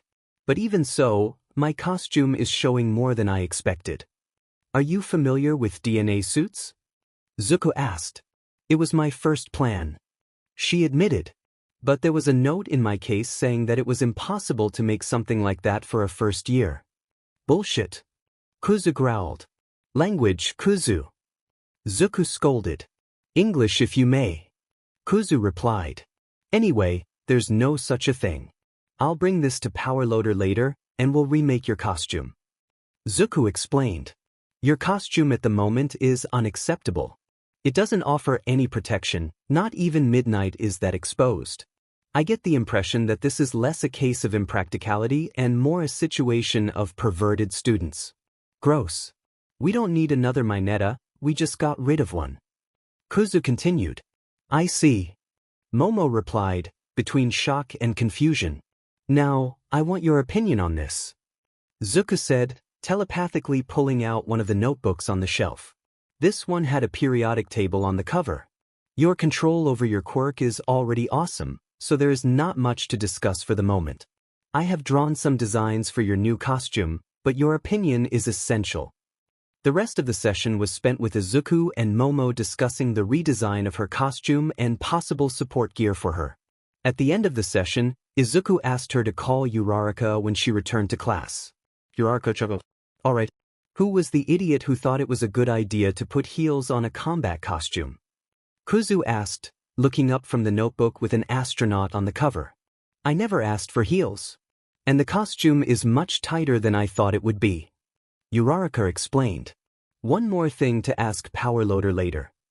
Zuku sighed. I feel that we will end up with an entire support class expelled. Well, let's talk about your quirk for a bit. Kuzu said. You should start carrying nausea medicine in your belt. Zuku suggested. Should you need any more specific medication, I'm sure Recovery Girl can arrange it. Just talk to her.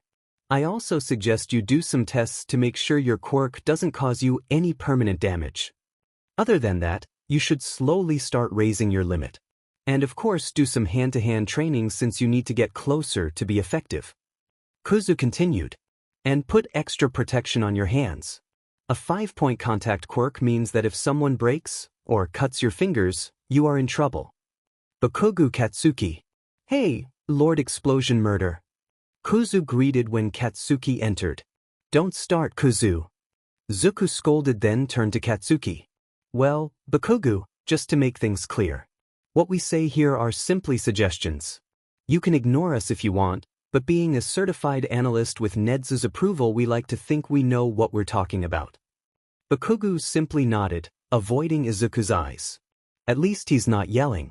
Izuku waited a few awkward seconds. Double dash. Aiza dash. They said at the same time. You first. Zuku conceded. Can we talk? Katsuki asked. About everything. Look, Bakugo. This meeting is to talk about your hero costume and your quirk. Kuzu explained. If you really want to talk, wait for us in front of the classroom after dismissal. All right. Katsuki nodded, then gestured for the notebook. What do you have there?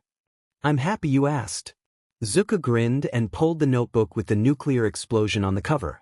Now, how do you feel about putting shock-absorbing braces under your gauntlets? Ida Tenya. Look, Ida-kun. It's nice that you admire your brother that much. Zuka said slowly, trying to pass his point as clearly as possible. But all that armor. How does it help you? You're not Ingenium, Ida. You are your own hero. Ojiro Mashireo. What kind of martial art did you say you practiced again? Kuzu asked. You're pretty good at it, but maybe it's time to try varying a little. You already have some bad habits that I assume come from always fighting against the same person. Hagakure. Boots and gloves. Her entire costume are only boots and gloves. Kuzu yelled while Zuku tried to muffle him. Oh no, someone will get expelled. How dare they do something like that to a teenage girl? Sorry, Hagakure-san. We should have checked this before. Zuka bowed to her. But this will be fixed, don't worry. Satorikido. Well, I would suggest carrying some energy gummies with you. Can't have you falling asleep because of your quirk in dangerous moments. Zuka said. You should also try thinking a bit more before rushing. Brute force will not always be enough. Ashido Mina. Have you tried having a little chat with Yayarozu? Zuku suggested. She can help you better understand the chemistry behind your acid, and from there, you can further increase your potency and/or versatility. Dashutsu. Su-dash. Call me Tsu. Karo. Tsu. Kuzu tried again. I'm dying to know how the hell you found out you could spit out your own stomach, but we can discuss that later. For now, tell me a little more about yourself. To what extent does your quirk affect your natural instincts? Zuku continued. Siro Hanta. Your mobility is nothing to laugh at, and you have a huge potential for quick captures. Zuku started. But I have noticed a bad habit of underestimating your opponents. This kind of thing usually takes care of itself after the third time you have your butt handed to you by someone who seems weak. Kuzu interjected. But how about not letting it come to that? Gyrokyuka. You urgently need noise cancellers. Kuzu said. And just like present Mike, your quirk will benefit immensely from proper support gear. I will schedule a conversation with Power Loader and pass the notes I have to him. He will certainly know what to do. Zuku continued. Yuga. First of all, take this note and go to Recovery Girl. Zuku said as soon as the French boy entered. Until I am sure how your organs respond to your quirk, I can't give you any useful advice, so we will do some tests and then we can discuss the results. Kirishima Iger. Bare chest? Really? Kuzu deadpanned. I'm not sure about what your idea of manly is. But there's a line between manly and dumb. Zuku continued. I know they say that men live less, but still, you don't need to try to prove these statistics. So how about we sit down and discuss how to keep you protected and at the same time maintain all your manliness? Kuzu cheered. Shijimez. You, my good sir, have one of the most versatile quirks I have ever seen. Kuzu said. And you are very quiet. Have you ever thought of practicing stealth? Zuku suggested. As a scout you would be unstoppable. Not to mention that your strength leaves many heroes in the dust.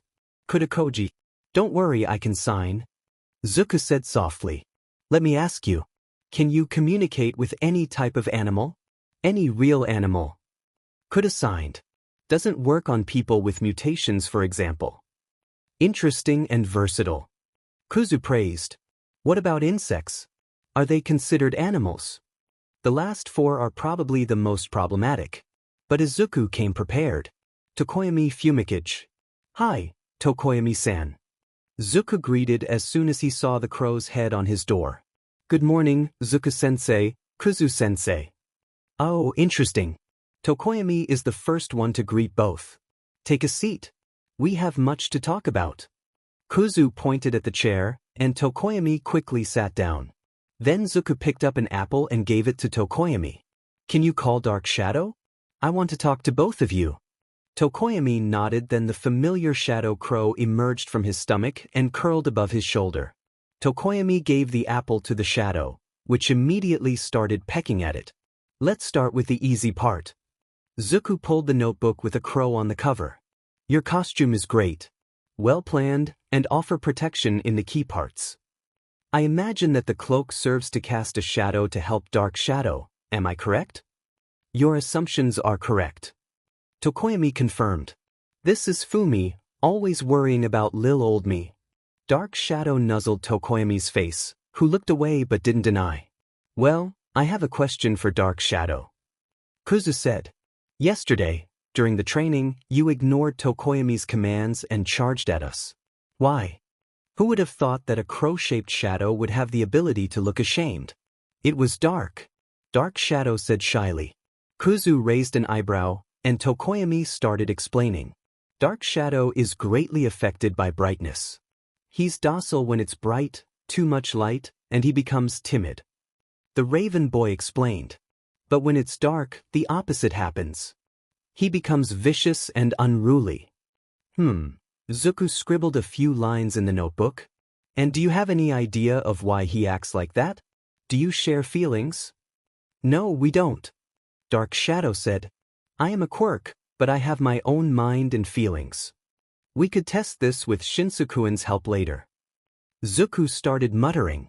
I wonder if he could brainwash Tokoyami through Dark Shadow responses, or the opposite. Would one of them be able to snap the other? What a dash! He was interrupted by a karate chop on the head. Kuzu! You were muttering again. Kuzu shrugged. Meanie. Izuku pouted, then looked back at Tokoyami. How bad can it get? If it's too dark, I might lose myself completely. Dark Shadow admitted. It happened only once. Tokoyami explained. Dark Shadow went completely berserk and started attacking anything that moved. We ended up hurting our father. After that, he didn't finish, but it wasn't necessary. Izuku saw his files. Tokoyami is in foster care, and the implications are clear. Fortunately, Tokoyami shows no signs of abuse or neglect, but Izuku knows how cruel the system can be to children who have weak mutations or so-called villainous quirks, and Dark Shadow fits in 2 of these cases. Even without signs, Izuku will at least check to see if he is really safe. That is why Fumi sleeps with a nightlight. Dark Shadow continued. How old were you? Izuku gently asked. 8. Tokoyami replied. Clarifying. Thank you for telling us. Kuzu nodded and threw another apple at Dark Shadow, and the crow immediately perked up and snatched the apple in the air. Whatever they told you, Tokoyami. What happened was not your fault. Izuku continued. You were only a kid and still is. As for the problem at hand, Kuzu continued. We'll help you with it. Help us? Dark Shadow asked. How? It depends on what you are willing to try. Izuku explained. The first thing you need is to overcome the fear of your quirk. I don't fear Dark Shadow. Not in the traditional way. Izuku continued. But yes, you are afraid. If you didn't, you wouldn't have problems with the dark. We'll help you control Dark Shadow, even when there is absolutely no light. Kuzu continued. And also help Dark Shadow to control himself. But for this we will need extra time. Would you be willing to meet us at the field Omega on Tuesdays after class? Izuku asked. Tokoyami pondered for a few seconds, absent-mindedly petting Dark Shadow. Then after a few seconds he nodded. Very well.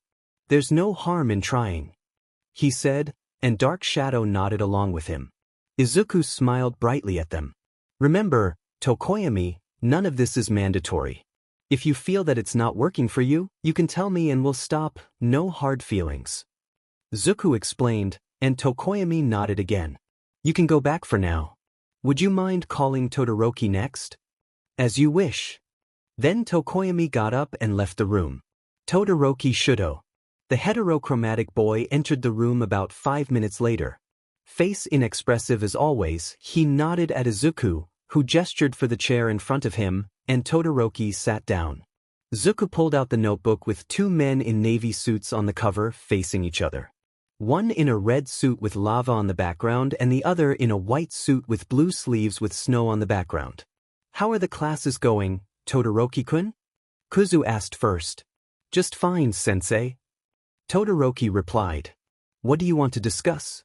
Now, this will have to be handled delicately, so they decided to start with the lesser of the many problems that seem to have the same origin. For starters, your costume. Izuku said. Denied. Frankly, I don't know who approved it, but he should be fired. What do you mean? Todoroki asked in visible confusion. Does he really see nothing wrong? Todoroki, the biggest drawback of your quirk is frostbite.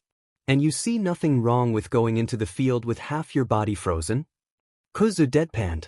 Are you serious? You are resistant to temperature variation, not immune. Izuku continued. Frankly, this problem would be easily solved if you used your fire to balance your temperature. No. Todoroki slammed his hands on the table. I'll never use it. Then he started getting up. This is a waste of time. Sit down, Todoroki. Kuzu commanded. If you want to ignore what I have to say, that is your choice, but at least you will listen to me. Todoroki hesitantly sat back down, his eyes focusing on anything other than Izuku's. As long as he's listening, Izuku will not chide him for it. Tell me, Todoroki, are you being serious about this? Being a hero? Izuku asked. Of course I am. Todoroki replied. Are you though? Let's get down to the facts. Kuzu said harshly. You refuse to use your fire. Which means that no matter what you try, You are only using half of your potential. How is this being serious? I won't use his quirk. Todoroki repeated. This is practically a mantra by now. I don't need his quirk. Do you really believe that? Kuzu continued. You don't know anything. Todoroki said. You don't know what Endeavor did. Believe me, Todoroki. I know a thing or two about BSTRD parents with fire quirks. Kuzu replied. You, Todoroki stopped and blinked at him. What? Do you know about the eye burner? Zuko asked. Serial killer. He terrorized Musutafu for more than 10 years. Killed people with green eyes. What does this have to do with anything? Todoroki was confused, but Izuku had his full attention. His quirk was fire-breathing.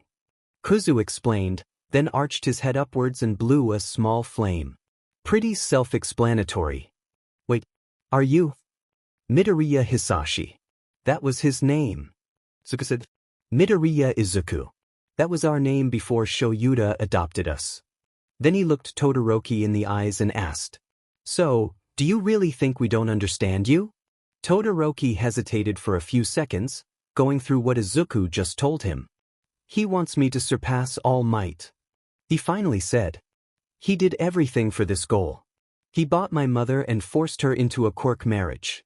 My 3 older siblings, he considered all of them failures. My oldest brother died because of him. I refuse to be his tool. I just showed you my quirk, Todoroki. The quirk I inherited from a villain who is locked up in Tartarus. Do you think this quirk is his? Kuzu said. It is not. My SPRM donor could only breathe fire. I can breathe and create fire from any other part of my body. My flames can reach temperatures he never dreamed of reaching. He jabbed a finger in his chest. This quirk is not his. It is mine. Then he pointed at Todoroki. That quirk is not his. It's yours.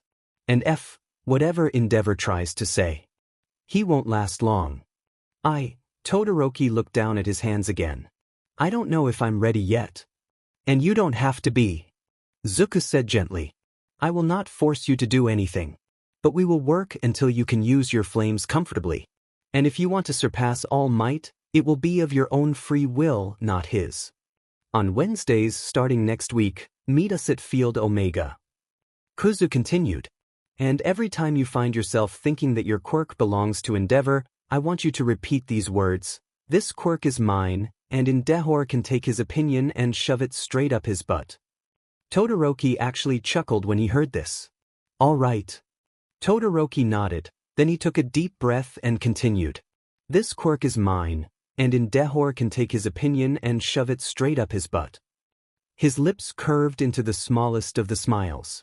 This is kinda nice to say. Therapeutic. I know, right? Kuzu grinned. Please stop corrupting him, Kuzu. Zuko chided. And Todoroki, hang on just a little longer. Endeavor can do whatever he wants. He will face the consequences of his actions. Okay. Todoroki nodded. Can I go now? Just a second. Zuko said, then scribbled something on his notebook, tore the page and gave it to Todoroki. If you want to treat these bruises that you are hiding, give this note to Recovery Girl, and she will know what it is about. No questions asked. Todoroki nodded and got up to leave. He stopped at the door and gave a last glance at Izuku.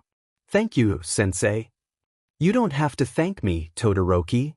Zuko waved at him. Any teacher here would have done the same. But no one ever did it before. So thank you. Todoroki nodded again. You're welcome. Kuzu replied. Now, get going, there's 2 more problem children to deal with, and we'd like to end this before lunch. Lunch Rush said he would make katsudon today, and we'd hate to lose.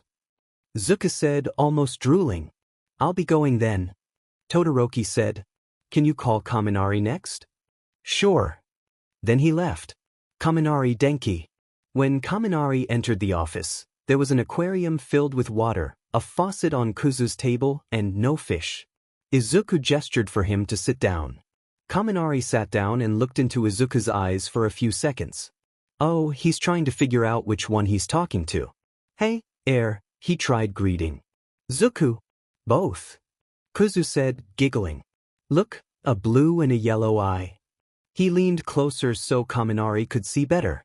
Before starting to argue, Kaminari picked up his phone and asked, "Hey, could you give me your number?" Zuku raised an eyebrow but wrote it on a paper for him. "Here, why?" he asked. "Ida wants to make a group chat for the class. But no one has your number." Kaminari explained while putting the number on his phone. "And yeah, I know you are technically our teacher, but you're also the same age as us, so we wanted to include you." And Zuku got a message on his phone, and there was a video archive attached to a new number when he looked. "Kuzu owes me a batch of cookies." Zuku checked the recording briefly. It was the recording of what Dad said yesterday to All Might during class. "Oh, they'll have to play this tonight. This will be better than a film night." "Perfect." Kuzu grinned at Kaminari. "I'll bring your cookies tomorrow." "Right. What is this?" Kaminari pointed to the aquarium. "It's for a demonstration. We'll get to it." Zuku said, then opened the Pikachu notebook. "So, Kaminari-kun, let's start with your costume?" "Sure," Kaminari said, slightly nervous. "I like your costume. It's simple, stylish and functional." Kuzu explained. "My only recommendation is that you order some kind of plating to wear under the costume. You can never have too much extra protection." "It's a nice idea." Kaminari smiled.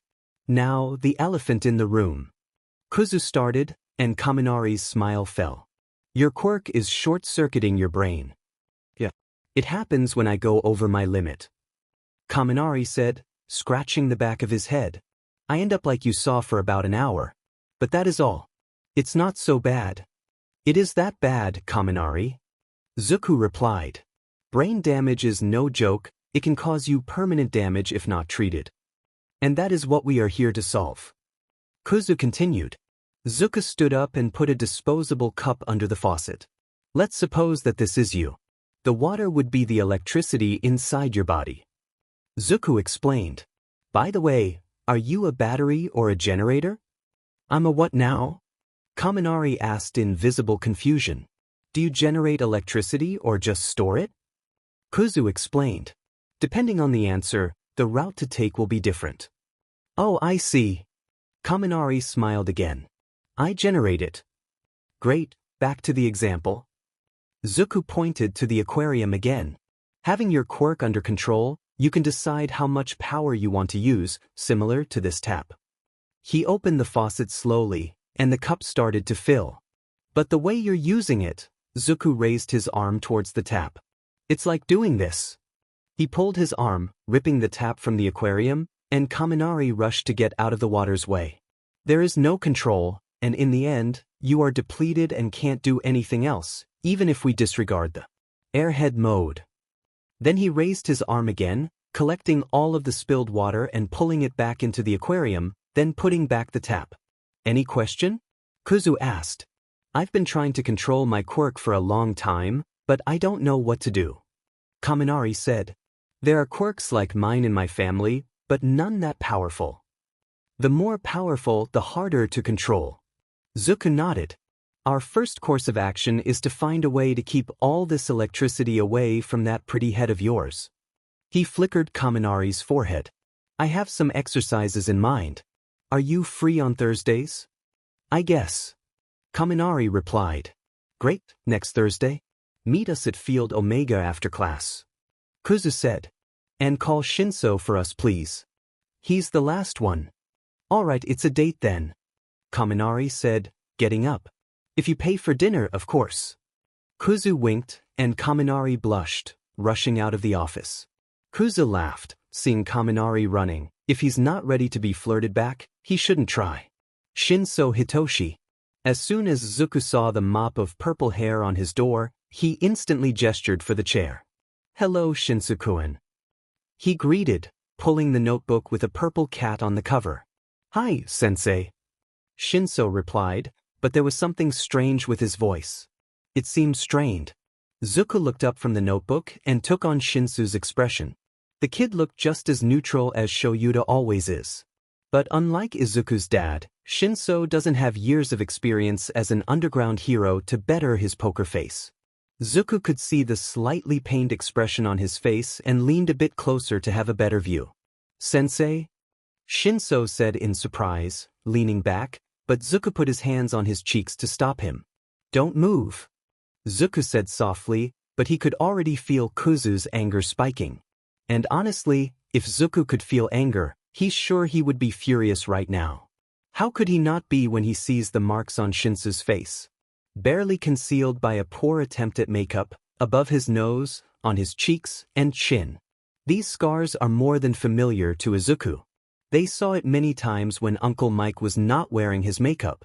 There's only one thing that can cause it. Muzzle.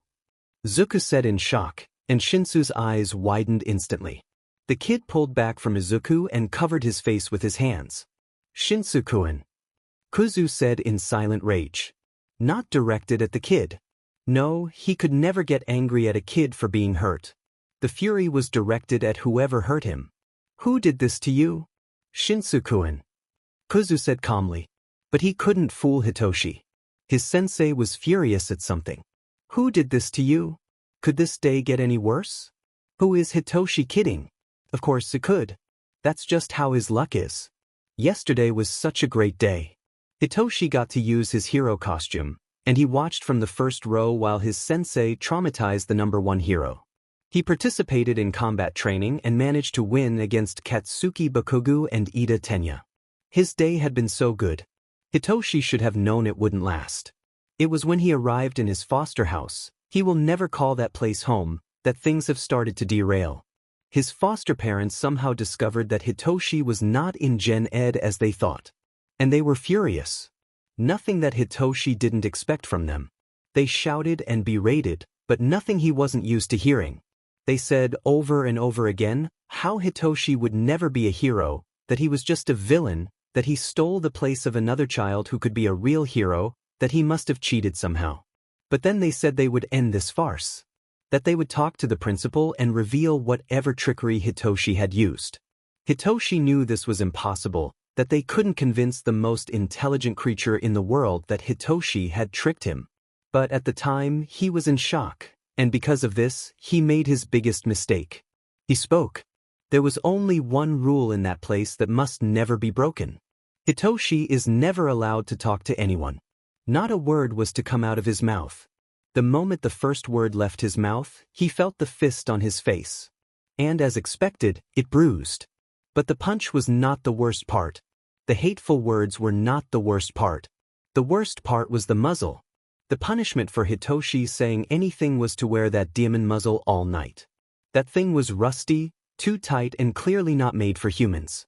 The result was always the same, cuts on his face that he is forced to try to hide with makeup. Usually Hitoshi does a good job hiding the marks. But this time, between the bruise, the muzzle on his face, and his usual insomnia, he didn't sleep at all.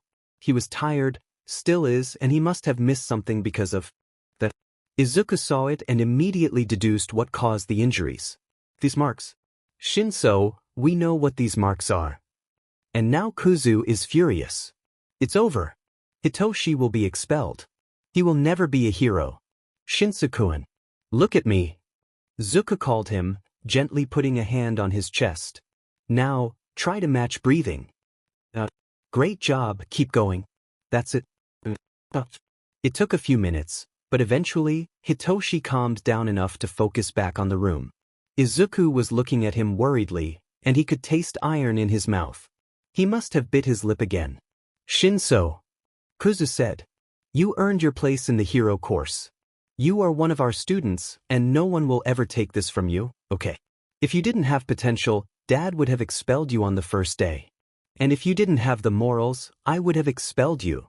He said gently but firmly. You'll be a great hero, Shinso, but you're still a kid. Could you let us help you? Zuko asked. Hitoshi thought about it. For many minutes he kept silent, mulling over it. Could he ask for help? This is duality. They are known for helping people like Hitoshi. He knows they'll try. But what if they fail? Hitoshi's foster parents don't need any more reason to hurt him. He fears what they'll do if they get any. Every single foster home he's been to before was the same. There must be a reason for that, right? Does he even have the right to ask for help? "Why you don't understand?" he stuttered. It was like his throat was closing. Not a single word came out. Izuku gently held his hands and brought them in front of their face. "Would this help?" Izuku signed. "You sign." Hitoshi signed back. "Most underground and twilight heroes do." Izuku explained. "It's good to have a nonverbal way of communicating. And Uncle Mike is practically deaf. And Dad will go deaf soon if he continues to be friends with Mike." Kuzu added.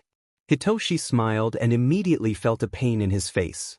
"Right, he still has the bruise from yesterday, and it hurts." Izuku noticed, and it brought them back to their previous talk. What should he tell them?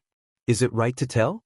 If Hitoshi says it, and they really find his foster parents guilty, then what about everyone else?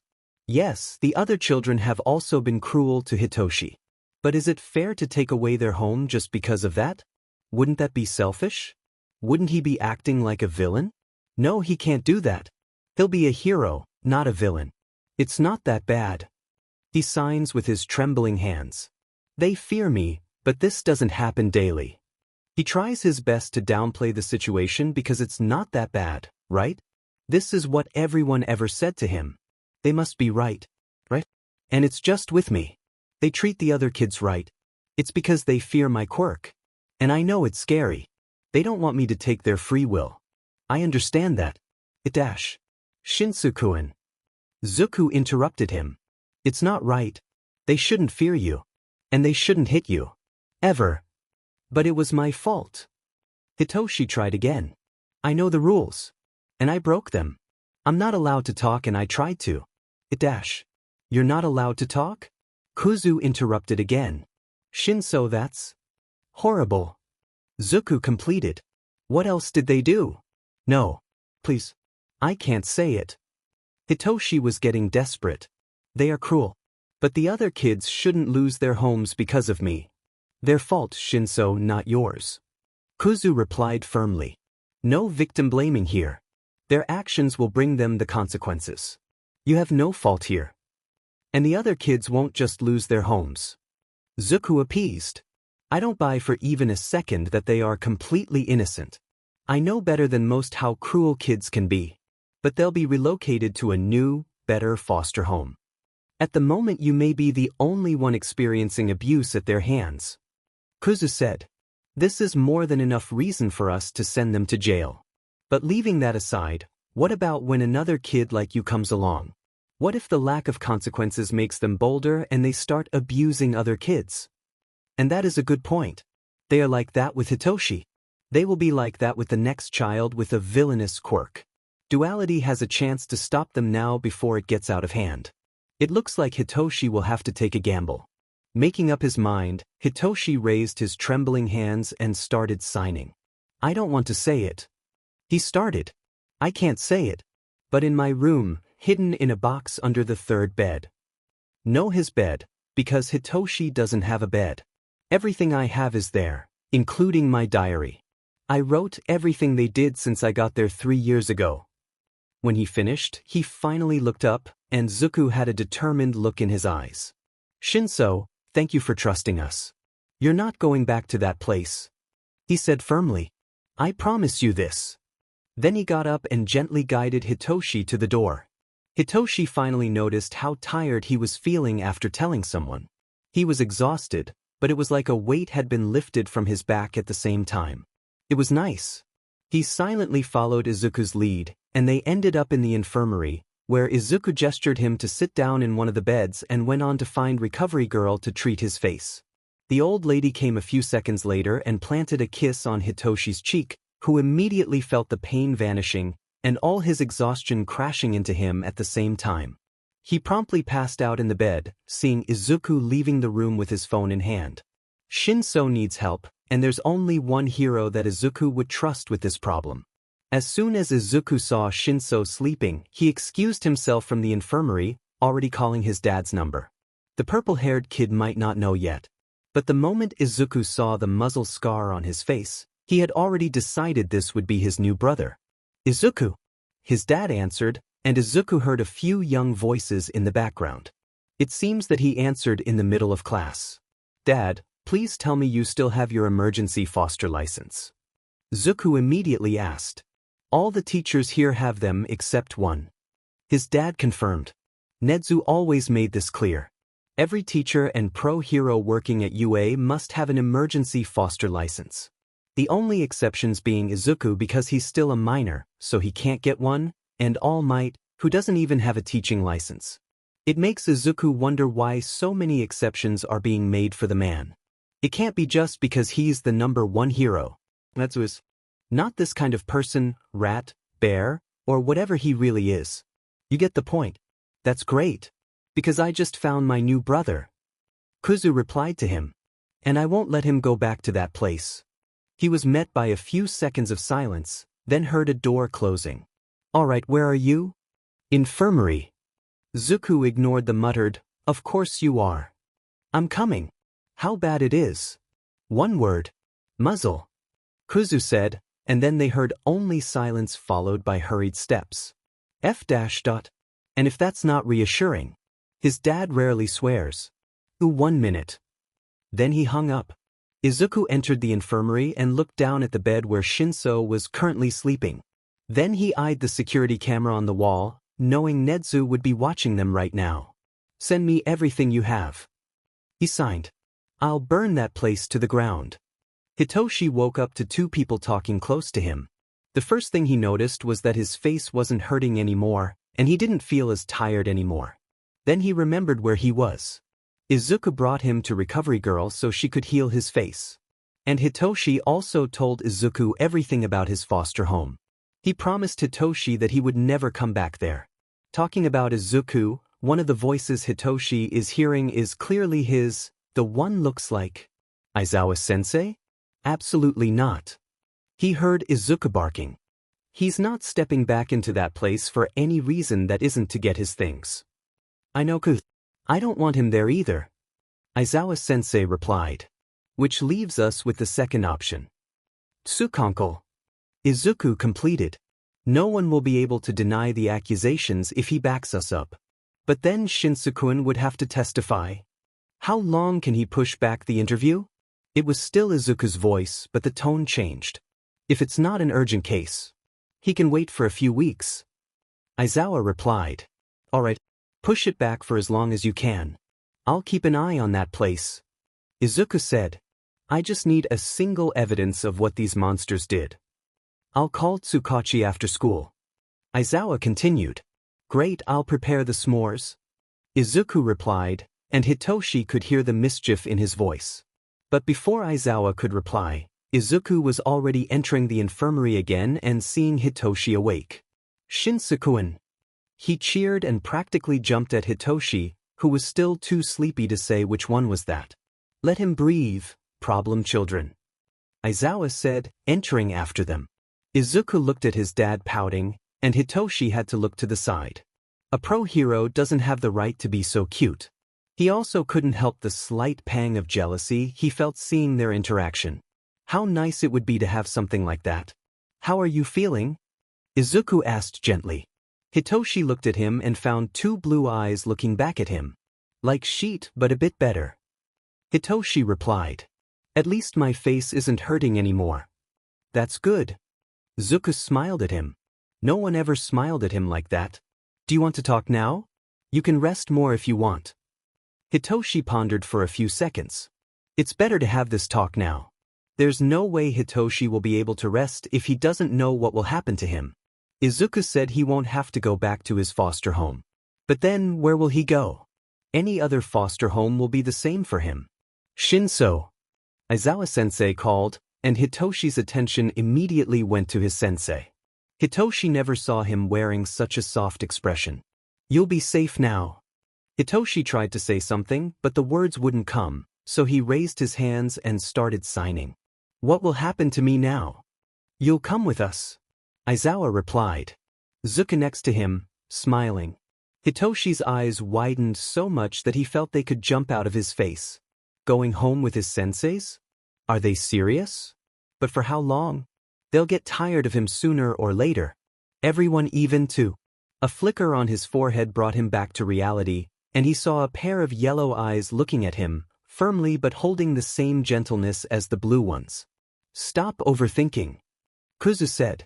Dad doesn't say things he doesn't mean. It would be illogical to do so.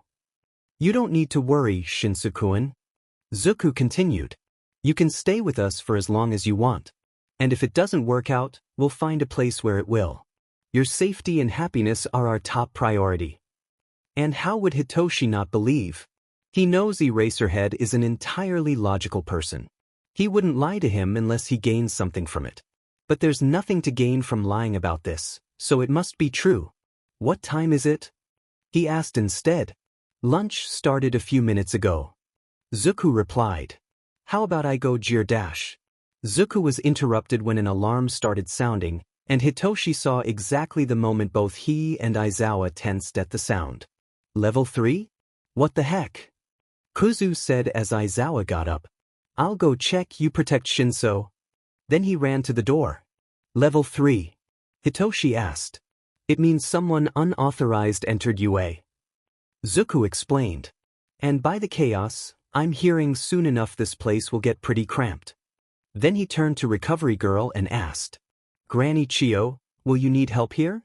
Don't worry, dear. You can go ahead and leave. She dismissed. Izuku helped Hitoshi to get up and left with him. Is it safe to leave when there is an intruder? Hitoshi asked, looking around worriedly. Don't worry. The only reason someone would invade would be to either get classified information or attack someone specifically. Kuzu explained. If they want information, they'll go after the teacher's lounge or one of the teacher's offices. And if they are targeting someone, I'm here to protect you. Hitoshi nodded and kept following him. At some point, Izuku stopped to look at their phone and scowled before turning to Hitoshi. DMN vultures. It was just the press. Kuzu said angrily. I'll leave the job of discovering how they got past the UA gates to Nedzu. For now, you can take a nap in my office. I have a very comfy couch there. Zuku smiled. Dad said he'll bring lunch there for us. They returned to Izuku's office, where Hitoshi lay on the couch in the corner of the room while Izuku returned to her desk and began writing in the notebook with the purple cat on the cover. Hitoshi tried to sleep, but there was one more thing on his mind that he couldn't stop worrying about. Something that was making him steal glances at Izuku almost every 10 seconds. You can ask whatever you want, Shinso. Zuku said, looking up from his notebook to give him his attention. Hitoshi then decided to just ask. He already said too much. What is one more question? I know Aizawa is fine with me being at his home. But what about you? Hitoshi will be intruding at his home. Is Izuku really fine with that? Of course I am. It was my idea. Zuku replied without an ounce of hesitation. He meant every single word. Oh, Shinso, you have no idea how long I've been asking Dad for a brother, and having you as my brother will be perfect. Perfect? How can you say that? You barely know me. Shinso asked, more harshly than he wanted. But it was the truth, they barely know him. How can they say it'll be perfect? Call it a hunch if you want. Zuku shrugged. I've been a hero for a long time, you know. And one thing I know to trust is my instincts. I'm sure you'll be a great brother, Shinso. The silence stretched, but it wasn't awkward. Instead, while Hitoshi mulled over his words, he felt his eyelids getting heavier and sleep catching up with him. But before sleeping, he had one last thing to say. Call me Hitoshi. Then he fell asleep, missing the grin on Izuku's face when he said that. Thankfully, the rest of the day went on without any more drama. Izuku spent the rest of the PRD working on training plans while Hitoshi slept in his office. The session with Hitoshi was interrupted by the situation with the muzzle, but it's nothing they can't discuss later. After all, the training plan for Hitoshi is already practically complete in his mind. And Izuku has no doubt that his father will want to train Hitoshi personally. May God have mercy on the soul of Izuku's new brother. By the way, who will be the big brother? Izuku quickly pulls out Hitoshi's file and... July 1st? Hitoshi is older by just 2 weeks? Izuku would have liked to be the big brother. But since he's the little brother, he can request piggyback rides, right? This is how it works, right? Well, being the little bro doesn't mean that Izuku will be any less protective of his new brother, no way. If someone tries to mess with Hitoshi, they'd better be fireproof. It is almost time for the last bell. Which means that Izuku will have to meet Katsuki, as they said earlier. This meeting is what will make or destroy their relationship once and for all. Better just get it over with. Getting up from his desk, Izuku walks to Hitoshi and gently shakes him. The purple-haired teen wakes with a startle but relaxes when he meets Izuku's eyes, first focusing on the yellow, then on the blue. "How long did I sleep?" he asks, rubbing his eyes. It's been just a few hours, but his eye bags already look better. "The rest of the PRD." Izuku replies and raises a hand to stop him from panicking. "Don't worry, Toshi. You needed the rest. I'm sure you can get notes from your classmates about what you lost. And Dad won't let you fall behind the class." "You're right," Hitoshi says, taking a few breaths to calm himself.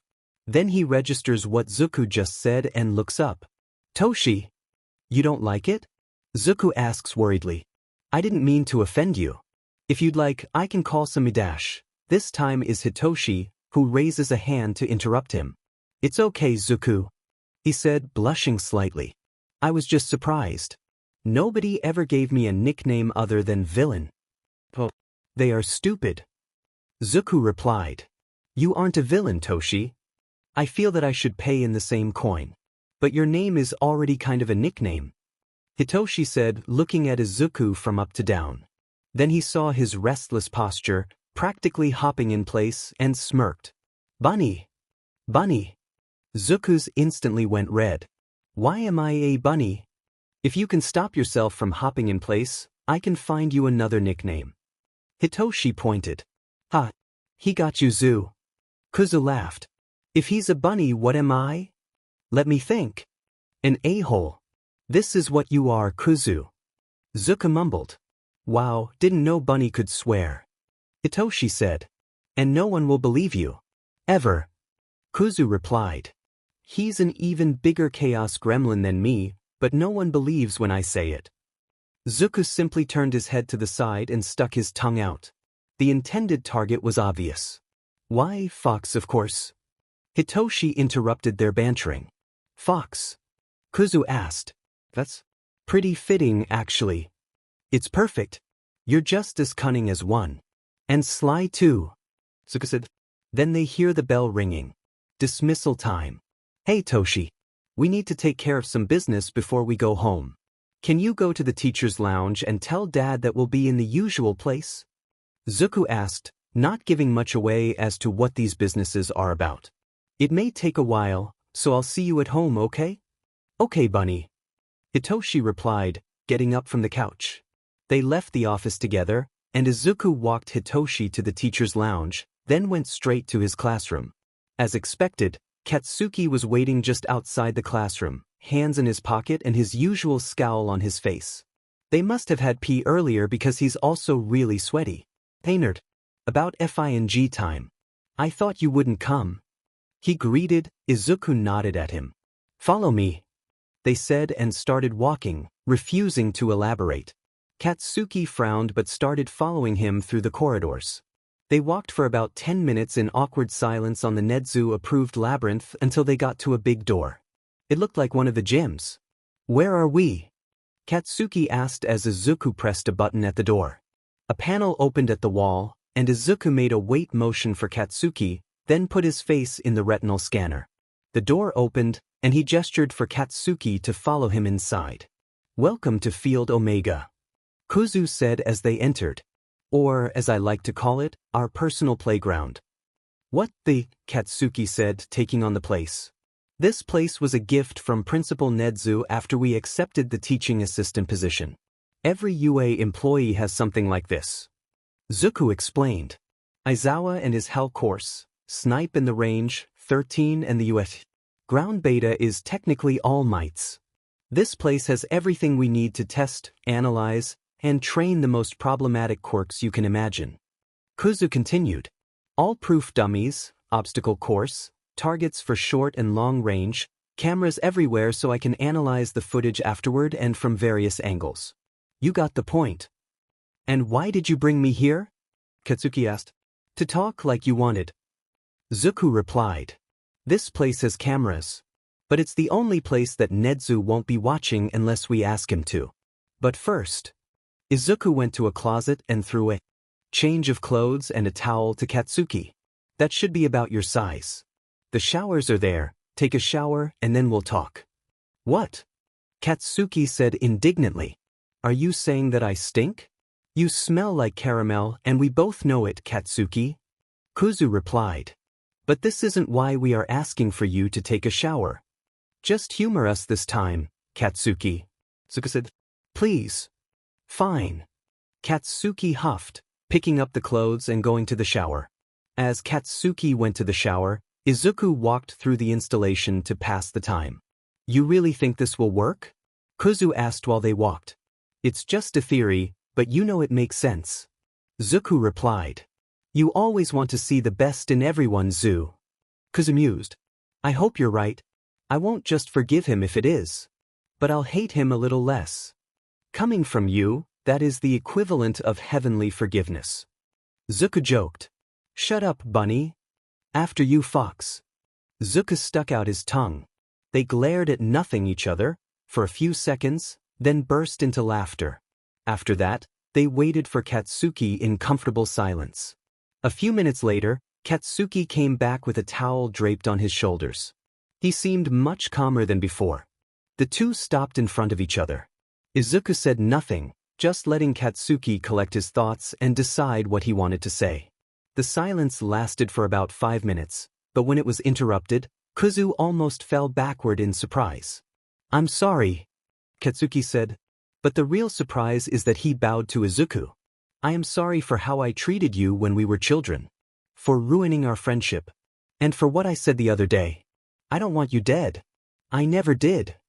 Izuku kept silent for a few seconds, but Katsuki didn't look up at him, only he kept bowing. Do you mean it? I hate when you're right, Zu. Kuzu mumbled. Raise your head, Katsuki.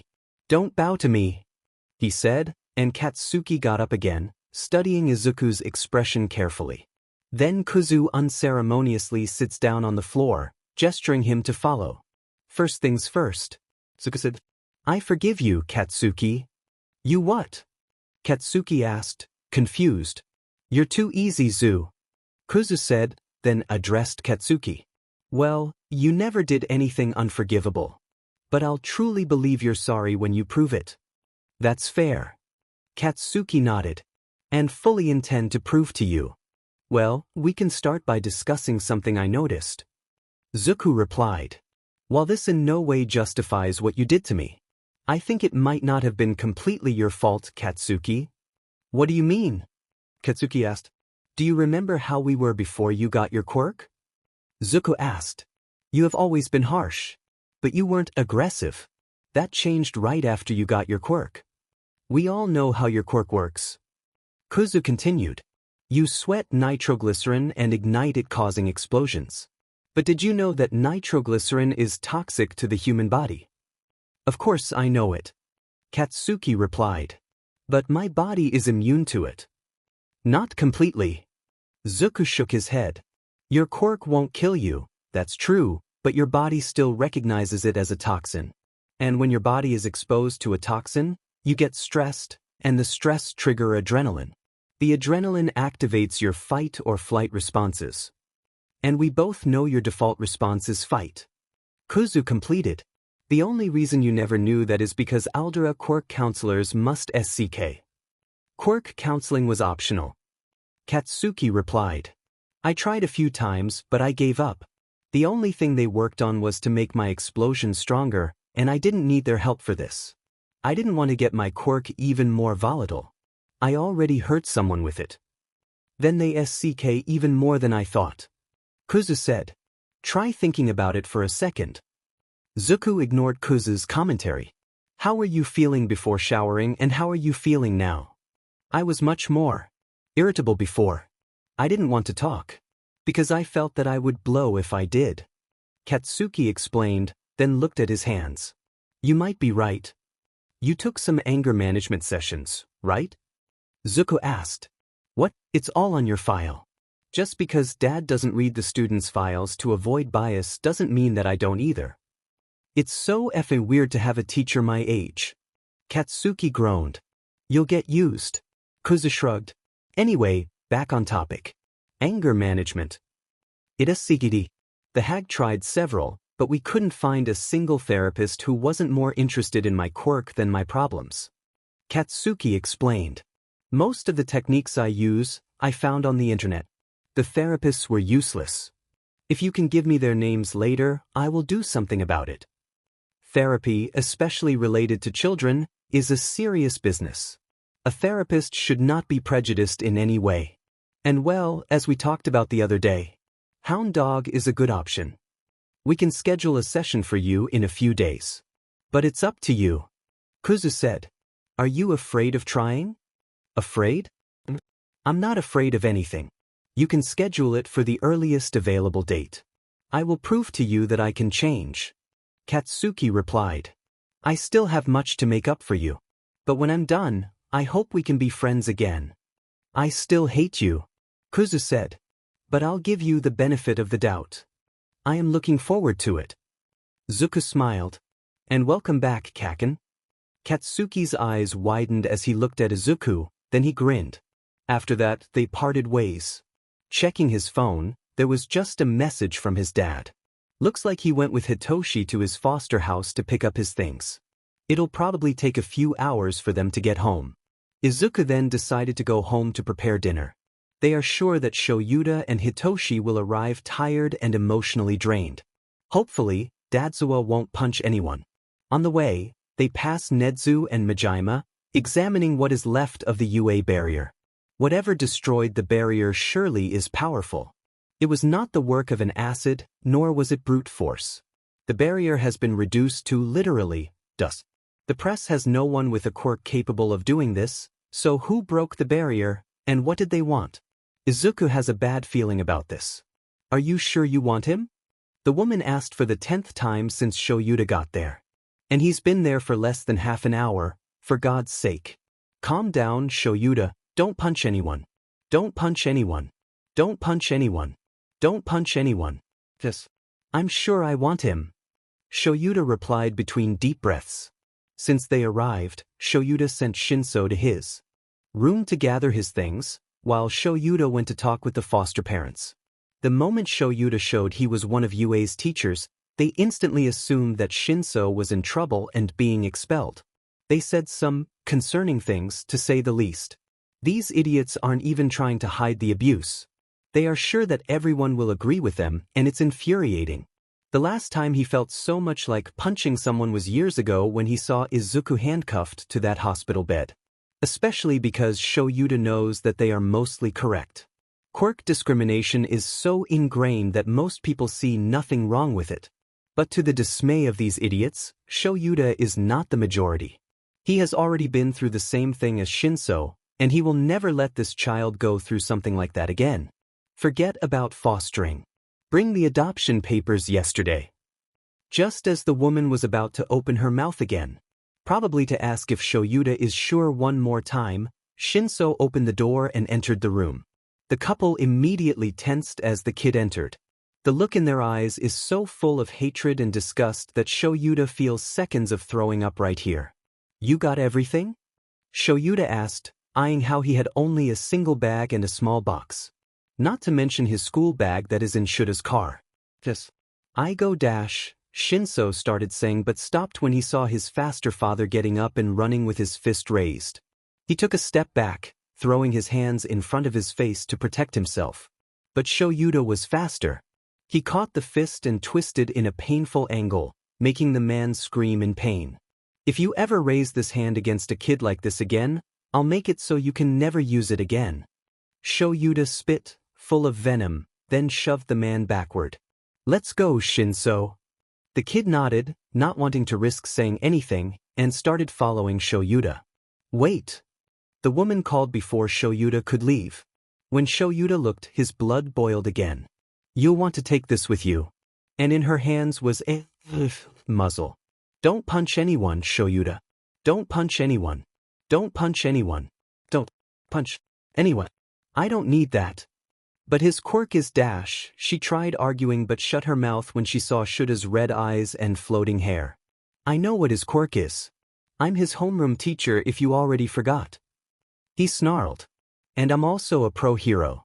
You better remember that this place will be investigated for neglect, child abuse, and quirk discrimination. Then he left without sparing her another glance. Shinso pressed a notebook in Shuta's hands as soon as they entered the car. It must be the diary Izuku commented earlier. The drive home was silent. Shouta was still trying to calm down, while Shinso didn't seem to want to say anything. Eventually, Shouta managed to calm down enough to know he wouldn't snap at anyone who didn't deserve it.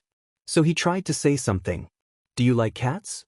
He tried, and it seemed like it was the right thing to say. Shinso instantly perked up. Do you have cats? He asked hopefully. 2 cats.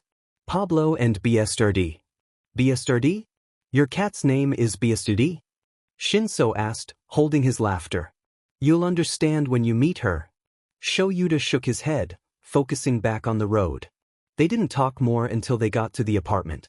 But fortunately, the silence wasn't awkward. After parking the car, Shouta guided Shinso to their apartment. Hitoshi was nervous about this.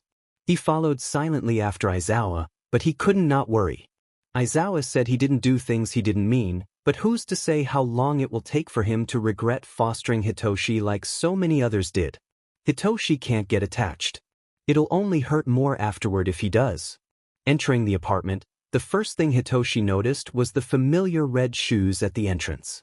A well-known fact was that duality is a false positive, previously believed to be quirkless. When Hitoshi discovered that, his respect for the hero grew even more. Aizawa unceremoniously kicked off his boots and entered. Hitoshi followed after him but took his shoes with a bit more care and left them near Izuku's at the entrance before following. The apartment wasn't anything impressive. Not what anyone would expect from a hero's house, but exactly what anyone would expect from Aizawa. A simple living room with an extremely comfy-looking couch in front of a TV.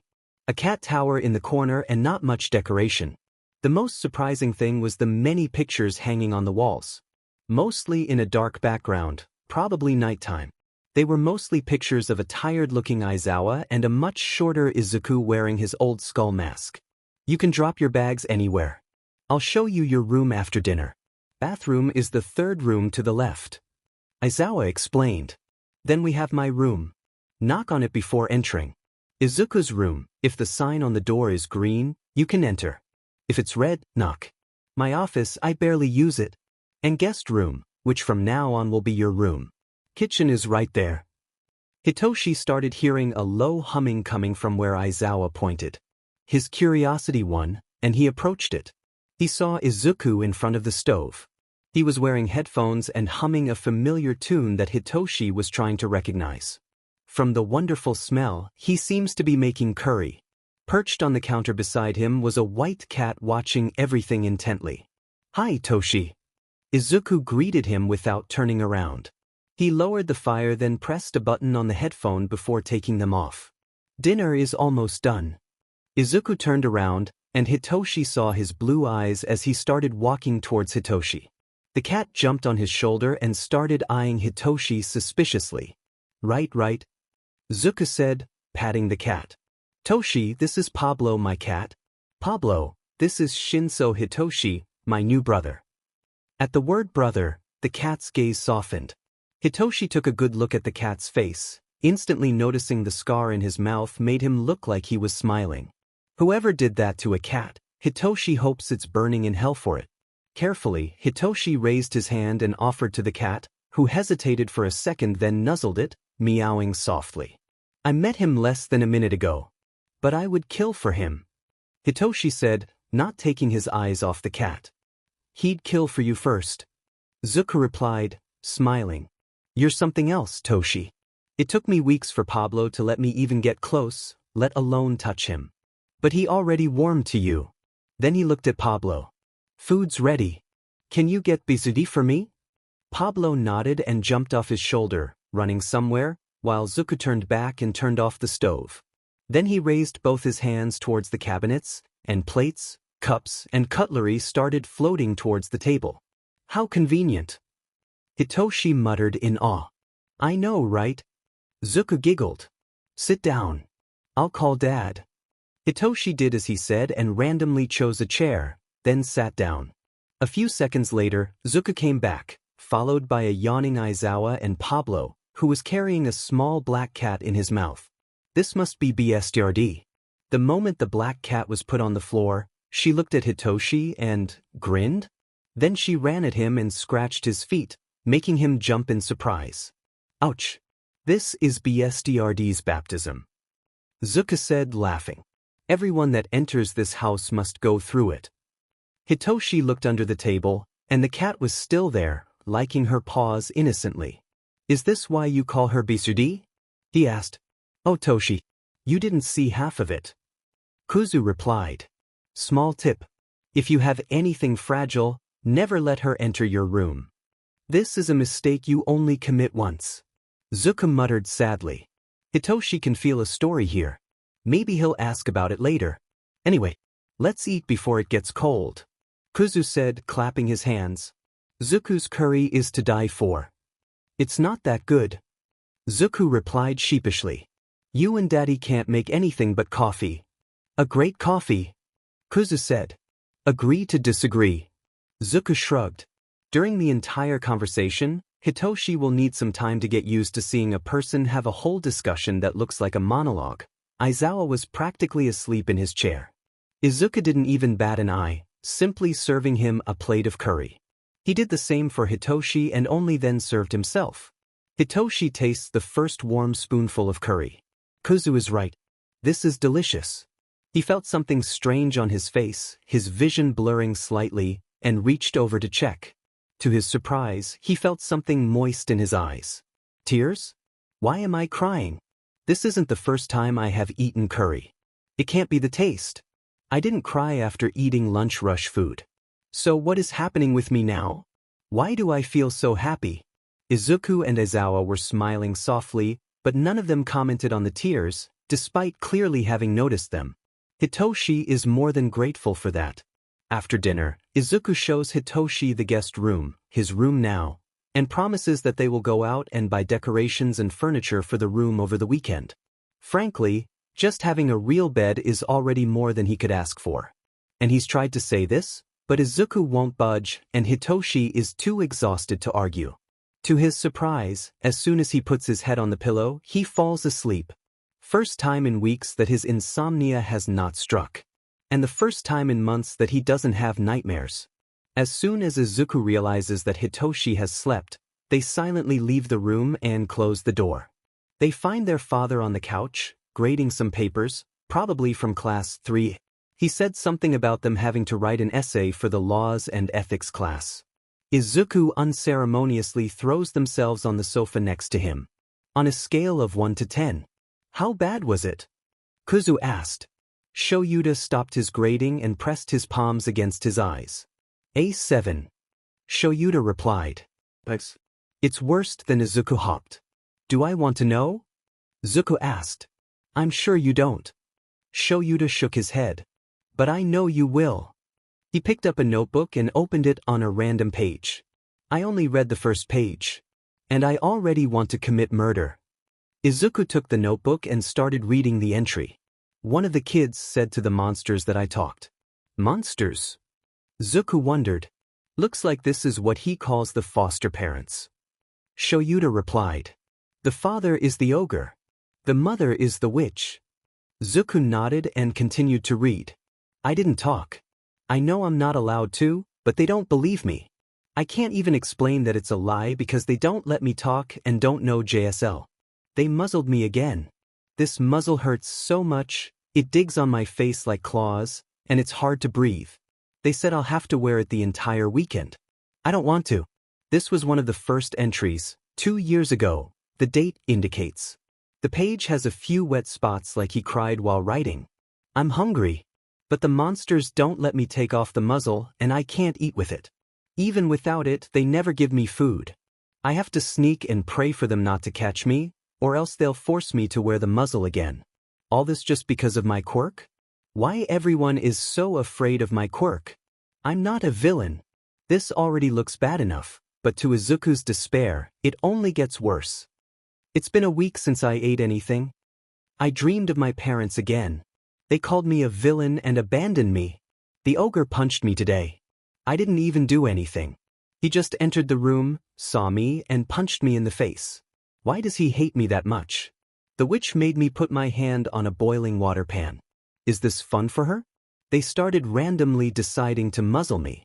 It doesn't matter, I didn't talk. I overheard the monsters talking earlier. They said a new kid is moving soon. They don't have enough beds, so they'll give my bed to the new kid. Looks like I'll be sleeping on the floor again. They locked me out of the house. I found a sealed sandwich in the school trash can today. First lucky break in months. The following entry surprises Izuku more than he expected. I heard present mix program today. He was interviewing those new heroes, Ifrit and Poltergeist. They said that they don't believe in villainous quirks. That everyone can follow their dreams, no matter what they do. Never let anyone tell you that can't do it. You can do it, they said. I'll be a hero and prove to everyone I'm not a villain.